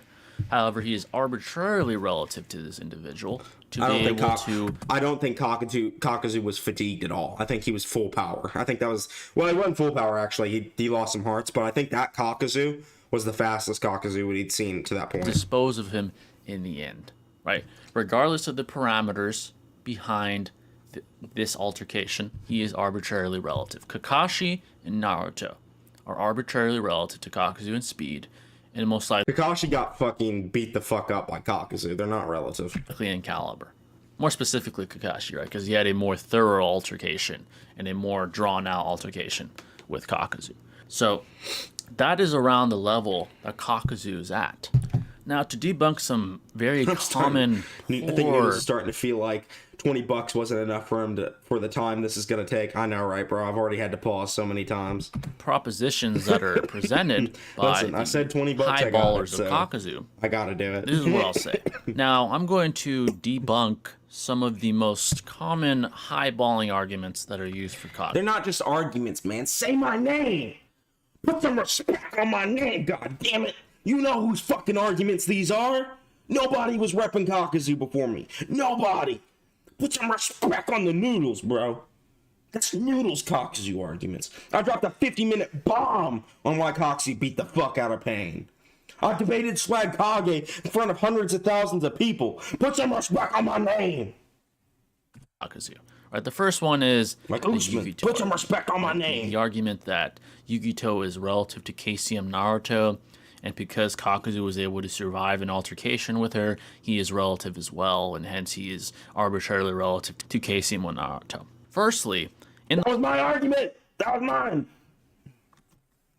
the manga specifically, he doesn't really do much of anything, right? It He reacts to the ball strike. shows him getting stomped by Yugito, right? He survives that attack, I'll give you that. He survives it.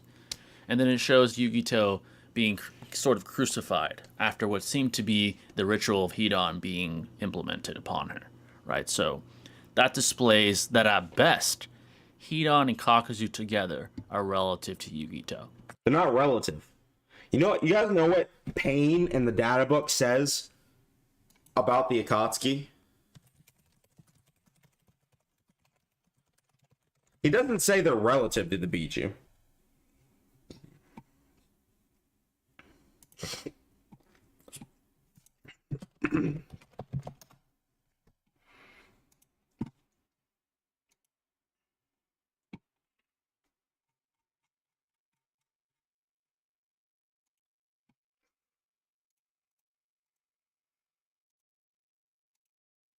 This is what he says. Hardened, skillful masters, stronger than even a Jinchuriki. Shows Kakuzu.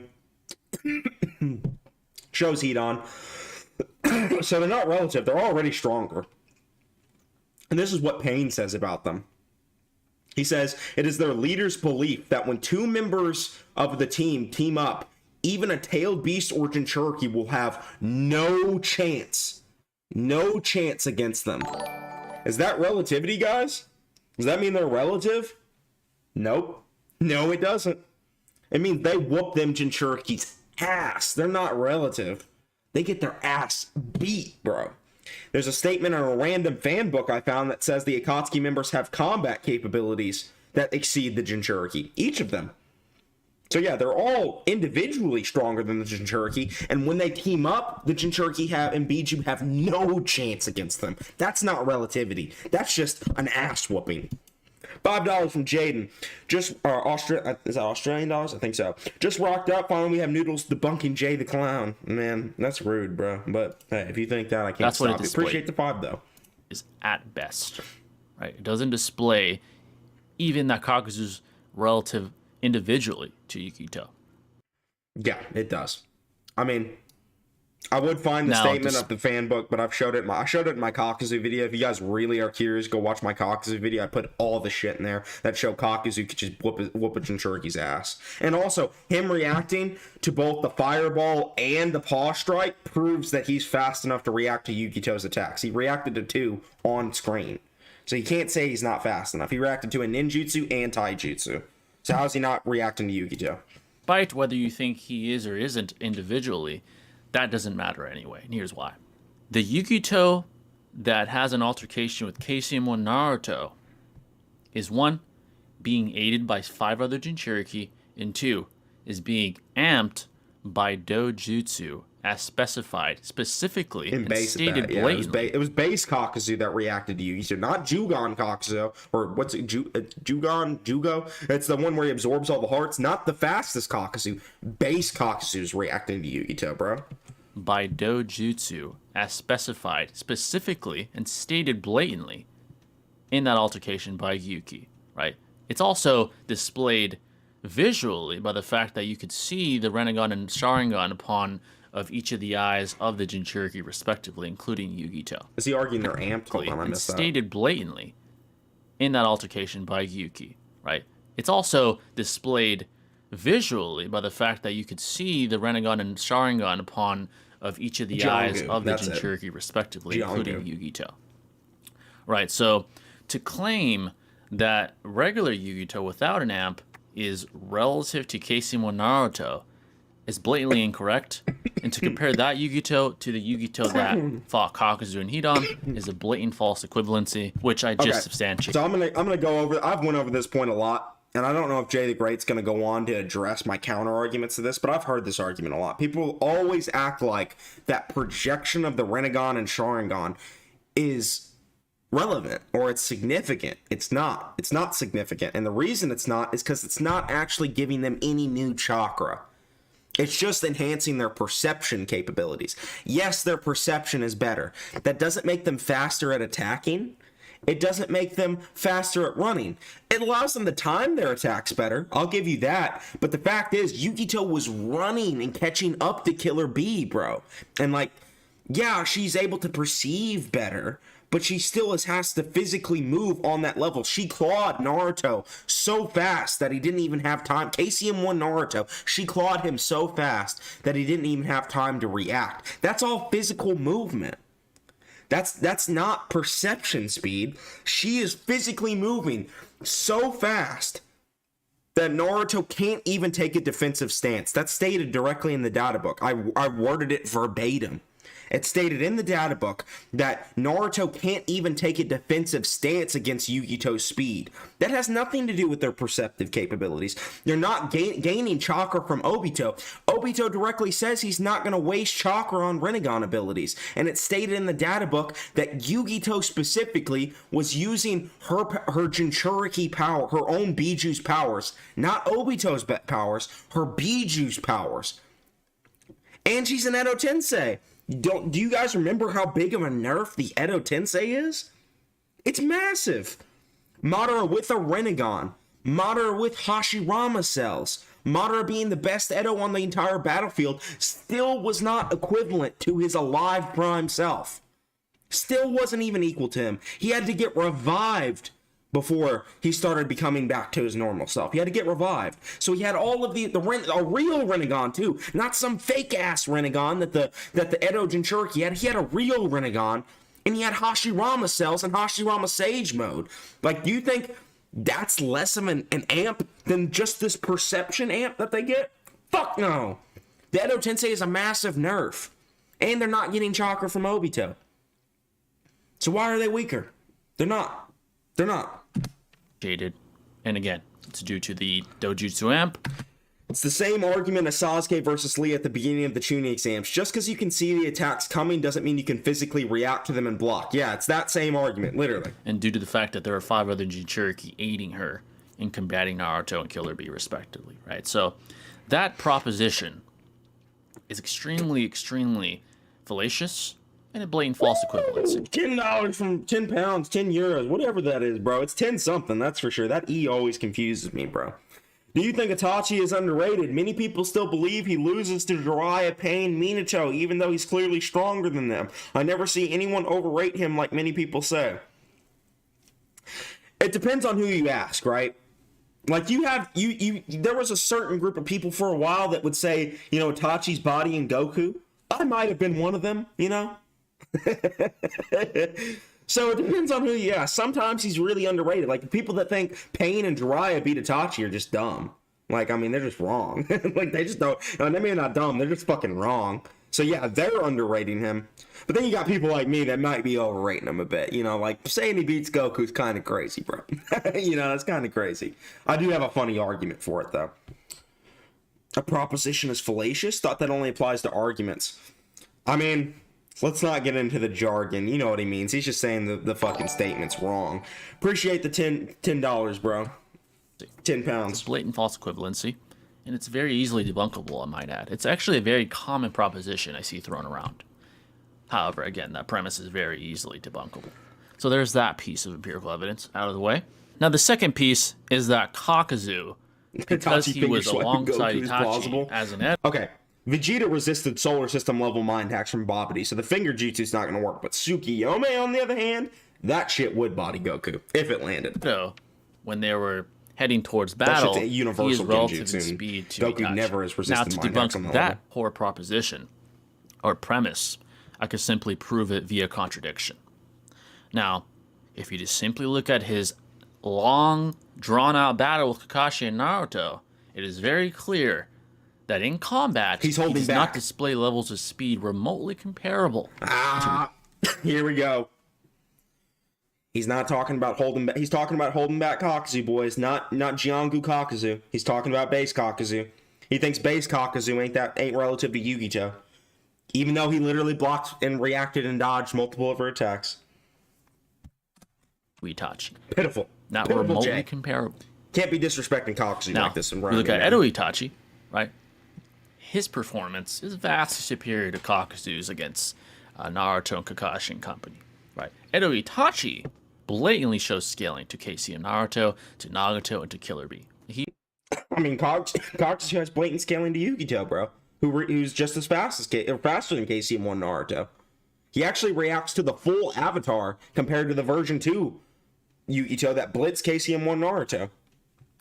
He reacts to a simultaneous attack from Killer Bee and Naruto, And she also reacts to Killer Bee.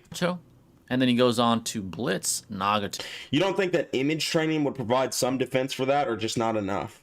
I don't know what you mean by image Save training. Killer Bee and Naruto from soul extraction, respectively. Right? That's his levels of speed. He is in that caliber of speed, in that rare of speed. While conversely, again, like I said, Kakuzu struggles with Kakashi and Naruto. He didn't struggle with Kakashi. He struggled with Naruto because Naruto has a hard counter style to him. JTheGreat, I know you watch MMA.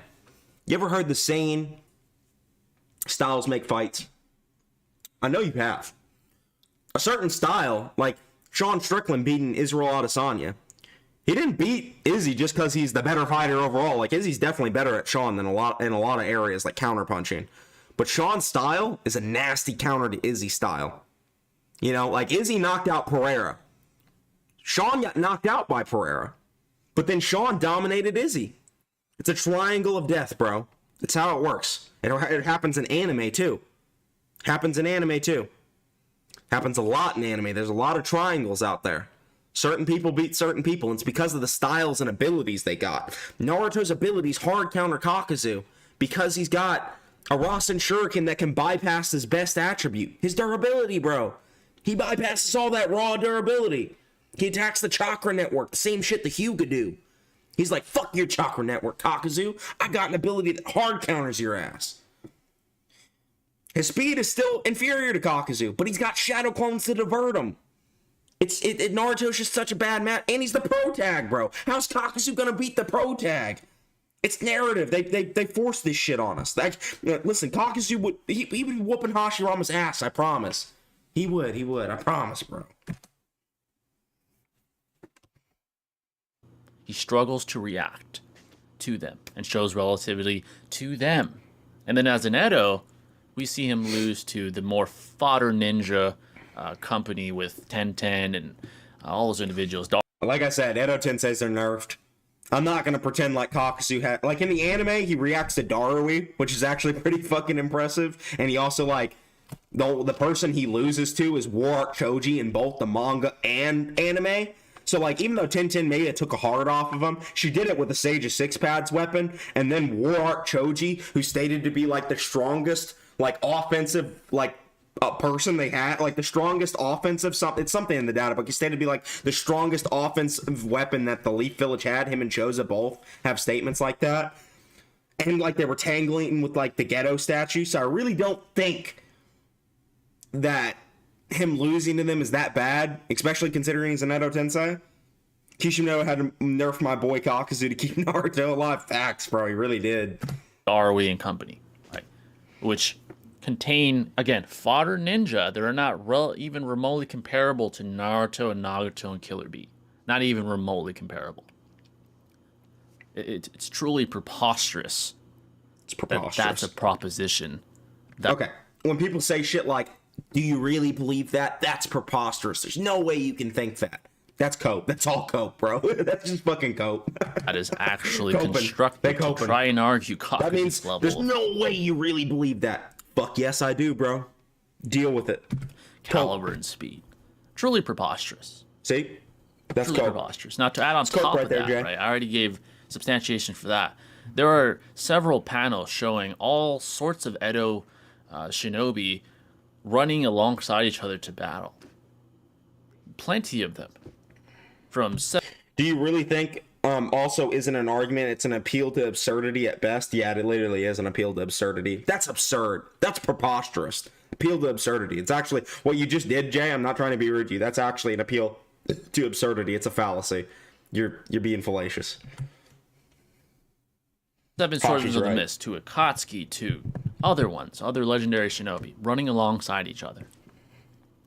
So are we going to imply that all these Edo shinobi are relative to each other? I think that's blatantly intuitively dishonest. I believe it. I'm tired of saying I don't. Kakashi supremacy. So those Facts. two propositions, right? The Yugito argument and the Kakuzu and Itachi running alongside proposition. Jay, say my name. I'm the first person that brought that argument up. I made Six shook with that argument. Six had never even heard of that argument until I brought it to his attention, bro. I was like, bro, Kakashi ran alongside Itachi, and he was like, wait, no fucking way, bro. In our debate, say my name, Jay. I'm not the boogeyman. I'm not Voldemort. I'm just Noodles. All these people, Swag too. Swag does this shit all the time. He'll be like, there's some arguments floating on the internet out there. They're not some arguments. They're Noodles arguments. They're Noodles arguments. They're mine. Are the most common ones I see used, but they are truly easily debunkable.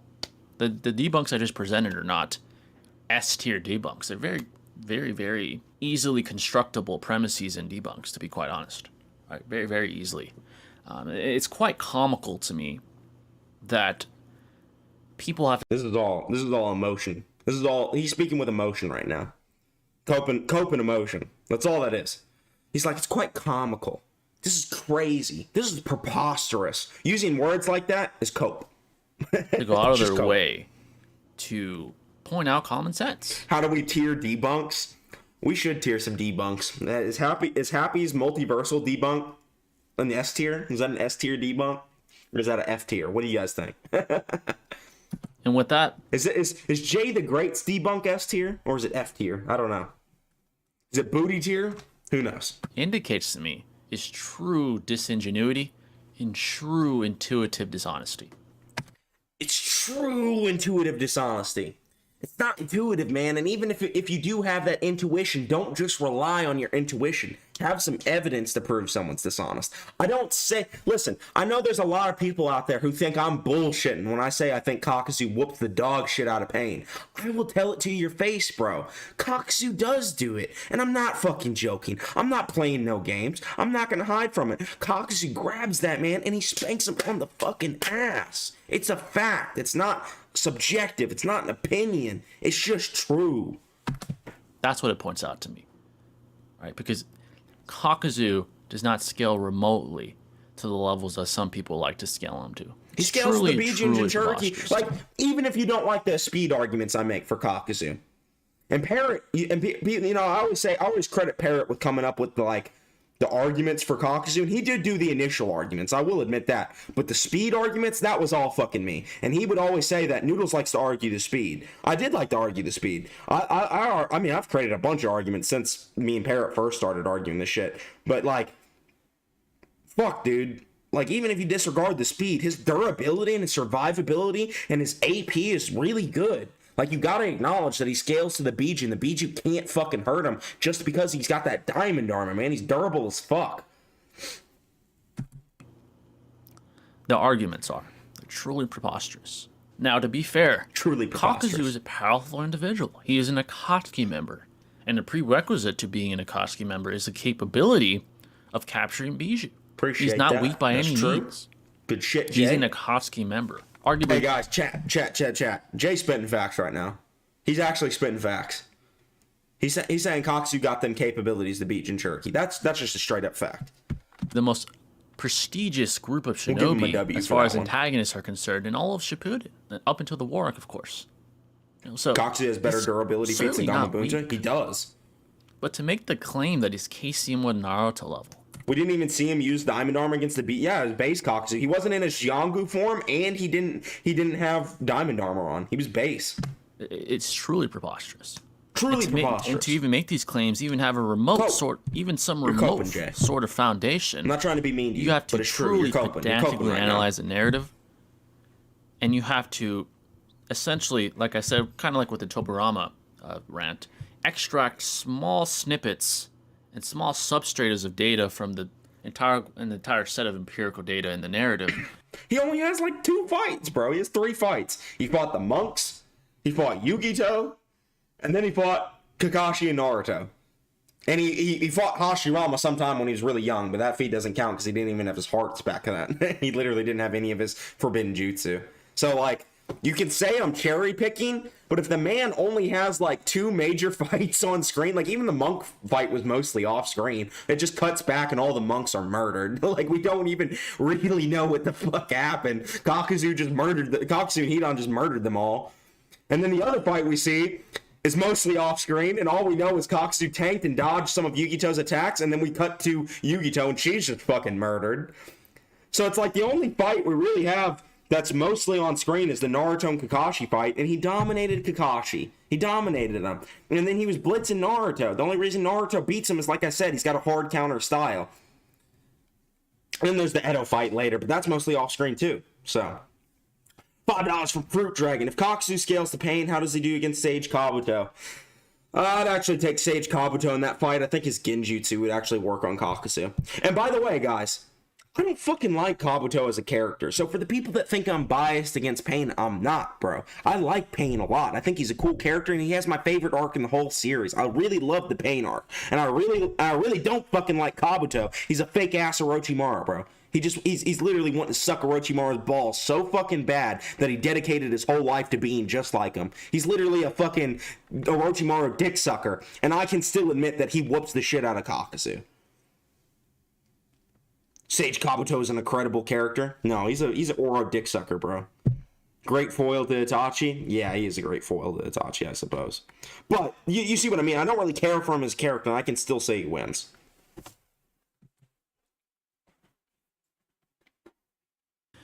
To try and construct this intuitively dishonest narrative that Kakuzu is at this rare, Intuitively is in this dishonest. rare air of power. But yeah, folks, I think that's all It's not rare. It's not rare. I have for Kakuzu. Again, it's even comical that he's an comical. individual. That is. It seems like JTheGreat is. I'm not saying this to be mean, JTheGreat. If you watch this, I'm not saying this to be mean. It legit seems like you're pressed right now. Like you're actually pissed off. I appreciate the $5, by the way, Fruit Dragon.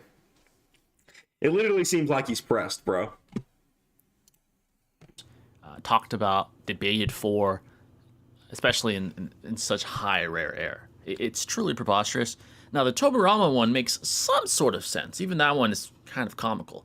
But this one is just preposterous, right? The Kakuzu argument This is all that's an still appeal to absurdity bruised in and the cope. Naruto fandom is truly preposterous. Jay's using the politician type argument. Yeah, Truly, it is. It It's has cope. to stem from 99.9% intuitive dishonesty. The Tobirama one, it makes Never a little rely bit more on your sense. intuition to Little call bit someone more. dishonest. Always have the evidence. Jubito argument. Someone That could just makes be it- wrong, bro. They don't have to be dishonest all the time. They could just be wrong. The only time I think someone's being dishonest, like I thought Zur was being dishonest earlier because he had a lot of hypocritical standards, right? Knowing, and I pointed them out to him, and he still continued to argue that I wasn't true. So I think that's pretty dishonest because I pointed them out and he still didn't care. You have proof then, right? That's dishonesty. That's not intuitive dishonesty. That's just me having evidence of someone being dishonest. What's up, Rich X A little Finesse? bit more sense than the How you doing? Kakuzu one. Kakuzu one, there's no merit to it whatsoever. Observably, there's zero. Basically. The only debatable one, where there's a admittedly theoretical possibility of merit, is the Kakuzu and Itachi event where More they're running dollars and alongside noodles, each other. well, I don't even know. Is there a theoretical possibility that they're I don't care. equivalent in You donate speed or relative? $5 and ask me to Sure. do something, I'll probably do it. But what's the likelihood and the probability of it? Near zero. Near zero. Truly near zero. Going to Besides not like that, tier list all of there's Naruto literally or no some observable shit. evidence. Okay, I can't do that. So bro. via That's too Sagan long. standard, which is a philosophical razor. Oh, hold on. evidence. No way is he talking about Sagan standard, bro. Oh, I hate Sagan standard. This is a meme in the philosophical community. Carl Sagan did not know what the fuck he was talking about when he made this shit. This is literally a meme in the philosophical community. It's like the people that deny death of the author. It's not, there's no argument to be had. Death of the author is just true. Like, it's just true. There's no argument for it. If I'm a painter and I paint a horse and I say that shit is a stone castle, I'm not fucking right. I painted a horse. It's a horse. So via Sagan standard, which is a philosophical razor. Extraordinary claims require extraordinary evidence. You guys want to know how to debunk Sagan standard? What the fuck even constitutes an extraordinary claim? What even is that? The problem with Sagan standard is that you have to establish what's extraordinary in the first place. When in fiction, you can't really do that. Exactly. That's what I'm talking about. What constitutes an extraordinary claim? Why is Kakuzu being stronger than Pain extraordinary? What even is ordinary? It's completely subjective to what you believe ordinary or extraordinary is. When does ordinary transition to extraordinary, right? It's like the argument of when does a pile become a heap? When does a heap become a hill? When does a hill become a mountain? Like, we know what a heap is, we know what a pile is, we know what a mountain is, we know what a hill is. When does a hill become a mountain? When does a valley become a canyon? How deep does it need to go? It's completely arbitrary. That's called a Sorite paradox. Look up a Sorite paradox for those that want to know what that is. Ordinary subjective. Yeah, I mean, like, that's so vague. It doesn't, like, that's just, like, using Sagan standard is literally fucking cope, too. That's also cope. Every bit of that's cope. Noodles using Sagan standard for Coxie versus Pain is literally like an ad populum, since ordinary would just be what people believe at the current time. I suppose, yeah. I suppose. Dismissed. Right, without extraordinary evidence, an extraordinary claim can be simply disregarded. Yeah, but what makes why can't I just say that Pain being stronger than Kakuzu is an extraordinary claim? Because to me, there's a lot of evidence pointing to Kakuzu being stronger. To me, there is. So why is the Pain argument not extraordinary? There's no sense to it. There's no sense to it. That is definitely the case for the Kakuzu KCM1 scaling. But yeah, folks, that's my scaling. That's all I really have for you folks. Like I said, the rant sort of concept came out of nowhere. I decided to do it one day on the fly with the Tobirama video. It seemed to do well. It seemed you guys enjoyed it. And it seemed to stir up some controversy. I don't mind that. You know, in good faith. All in good fun and good It's faith. also a Sorite paradox, Hashi. No ill will towards any group of people. I just like... There's no group of people, man. It's saying my fucking name. It's Noodles, the Beast. It's fucking Noodles. That's my fucking name. There ain't no group of people repping Kakuzu. That's my fucking gang. That's my fucking clan.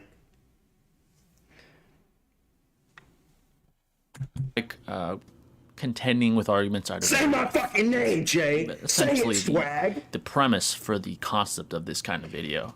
So make sure to leave a like if you enjoyed. And again, if we get this one to 30 likes, like we did the last one, video, Jay. I'll do another one. And you guys let me know of a character to rant on. I kind of want to stick to characters that stir up some controversy, stir up some conversation more than anything. You know, Tobirama is a great one. Kakuzu, I know, is a great one in the community. Give me another video and donate another 20. If you guys have any other characters, I'll keep going as long as y'all are donating. We need another 20 in chat if y'all want me to keep going, that you bro. see are deemed worthy to talk about due to the controversy. No, I'll do another one for 20. It can be a J video, it can be any video. I don't care. Of course, I want to make original Whoever content. Whoever donates the most will get to choose the video. Sources and panels and well-edited visuals. But Noodles, this will be kind of like a pseudo-informative video I do every once in a while, because I do enjoy these. And the last one did seem to do pretty well. So, again, let me know, leave a like, and I'll catch you in the next video, folks. This is JTheGreat signing out. Peace. Like I said, Jay, I have no ill will towards you. I don't mean to disrespect you or make you feel a certain type of way. I just disagree with you. Those are my honest critiques. Let my man's Noodles rest. I know, right? I've been fucking going off for how long now? We've been streaming for 4 fucking hours. God damn. We've got a shit ton of donations, though. We've been doing good. How is your Tekken knowledge? I don't know shit about Tekken, bro. Besides the fact that Yoshimitsu's in it. How much to get you? Would you get you to react to a Dygoknight video? I said $20, bro. $20. If people can come up with $20, I'll react to a short Dygoknight video, not a fucking 30-minute bomb. Most I'll go is like 15, 16 minutes. It's wild how Jay is precog dodging your name. He's like, I'm not trying to disrespect certain groups of people. Bro, everyone knows who reps Kakuzu. It's me. They just don't say my name. Dude, you're underselling yourself here. Dude, I don't care. This is just video shit. This is easy. You know, this is easy stuff. I like doing this for y'all. I like entertaining. So, I mean, $20 is not that much. I know, like, that might be a lot for some people, but it's not that much for me. But I'm willing to do it for you guys just so you get some entertainment. I'm willing to deprive myself of sleep for work tomorrow to make some money and to entertain you guys. I'm willing to step that low. 15-minute video or less, $20. If you want a 20-minute video, oh, fuck, bro. It's probably going to have to be like $30. I'm not even going to lie. It's going to have to be like $30, $40. Noodles, have you seen JJK? I've watched it and read a lot of it, but I haven't seen it all the way through. I know a lot of the scaling for the high tiers. There. I'll put up a new post.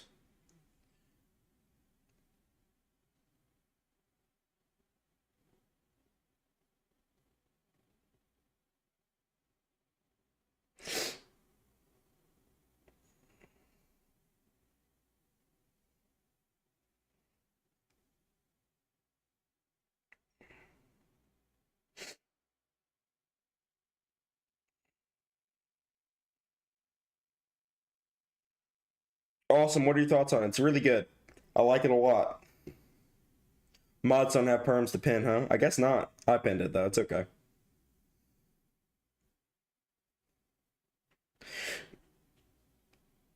If anybody wants to start the donation, like get $1 in or $2 in, we can go ahead and get this next video, try to pick it up. We'll try and find a video topic at least. If nobody donates in the next, let's give it the next 3 minutes, I'm going to go to bed. So y'all got from the it is currently 11:19. At 11:23, I'm gonna go to bed. Y'all have a couple minutes to decide if you want to do this or not. If not, I'm going to bed. Who is the strongest character you can see prep time Itachi beating? I don't even know, bro. It's kind of hard. Maybe Goku. He could beat Goku, bro, with prep.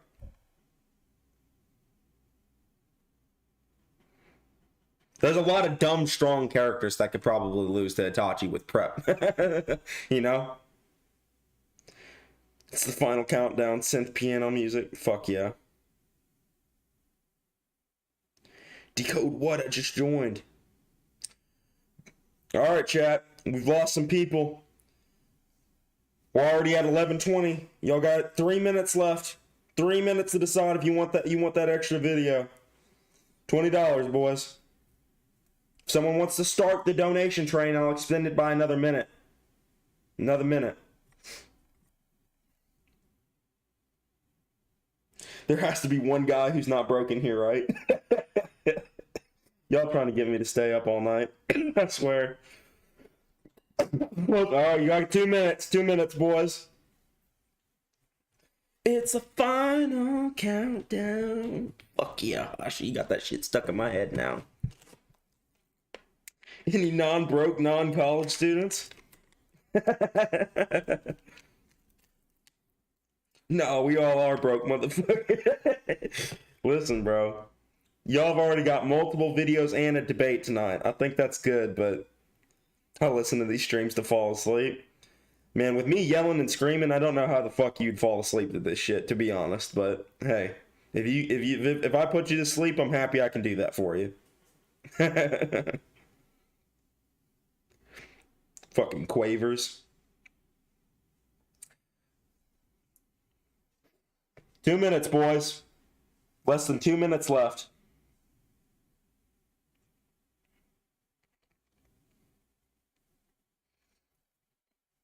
One minute left, boys. Y'all got 1 minute. I'll give it when it hits 11:23. I'm gonna do a 10 count.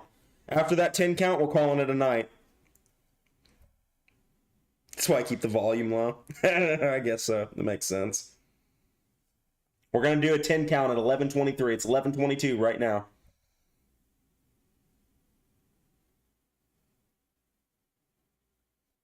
Fandom's editor can't handle it anymore. Yeah. Where do you scale Jotaro's AP? I don't even know. I don't read JoJo's Bizarre Adventure. Nah, we all broke. For some reason, I just got a sneaking suspicion Sam's gonna come donate, bro. Y'all got less than a minute left. If anybody wants to start the donation train, I'll extend it by another minute. That's all I can do, though. Someone wants to donate $1, I'll extend it by a minute. It's 11:23, boys. $5. Oh shit! He kept it alive. All right, that's 5 minutes. I bought y'all 5 minutes. Y'all got 5 minutes. You got till 11:28 now. 11:28. Oh shit! $15 left. $15. He kept it going. Oh shit! Oh, $10 from David Terlecki. Oh shit! 5 more. We need 5 more. Dragon Ball kick. No! Let me go to bed. Let's go. Let me go to fucking bed. Imagine falling asleep to Noodles screaming, "Say my name, bro." Sounds like the fucking Joker. Dragon Ball characters can imagine battles with each other and become better. Yeah, I know what you're talking about. The image training now. That makes sense. Yeah, I remember that. Frieza did a whole, did it while dead in one of the versions. I don't remember which. Yeah, I remember image training. They might be able to do something with that. We need 5 more, boys. Oh my god. No, Quavers. You fuck, Quavers. God damn it. Oh my god, I'm never going to fucking bed. It's not fucking happening. What video? Okay, who donated the 10? David Terlecki, what video you want me to watch? 15 minutes or less. You got any suggestions? If not, you can parlay it off to the other donators. Los Lanes, Quavers. You guys got any video ideas that you guys want me to react to? Fuck me, bro. They were on fucking demon time, bro. Baki's imagination training is better, to be honest. What did you debate? Oh my god. Fucking David Terlecki, bro. David Terlecki, Lois Lane, and Quavers. They got my fucking ass. They said, "You want to go to bed? You got work? I don't give a shit. you're debating, bro, or you're watching a video, bro." Noodles, you ever seen the movie 30 Minutes or Less? Thunder God? Let's look at Thunder God's channel.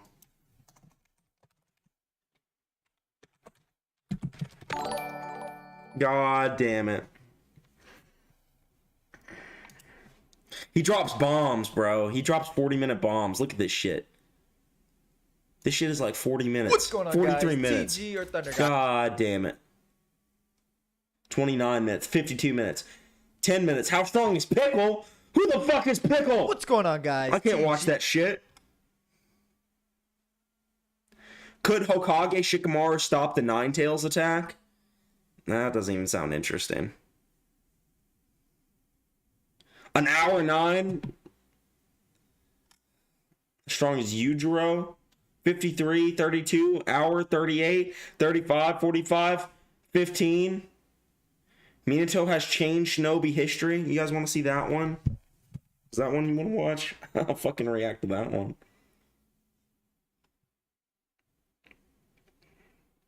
It does look spicy, but it's too long, bro.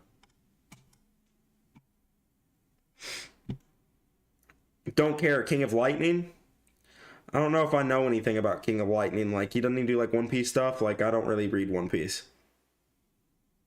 I have seen 30 Minutes or Less, by the way. It was great. Now I'll find an interesting one. Dude, this motherfucker drops bombs. I can't fucking do it. He drops bombs, bro. Nobody understands the Gold and Silver Brothers. I'll probably just agree with him on that. Could the tailed beast be caught in Pokeballs? Fuck yes, they could. Jiraiya versus Killer Bee. Kabuto versus the 5 Kage.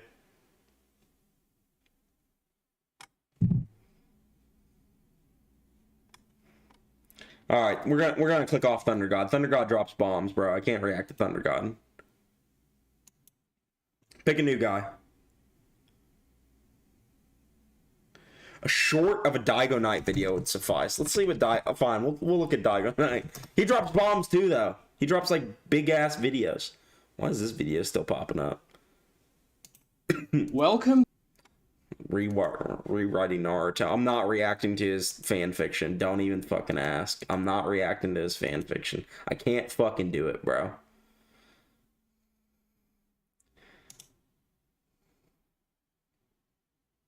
Another fan fiction. I can't react to this fan fiction bullshit. This video seems dumb as fuck. Why Kinkaku and Genkaku ruined the war arc? They were barely fucking in it. They fought Darui. You guys want me to watch that one?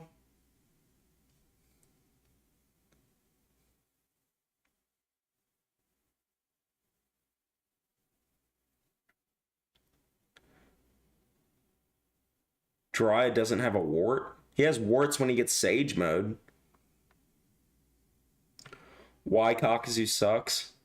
He did drop a Kakazu video, but I've already reacted to that on stream before, unfortunately.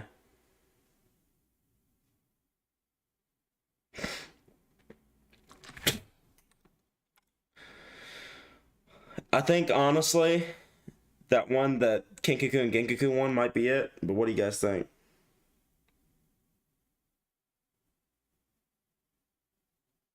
He puts respect on Cox's name in the fanfic. You could actually just listen to the episode. Fuck no, bro. Have you reacted to his Coxy versus Pain video? I think I did, yes. I'm pretty sure I did. Habibi? Let's keep scrolling. Why Madara wasn't supposed to have a Susanoo? That just seems like such fan fiction, bro.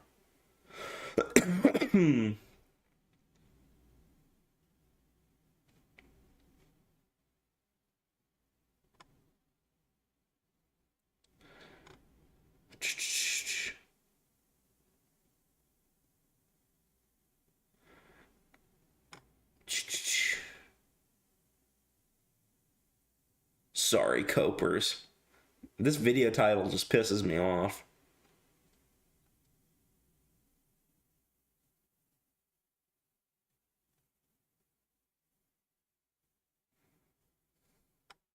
It's too long, unfortunately. We said 15 minutes, bro. The moment that destroyed Itachi's character. Oh, fuck. You guys want me to watch this one? One in chat if you guys want me to watch the moment that destroyed Itachi's character. 2 in chat for no. 1 in chat for yes, 2 in chat for no. The moment that destroyed Itachi's character. 1 in chat, 2 for no. 1 for yes, 2 for no. 1, 2. We got 1, 2. 2 twos. We're even. 3 twos. No. Up 3 1s, 3 2s. We're still even. 4 1s, 5 1s, 6 1s. We win. 1 1. Quaver said yes. All right, we're watching this one. Life.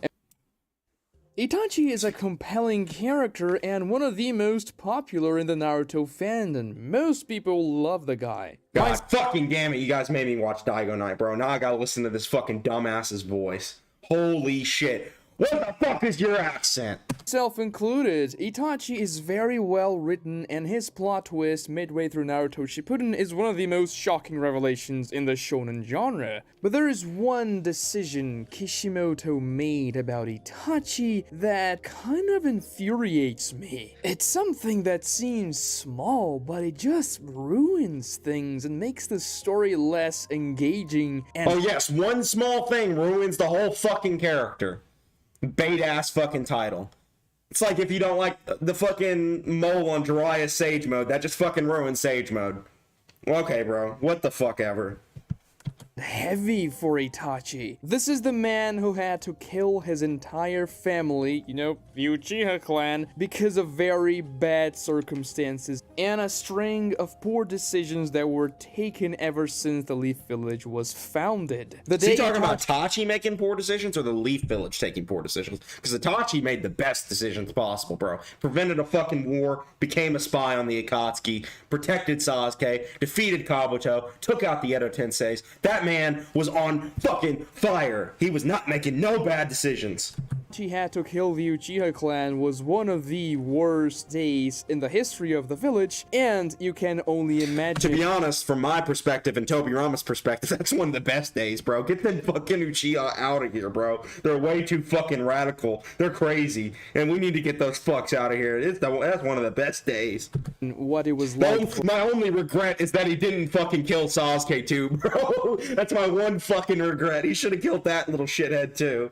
For Itachi, killing his parents in cold blood, knowing that your entire family will essentially go extinct, and knowing that you were the cause of it. Well, at least the direct cause of it. You could argue that the Leaf Village and the Shinobi system were the more prominent and systemic causes, but Itachi was the one who dealt the finishing blow against the Uchiha clan. He carried— No shit, if he didn't kill the Uchiha clan would have went through with their coup d'etat and attacked the fucking village and made the village weak, and then all the other villages surrounding them would have just fucking murder raped everybody and took over the Leaf Village in the time that they were weak. This is explained in the fucking narrative that the Uchiha clan had to be dealt with, and there was no fucking way they could Kodo Matsukami them or anything because fucking Danzo killed that motherfucker or took his eye and everything. It was just bullshit. There was no fucking way to get around it. If there was a way for Itachi to get around it, he would have.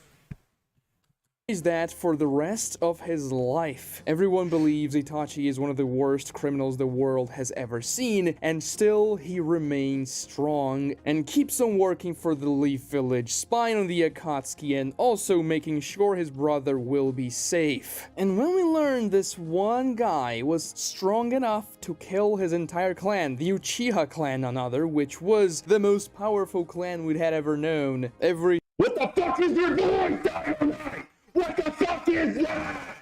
single Uchiha ninja seems to be extremely talented, so he only assumed this clan was one of the strongest out there, then, well, this character felt different. Not only was he cold enough to destroy his entire family, but he was also powerful enough to fight against the entire clan and destroy them all. It's one of those legendary No shit, he's known as the people Prodigy. really talk about in universe, and that sends ripples and affects the entire story and many characters. Sasuke, the second most important character in the series, was defined by the moment Itachi massacred the Uchiha clan. And one would believe that Itachi's decision to This is go all a ahead fucking and recap. side with the Leaf Village was the most important decision in the character's life.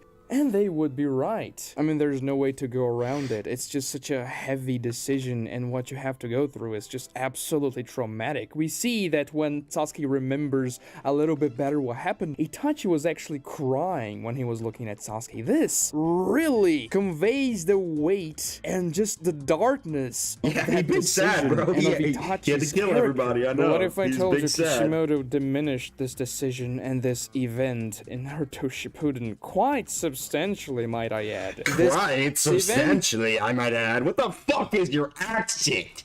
that defined Itachi's life was retconned, and not in a very good Retconned? way. Now, maybe it You wasn't a extend shit retcon, out too maybe long, bro. Kishimoto Retconned. Not retconned. thought about it all along, but even Wrong. still, the revelation Even still. about what actually happened in Fuck the me, day of the Dygoknight. massacre diminishes Itachi's participation in it. And it also diminishes the weight the character carries for the rest of his life, which is not a good thing. When This is just Itachi so and Sasuke infuriating to fight listen in to. Naruto Shippuden, we actually get a lot of new information about the Uchiha clan and about the massacre itself. Itachi tells Sasuke that there is another Uchiha lying around somewhere else. His quote-unquote mentor, which is Madara Uchiha as far as Itachi knows. Of course, it's Hold on, actually my headset stopped working.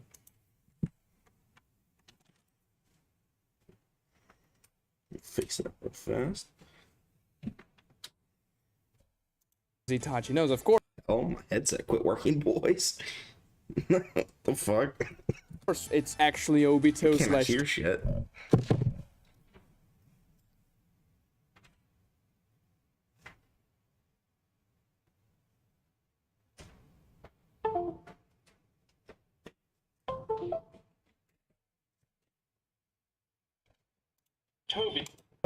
But Itachi believes it's Madara, and for good reason. Okay, is it fixed? Okay, it's fixed. Can you guys hear me okay? Am I still okay?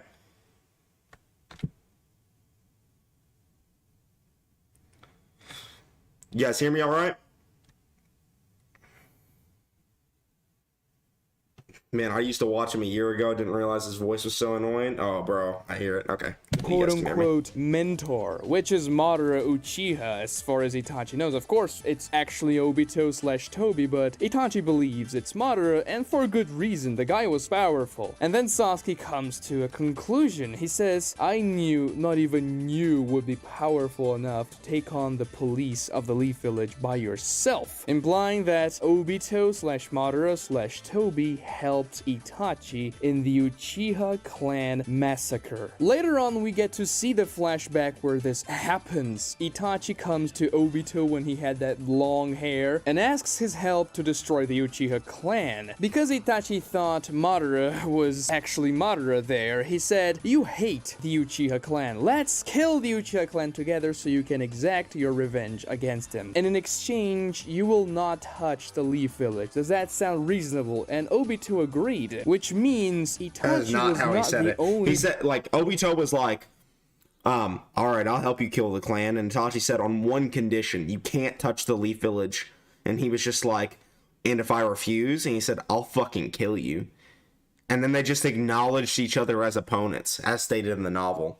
So yeah, Obito literally said, now that our eyesore is gone, we can go to the Leaf Village after Itachi died. So he was scared of fucking Itachi. He was fucking scared, bro. person responsible for the death Welcome of back, the Hurst. Uchiha clan. And this takes away so much of the weight of that day. Now, it doesn't take away every How the fuck does it take away the weight? Let me listen to what he says again. Was Felix. Does that sound reasonable? And Obito agreed, which means Itachi, like, intentionally sought out Madara to help him kill the clan. So the Itachi is still responsible for the entire death of the clan. It's the same heaviness as if he did it by his own hand. And he's like, hey, bro, you want to help me genocide my own clan? Yeah, I'll help you. Like, is that any better or any heavier than, like, all right, I'll do it myself? Fuck no.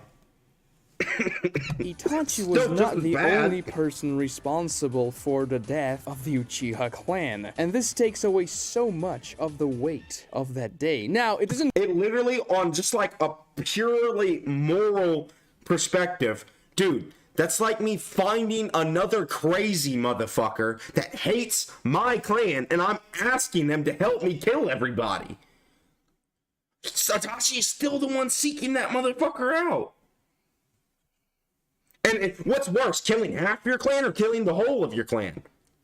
I feel like it doesn't fucking matter. You're still doing a piece of shit move. Now, of course, we know the context. Itachi's actually doing it for a good reason, but it's still just hell no, bro. Take away everything because, of course, Itachi still went ahead and killed his parents, which, realistically speaking, yeah, that's not heavy, guys. Since Obito helped kill a bunch of the random fucks, that makes this moment way less heavy, according to Dygoknight.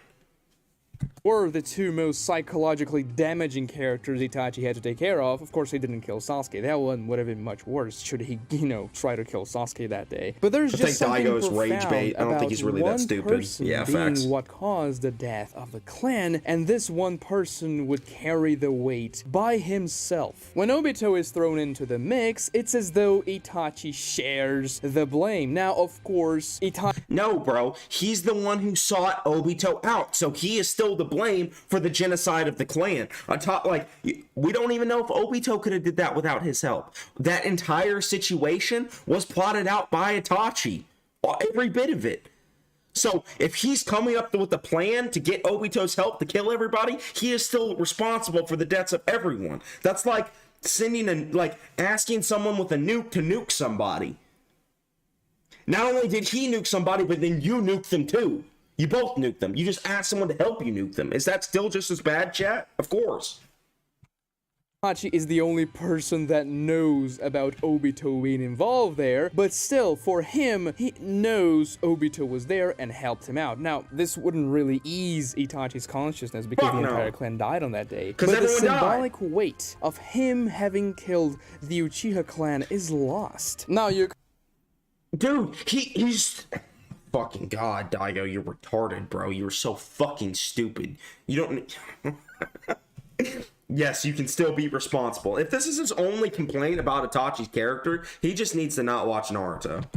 Because there's way bigger fucking flaws than this, bro. Way fucking big. This ain't even a flaw. Itachi's idea to go after Obito and ask him to destroy the Uchiha clan, and therefore Itachi is still to be blamed for the deaths of the Uchihas there, and that's true. But still, Obito having killed the Uchihas there diminishes the weight behind Itachi's action.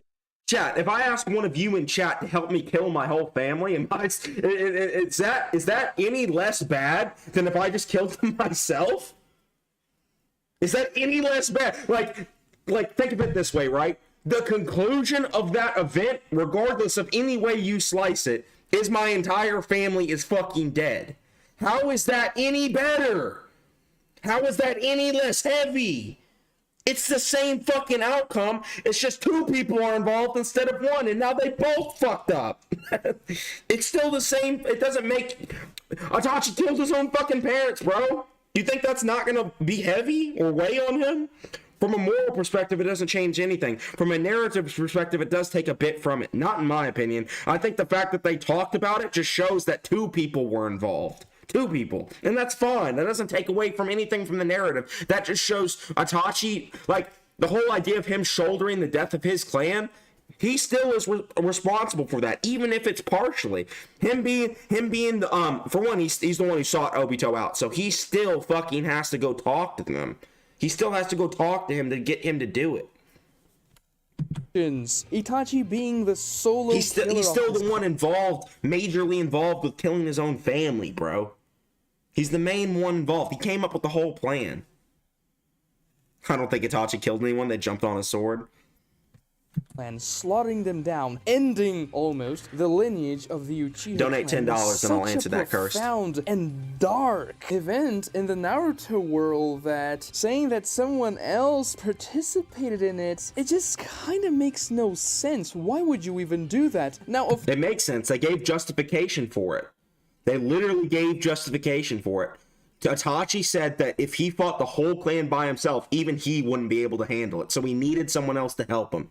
How does that not make sense narratively, man? Of course, Itachi went to Obito and asked him to do that because he wanted to protect the Leaf Village. So by making that deal, okay, you help me out with the Uchiha clan thing, and then you don't touch the Leaf Village again, he was killing two birds with one stone, which is pretty smart. Itachi was a smart guy, duh. He was making sure he would be able to destroy the Uchiha clan, because that was his mission, and also protecting the Leaf at the same time from this mysterious threat that lurked around the Leaf Village for whatever reason that Itachi didn't really know, but he knew he was around, and that's because he knew he was around. Fuck you, Dygoknight. Because when Itachi was again in with his team, he actually encountered Obito during one of his missions and all that kind of stuff. It wasn't a light novel, but anyways. Even if you call Itachi's move here brilliant because he was intelligent, it still diminishes the weight of his actions as If you're talking about weight, you're talking about morality, bro. The weight of killing your own parents is not gonna fucking change. The weight of killing half your clan is not gonna feel very much different than killing the full clan, especially when you're the one enlisting the help of another person to kill your whole clan. Like, it's your plan. Your whole intention is to kill the whole clan. He just wanted help with the fucking genocide, the massacre. He was like, hey, yo, can you help me massacre everybody? And he was like, fuck yeah, bro, I got you. That's basically it. he shared. The heaviness does not change. The outcome is the same. So how is the heaviness changing? It doesn't. Obito. Now, you could also say that having Obito kill the Uchiha clan is pretty interesting too, because Obito would then share this burden. But oh, it's interesting. So you do enjoy it narratively.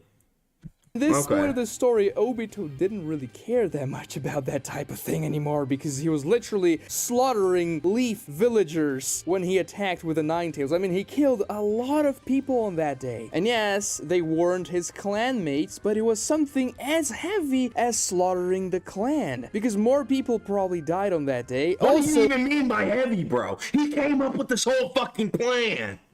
His own sensei and his wife died on that day, so it wasn't exactly something that carried no consequence for Obito's character. That he wasn't even had a girlfriend? He definitely remembers that day very well, and Obito barely had any connections with the Uchiha clan in the first place. He was a black sheep. The clan didn't really care about him, and he didn't really seem to care all that much about the Uchiha clan. Now, sure, he was proud of the Sharingan, but by that point in the story, Obito really had no connection to the Uchiha clan anymore. Him invading the Leaf Village and slaughtering the Uchiha police was just another Wednesday for Obito. And speaking of which, yes, Obito killed the Uchiha clan police, the most skilled members of the clan with the exception of Fugaku. And meanwhile, Itachi took care of the elderly and, well, the not-so-skilled Uchihas that were in the Uchiha district, so Itachi was actually doing the easy job in terms of the power that was required. Of course, killing his parents. Yeah, he was doing the easy job, Chad. He only had to kill his mom and dad in front of his brother. That was the easy part.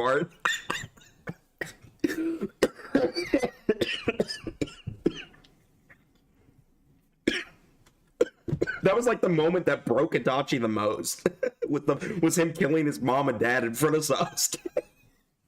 It was terrible psychologically, but still, they didn't even try to fight him. They just accepted Itachi's decision, and his dad said, I'm proud of you, even though we have different philosophies, just protect Sasuke, all that good stuff. And suddenly, when you realize that Obito actually took care of the most powerful opponents, Itachi had to barely do anything. Itachi's feat on that day, that legendary dark feat, seems much less impressive. I still remember the first time Itachi showed up in the story, when the Jonins of the Leaf Village were absolutely terrified of him. Kakashi was saying he was an Anbu leader at the age of 13. This guy is no joke. He's absolutely insane. And then we... Alright, Chad, I'm gonna tell you this right fucking now. I don't care how much money money you fucking throw at me. I'm going to fucking bed after this. You made me watch fucking Dygoknight, and I won't forgive you for that. Find out he was able to kill his entire clan by himself. This just gave the character You're this repeating air yourself, of Dygoknight. You're fucking repeating yourself. You're saying the same shit 5 times in a fucking row.